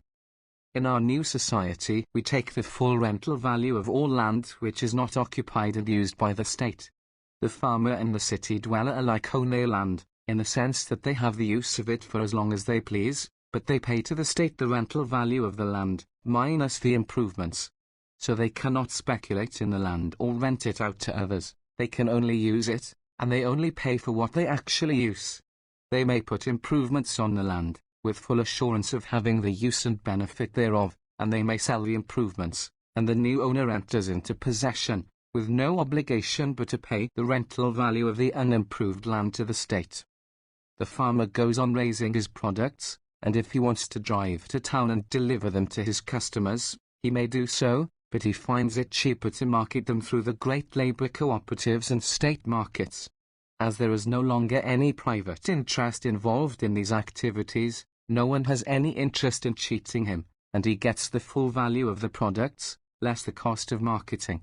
If the farmer wishes to continue all his life in his old-style individualistic method of working the land, he is free to do so. But here is what he sees going on within a few miles of his place. The state has bought a square mile of land, and has taken down the fences and established an agricultural cooperative for purposes of experiment and demonstration. The farm is run under the direction of experts, the soils are treated with exactly the right fertilizers for each crop, the best-paying crops are raised, the best seed is used, and the best machinery.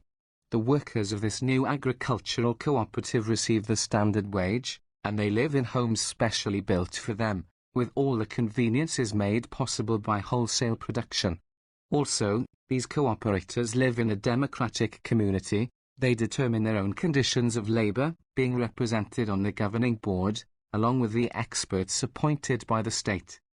The farmer watches this experiment, at first with suspicion, but he finds that his sons have less suspicion than he has, and his sons keep pointing out to him that their little farm is not making the standard wage or anything like it, and, moreover, the standard wage is constantly increasing, whereas the price of farm products is dropping. And here is the state, ready to direct new cooperative ventures, inviting a score of farmers in the community to combine and buy out the unwilling ones, and establish a new cooperative. Sooner or later the old farmer gives way, or he dies, and his sons belong to the new world. So ultimately we have our national agricultural system, in which all the requirements of our people are studied, and all the possibilities of our soil and climate, and the job of raising the exact quantities of food that we need, both for our own use and for export, is worked out as one problem. We know how much lumber we need, and we raise it on all our hillsides and mountain slopes, and so protect ourselves from floods and the denuding of our continent. We know where best to raise our wheat, and where best to raise our potatoes and our cabbages, and we do not do this by crude hand labor, nor by the labor of women and children from daybreak till dark. We have special machines that plant each crop, and other machines that reap it or dig it out of the ground and prepare it for market. A few days ago, I read a discussion in the Chamber of Commerce of Calcutta. Someone called attention to the wastes involved in the current method of handling rubber. One consignment of rubber had been sold more than 300 separate times, and the cost of these transactions amounted to 3 times the value of the rubber. This is only one illustration, and I might quote 1,000.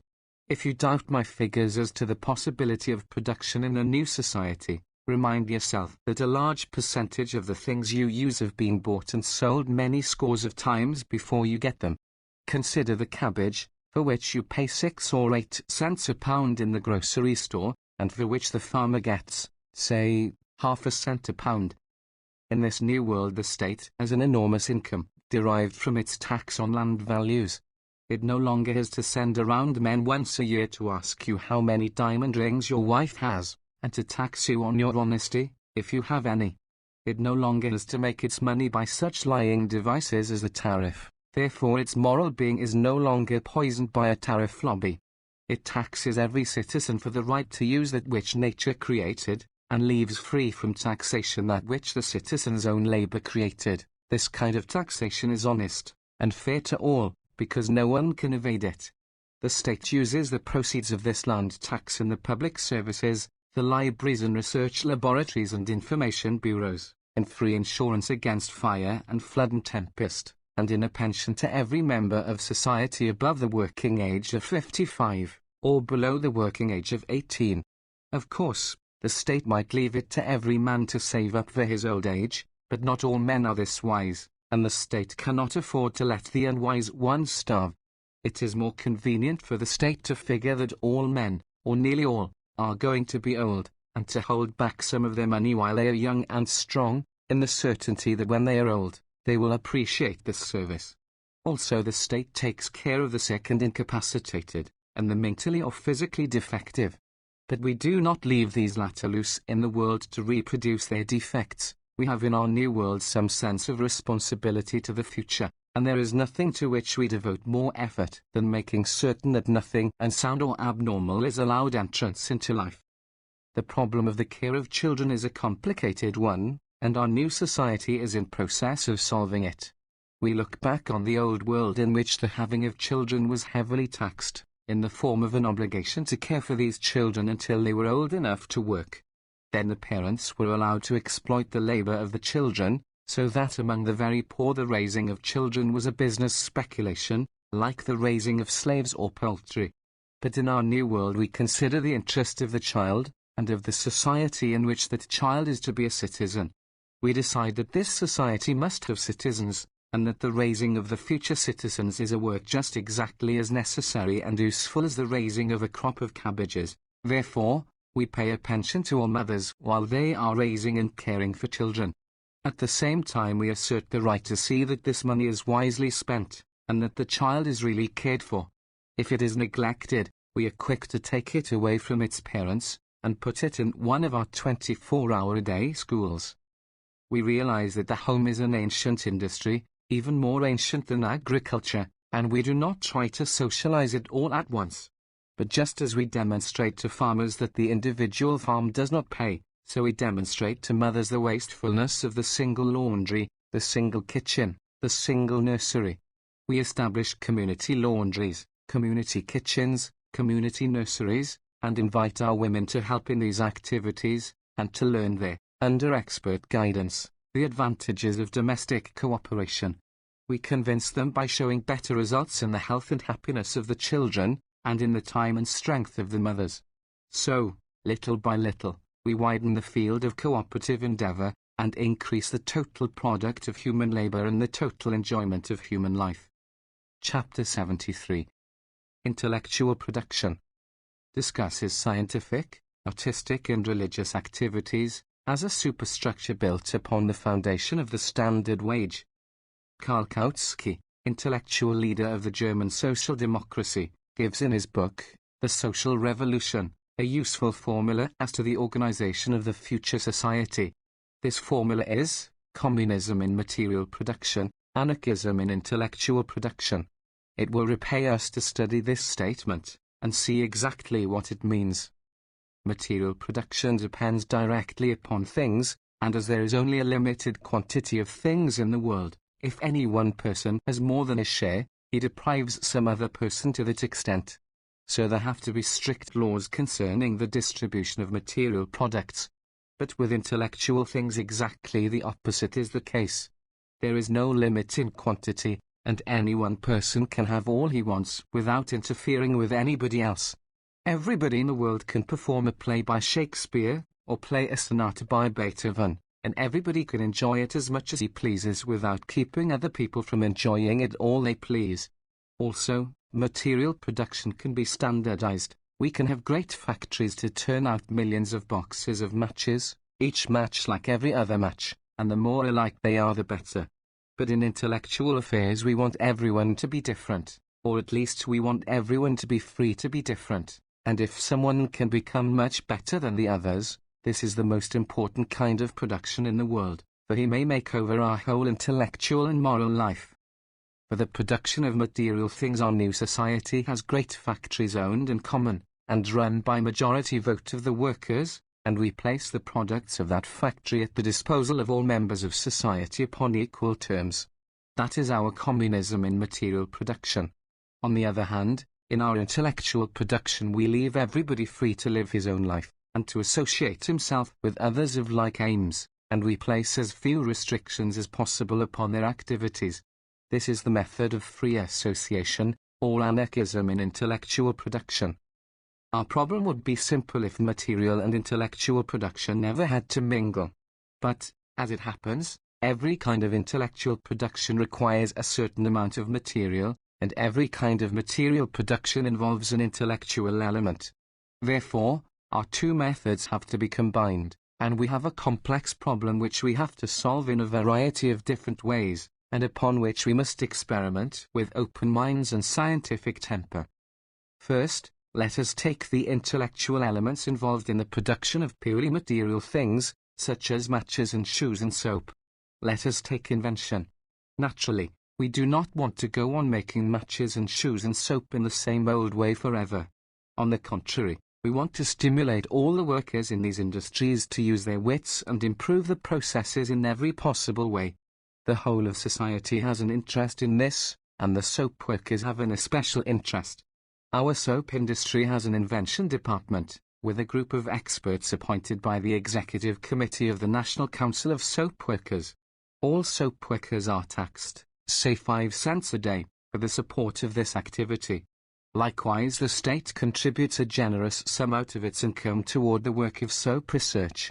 In addition to this, the soap industry offers prizes and scholarships for suggestions as to the improvement of every detail of the work. And at meetings of every local of soap workers somebody makes new suggestions as to methods of stimulating their intellectual life, not merely as regards soap, but as regards citizenship, and art and literature, and human life in general. Our soap workers, you must understand, are no longer wage slaves, brutalized by toil and poverty. They are free citizens of a free society. Our soap workers local in every city has its own theatre and concert hall and lecture bureau, and publishes its own magazine.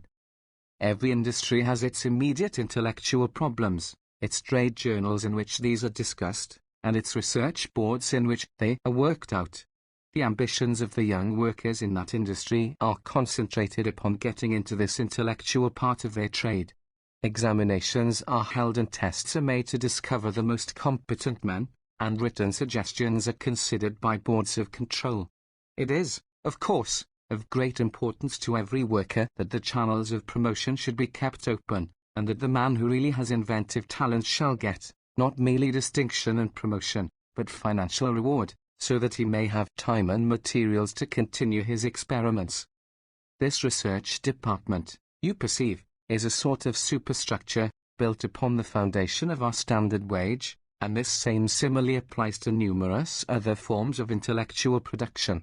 For example, our community paper mills turn out paper, and our community printers are prepared to turn out millions of books. How shall we determine what is to be the intellectual content of these material books? There are many different methods. First, There is the method of individualism. A man has something to say, and he writes a book. He works in the soap factory, and saves a part of his standard wage, and when he has money enough he orders the community printers to print his book, and the community booksellers to handle it for him, and the community post office to deliver it for him. Again, a group of men organize themselves into an association, or club, or scientific society, and publish books. The Authors' League takes up the work of publishing the writings of its members, and the Poetry Society does the same. This is the method of anarchism, or free association. But there is no reason why we should not have alongside it the method of socialism. There is no reason why we should not have state publishing houses, just as we have state universities and state libraries. The state should certainly publish standard works of all sorts, Bibles and dictionaries and directories, and cheap editions of the classics. In this new world our school boards are not chosen by businessmen for purposes of graft. They are chosen by the people to educate our children, so it seems to us perfectly natural that the National Educational Association should conduct a publication department, and order the printing of the school books which the children use. In the same way, anyone is free to write a play, or to put on a play, and invite people to come and see it. But, like the individual farmers and the individual mothers of families, the play producer in our society is in competition with great community enterprises, which set a high standard and make competition difficult. The same thing applies to the opera, and to concerts, and to all the arts and sciences. You can start a private hospital if you wish, but you will be in competition with public institutions, and you can only succeed if you are a man of genius, that is, if you have something to teach, too new and startling for the public boards of control to recognize. You try your new method, and it works, and that becomes a criticism of the public boards of control, and before long the people by their votes turn out the old board of control and put you in. That is politics, you say, but we in our new world do not use the word politics as one of contempt. We really believe that public sentiment is in the long run the best authority, and the appeal to public sentiment is at once a social privilege and a social service. What we strive to do is to clear the channels of appeal, and avoid favoritism and stagnation. To that end we maintain, in every art and every science and every department of human thought, endless numbers of centers of free, independent, cooperative activity, so that every man who is an inspiration, or a new idea, can find some group to support him or can form a new group of his own. This is anarchism in intellectual production, and it is the method under which in capitalist society men organize all their clubs and societies and churches. Devout members of the Roman Catholic Church will be startled to be told that theirs is an anarchist organization, but nevertheless, such is the case. The Catholic Church owns a great deal of property, and speculates in real estate, and to that extent it is a capitalist institution. It holds a great many people by fear, and to that extent it is a feudal institution. But insofar as members of the Church believe in it and love it and contribute of their free will to its support, they are organizing by the method which all anarchists recommend and desire to apply to the whole of society. Anarchist clubs and Christian churches are both free associations for the advocacy of certain ideas, the only difference being in the ideas they advocate. In our new world such organizations have been multiplied many-fold, and form a vast superstructure of intellectual activity, built upon the foundation of the standard wage. In this new world all the people are free. They are free, not merely from oppression, but from the fear of oppression. They have leisure and plenty, and they take part naturally and simply in the intellectual life. The old, of course, have not got over the dullness which a lifetime of drudgery impressed upon them, but the young are growing up in a world without classes, and in which it seems natural that everyone should be educated and everyone should have ideas. They earn their standard wage, and devote their spare time to some form of intellectual or artistic endeavor, and spend their spare money in paying writers and artists and musicians and actors to stimulate and entertain them. These latter are the ways of distinction in our new society. These are the paths to power. The only rich men in our world are the men who produce intellectual goods, the great artists, orators, musicians, actors and writers, who are free to serve or not to serve, as they see fit, and can therefore hold up the public for any price they care to charge. Just now there is eager discussion going on in our world as to whether it is proper for an opera singer, or a moving picture star, or a novelist, to make $1 million. Our newspapers are full of discussions of the question whether anyone can make $1 million honestly, and whether men of genius should exploit their public. Some point out that our most eminent opera singer spends his millions in endowing a conservatory of art, but others maintain that it would be better if he lowered his prices of admission, and let the public use its money in its own way. The extremists are busy founding what they call the 10-cent society, whose members agree to boycott all singers and actors who charge more than 10 cents admission, and all moving picture stars who receive more than $100,000 a year for their service. These 10-centers do not object to paying the money, but they object to the commercializing of art, and declare especially that the moral effect of riches is such that no rich person should ever, under any circumstances, be allowed to influence the youth of the nation. In this some of the greatest writers join them, and renounce their copyrights, and agree to accept a laureateship from some union of workers, who pay them a generous stipend for the joy and honor of being associated with their names. The greatest poet of our time began life as a newsboy, and so the National News Vendors Society has adopted him, and taken his name, and pays him $10,000 a year for the privilege of publishing his works.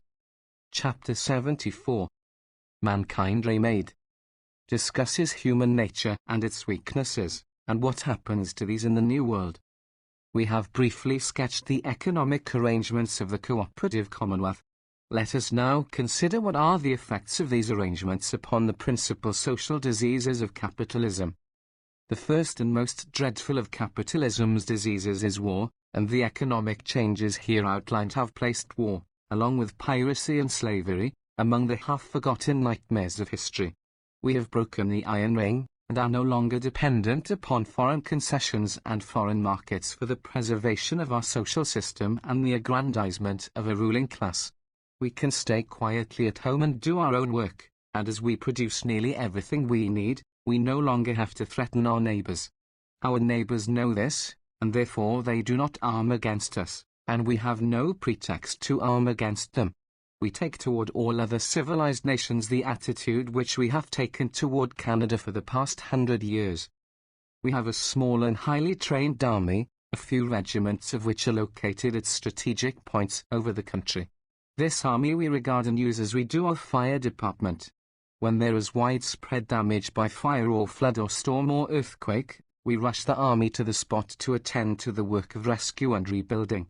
Also, we have a small navy in international service, for, of course, we are no longer an independent and self-centered nation. We have come to realize that we are part of the world community, and have taken our place as one state in the International Socialist Federation. We send our delegates to the World Parliament, and we place our resources at the disposal of the world government. However, it now takes but a small army and navy to preserve order in the world. We govern the backward nations, but the economic arrangements of the world are such that we are no longer driven to exploit and oppress them.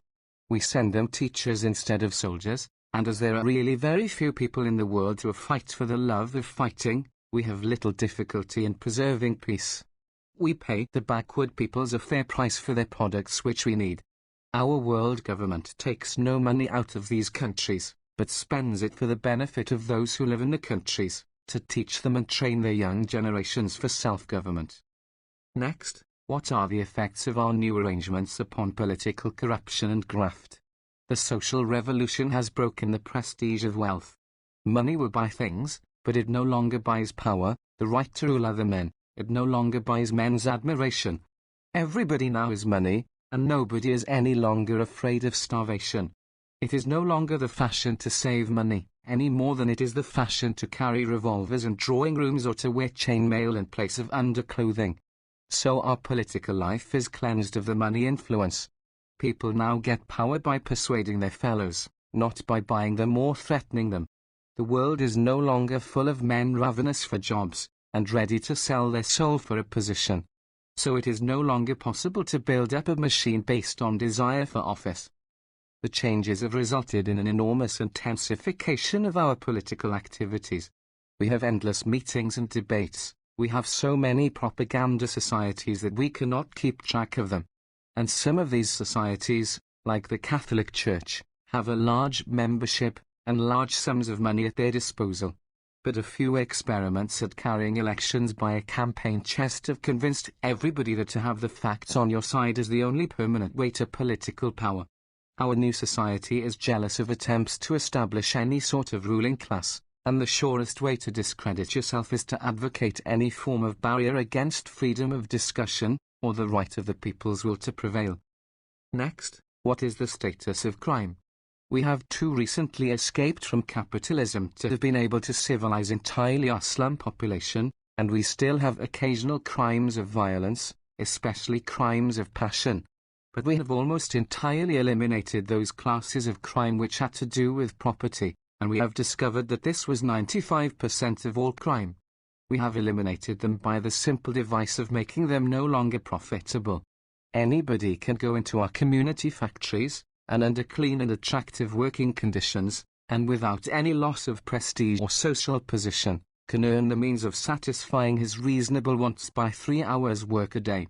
Almost everybody finds this easier than stealing or cheating. But more important yet, as a factor in abolishing crime, is the abolition of class domination and the prestige of wealth. We no longer have in our community a ruling class which lives without working, and which offers to the weak-minded and viciously inclined the perpetual example of luxury. We no longer set much store on jewels and fine raiment. We do not make costly things, except for public purposes, where all may enjoy them, and nobody stores great quantities of money, because everyone has a guarantee of security from the state.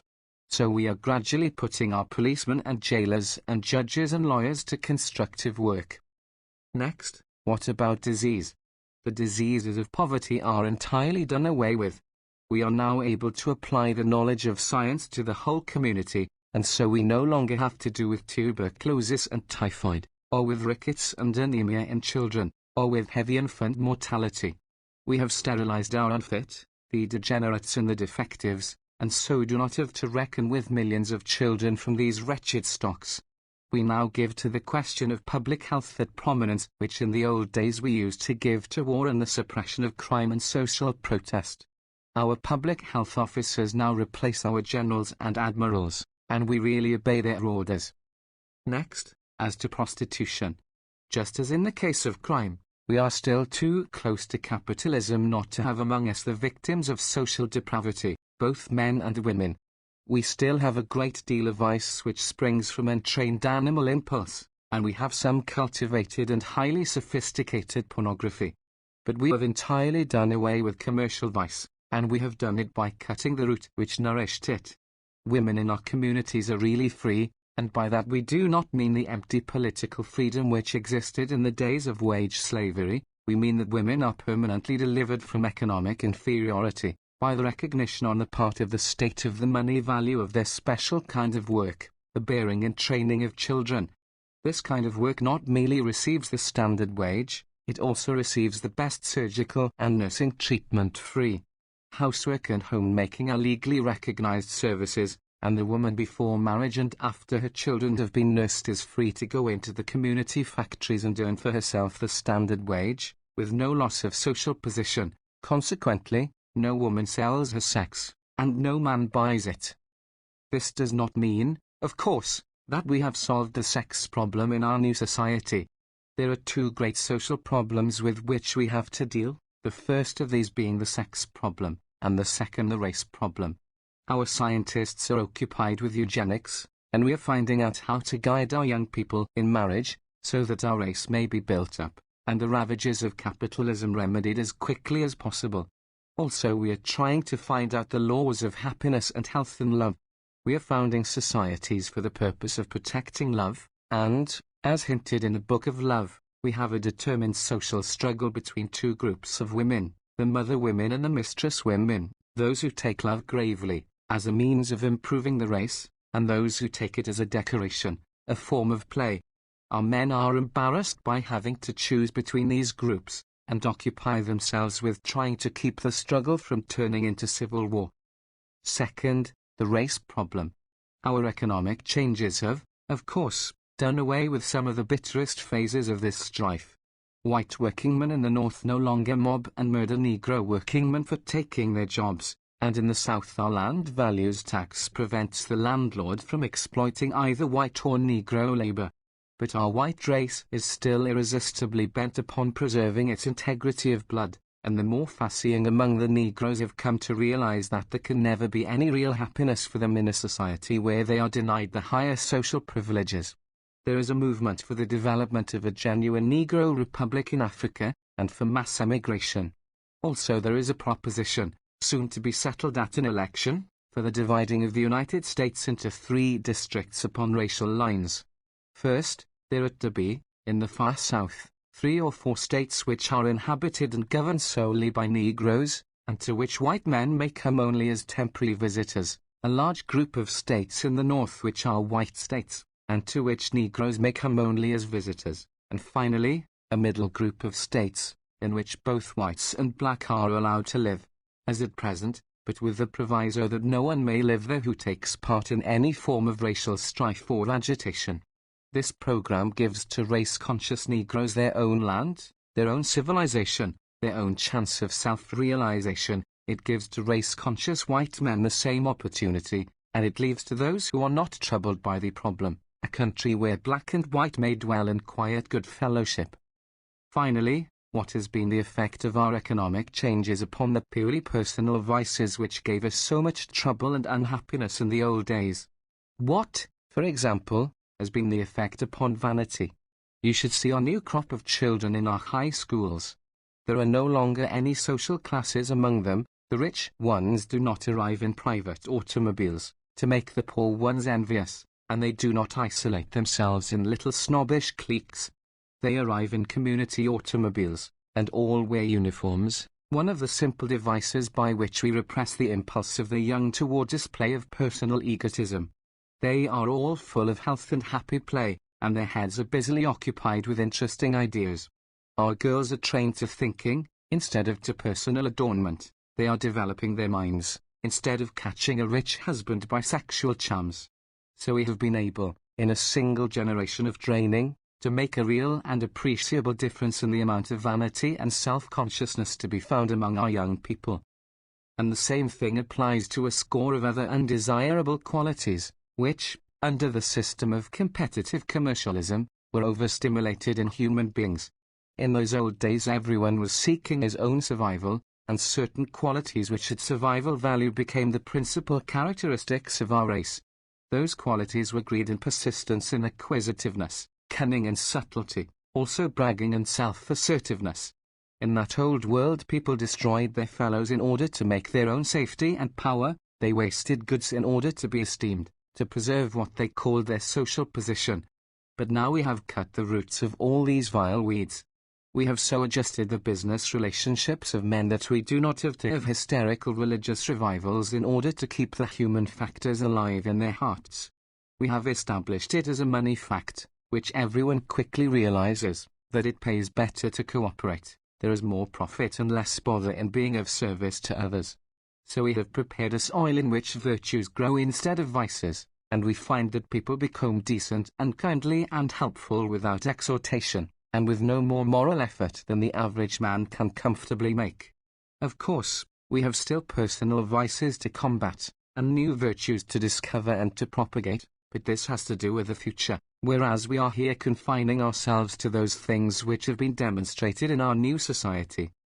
Index A, B, C, D, E, F, G, H, I, J, K, L, M, N, O, P, Q, R, S, T, U, V, W, Y.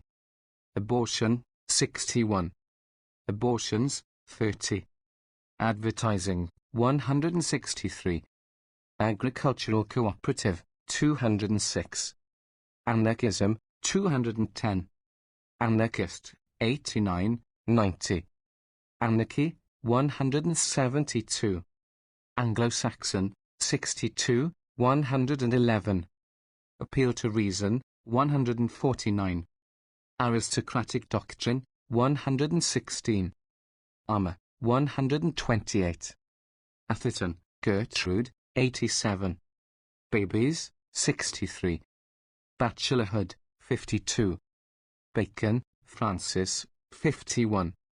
Banking system, 192. Bankruptcy, 162. Barbarism, 124. Barnum, P. T. 27. Berkman, Alexander, 173. Biology, 103. Birth control, 61, 76. Birth control review, 64. Blatchford, Robert, 55, 161. Blind love, 58. Bolsheviks, 172. Breach of promise suit, 91. Brothel, 66. Brothels, 31. Burbank, Luther, 99. Businessman, 143. Capital, 158. Capitalism, 136, 168. Capitalists, 142. Carnegie, 168. Catholic Church, 213, 216. Celibacy, 51, 52, 64. Chastity, 51. Chattel slavery, 186. Childbirths, 70. Children, 70, 72, 85, 208. Christianity, 115, 133. Clarion, 31. Class struggle, 133, 177. Clay, Henry, 186. Coleridge, 85. Collier's Weekly, 122, 163. Committee on Waste, 160. Commune, 129.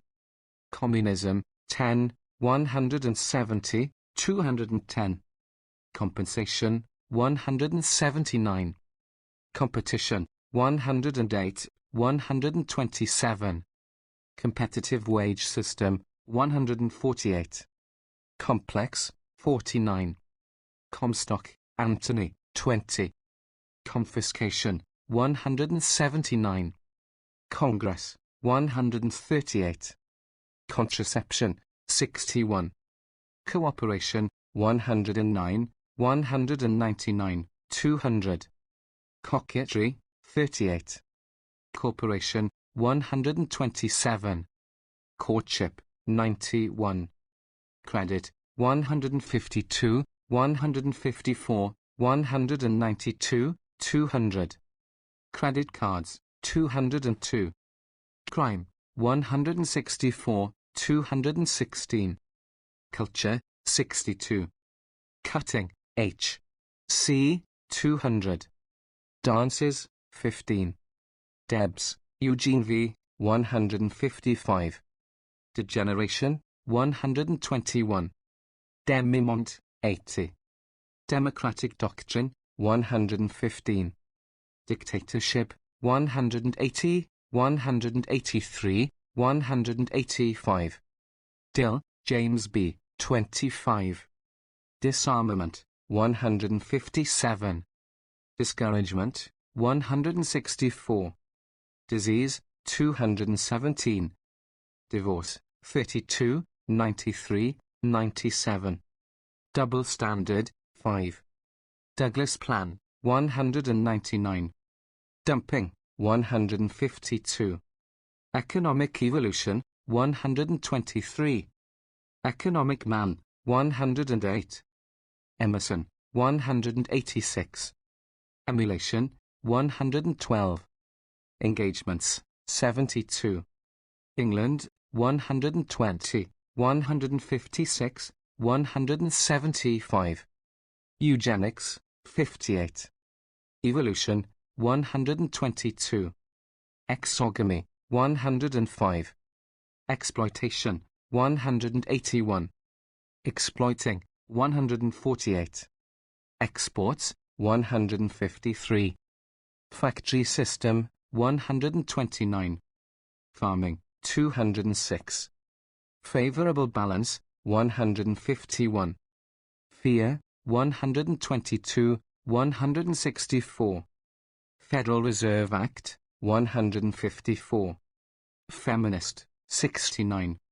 Feudal stage, 124. Fires, 163. Foreign trade, 151. Free love, 44, 87. Free lover, 92. France, 175. France, Anatole, 44. Freud, 104. Gens, 9. Germany, 155, 156. Gillette, Kingsley, 200. Goldman, Emma, 173. Gonorrhea, 30. Good, Mary J., 41. Government, 166. Graft, 127, 216. Great Adventure, 188. Hammurabi, 78. Aman Case, 26. Hard Times, 144. Hardy, 13. Harris, Frank, 21. High Life, 23. Home, 42, 209. Honeymoon, 56. Hoover, Herbert, 160. House of Commons, 137. Huguenots, 134. Human Nature, 99. Hunger, 122. Ideals, 132. Imports, 153. Income tax, 143, 188. Industrial evolution, 126. Infant, 103. Infanticide, 61. Inflation, 196. Inheritance tax, 188. Ingenues, 19. Instinct, 57. Insurance, 163. Intellectual production, 211. Iron ring, 158. Island, 145. I. W. W, 169. James, William, 16. Jealousy, 89. Jews, 127. Wieckowski, Cal, 210. King Cole, 139. Kropotkin, 109, 129, 173. Labor, 158. Labor checks, 202.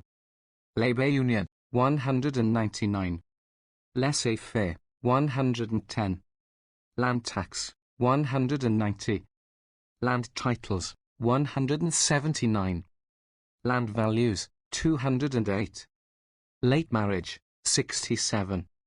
Lecky, 6, 33. Leviticus, 78. Liberty Motor, 164. London, Jack, 62. Los Angeles Times, 157. Love, 34, 47. 100, 112, 218. Lust, 48. Luther, Martin, 129. Luxury, 60. Machinery, 149. Magic gestures, 104. Magna Carta, 134. Malthusian law, 108. Markham, Edwin, 139. Marquesas Islands, 33. Marriage, 4. Marriage Club, 71. Marriage Market, 68. Marx, Cal, 132, 138, 176. Materialistic interpretation, 132. Material production, 210. Maternity endowment, 79. Meredith, George, 43. Merry England, 161. Mechnikov, Illy, 33, 46. Mexico 121. Middle class 176, 186. Minor, Robert 173. Mistress 12. Money 37, 192, 202. Money trust 194. Monogamy 5, 83, 90. Moors 134. Moralists 59. Morgan 128. Mother's pension 79. Moving pictures 17. Negro 218. Negroes 116. Neuroses 105. Neurotics 103. North Dakota 194. North, Luke 188. O'Brien, Frederick 10. Oedipus Complex 104. Open Shop 177. Panic 154. Parasitism 74. Passion 58. Permanence 87. Piracy 111. Pity 74. Plum Plan 198. Political Evolution 123. Political Revolution 125. Politics 213. Pornography 20. Postal Savings Bank 195. Poverty 40. Primitive Man 9. Privilege 36. Professor Sumner 122. Profit System 148, 158. Progressive Polygamy 90. Proletariat 142. Promiscuity 87. Property Marriage 44. Prosperity 144. Prostitute 6. Prostitution 4, 31, 41, 217. Proudhon 179. Psychoanalysis 49, 103. Public Bank 194. Publishing 212. Quick, Herbert 165. Race Prejudice 62. Race Problem 218. Racial Immaturity 116. Raiffeisen Bank 200. Reeve, Sydney A. 160. Republic 125. Research 212. Resurrection 53. Revolt 134. Ricardo 108. Richardson, Dorothy 26. Ring 148. Robinson, Dr. William, J. 21, 30, 70, 77. Roman Catholic Church 90. Romance 91. Romantic Love 55. Roosevelt 61. Rulers 119. Russia 129, 185. Sanja, Margaret 63. School of Marriage 75. Selection 8. Sex 8. Sex Education 72. Sex Impulse 46. Sex Problem 218. Sex Surge 86. Sex War 81. Shelley 59, 89. She Towns 29. Shop Management 168. Sankiewicz 13. Sims, District Attorney 28. Single Tax 188. Slavery 10, 126, 136. Smart Set 24. Smith, Adam 108. Snobbery 61. Socialism 166. Social Revolution 128, 147, 175. Soviets 130, 171. Speeding Up 138. Spencer, Herbert 122. Spirituality 64. Sport 113. Standard Wage 203. Steel Trust 137.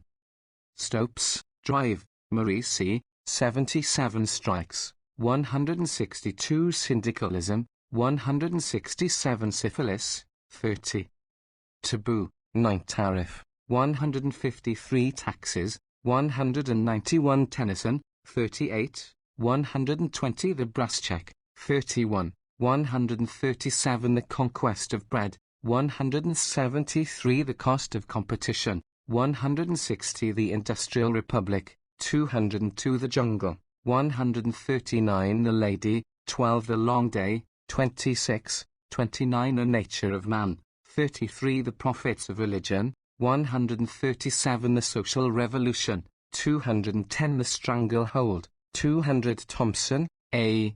M., 31 Tolstoy, 53 totem and taboo, 104 triangle, 56 unconscious, 105 unemployment, 147 vamps, 19 vanity, 219 varietism, 85 venereal disease, 30, 67, 83 Voltaire, 36 voluntary parenthood league, 64 war, 162 wars, 155 waste, 165 wells, H. G. 89 Wharton, Edith, 95 wild oats, 6 white man's burden, 117 white, William Allen, 17 worker, 140 workers, 176 working class, 140 woman, 12. Young love, 56, 73. Books by Upton Sinclair. Published by the author, Pasadena, California. Trade distributors, The Payne Book Co., Chicago, I. The Brass Check. A study of American journalism. Who owns the press and why? When you read your daily paper, are you reading facts or propaganda? And whose propaganda? Who furnishes the raw material for your thoughts about life? Is it honest material? No man can ask more important questions than these, and here for the first time the questions are answered in a book.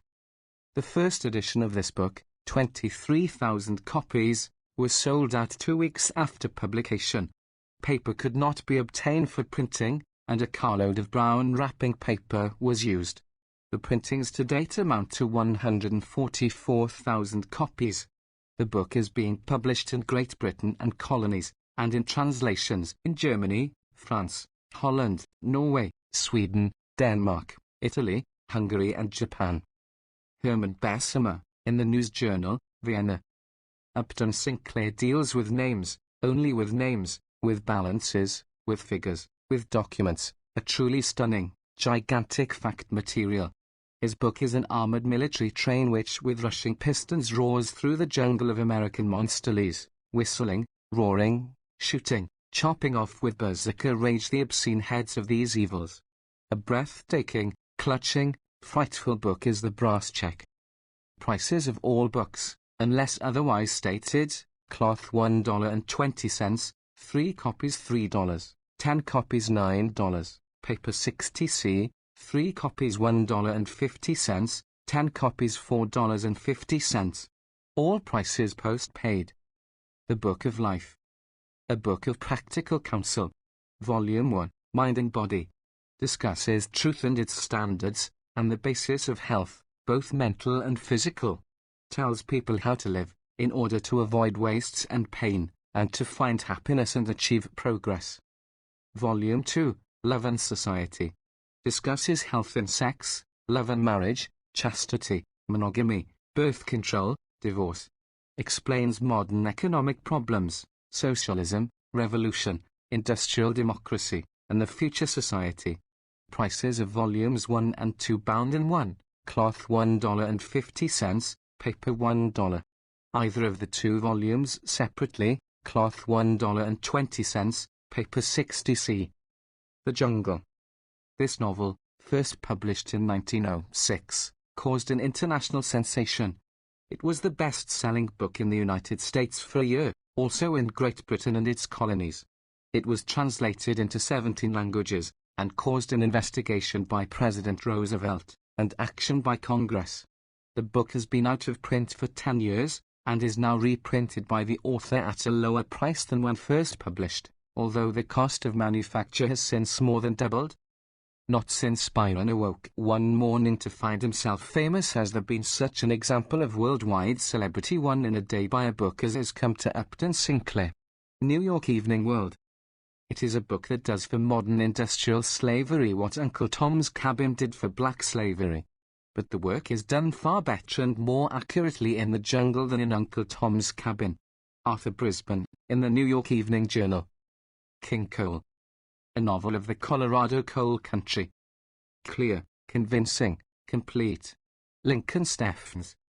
I wish that every word of it could be burned deep into the heart of every American. Adolph Germer. Debs and the Poets, edited by Ruth Lepred, with an introduction by Upton Sinclair. A collection of poetry about Debs. Sylvia, a novel of the South. Sylvia's Marriage, a sequel. Both in cloth only. 100% a story of a patriot. Would you like to go behind the scenes and see the invisible government of your country saving you from the Bolsheviks and the Reds? Would you like to meet the secret agents and provocateurs of big business, to know what they look like, how they talk and what they are doing to make the world safe for democracy? Several of these gentlemen have been haunting the home of Upton Sinclair during the past 3 years, and he has had the idea of turning the tables and investigating the investigators. He has put one of them, Peter Gudge by name, into a book, together with Peter's lardyloves, and his wife, and his boss, and a whole group of his fellow agents and their employers. From Louis Untermeyer, author of Challenge, etc. Upton Sinclair has done it again. He has loaded his Maxim, no silencer attached, taken careful aim, and, bang exclamation mark hit the bell plump in the center. First of all, apostrophe 100% apostrophe is a story full of suspense, drama, heart interest, plots, counterplots, high life, low life, humor, hate and other passions, as thrilling as a W.S. heart movie, as interest grammed as, and a darn sight more truthful than, your daily newspaper. They Call Me Carpenter, A Tale of the Second Coming. Narrates how Jesus came to Los Angeles in the year 1921, and what happened to him. To be published in September 1922. The CRY for Justice. An anthology of the literature of social protest, with an introduction by Jack London, who calls it this humanist holy book. 32 illustrations, 891 pages. Cloth, $1.50, paper, $1. It should rank with the very noblest works of all time. You could scarcely have improved on its contents. It is remarkable in variety and scope. Buoyant, but never blatant, powerful and passionate, it has the spirit of a challenge and a battle cry. Louis Untermeyer. You have marvelously covered the whole ground. The result is a book that radicals of every shade have long been waiting for. You have made one that every student of the world's thought, economic, philosophic, artistic, has to have. Reginald Wright Kaufman. The Prophets of Religion. A study of supernaturalism as a source of income and a shield to privilege. The first investigation of this subject ever made in any language. You have put a lot of work into it, and you have marshaled your facts in masterly fashion. William Marion Reedy. The following typographical errors have been corrected by the text transcriber. Worshipping equals greater than worshipping. Changes takes place equals greater than changes take place. Is an impulse equals greater than is an impulse. Center of continuous equals greater than center of continuous. A starveling beggar at the gates equals greater than a starving beggar at the gates. Of fool nations about sex equals greater than of fool notions about sex. Any personal right contravened equals greater than any personal right is contravened. Industrial evolution equals greater than industrial evolution. To the people equals greater than to the people. Social revolution equals greater than social revolution. Her hands and feet equals greater than her hands and her feet. Libalt equals greater than Libalt. Sinkiewicz's whirlpools equals greater than Sinkiewicz's whirlpools. Magna Carta, 134 equals greater than Magna Carta, 134.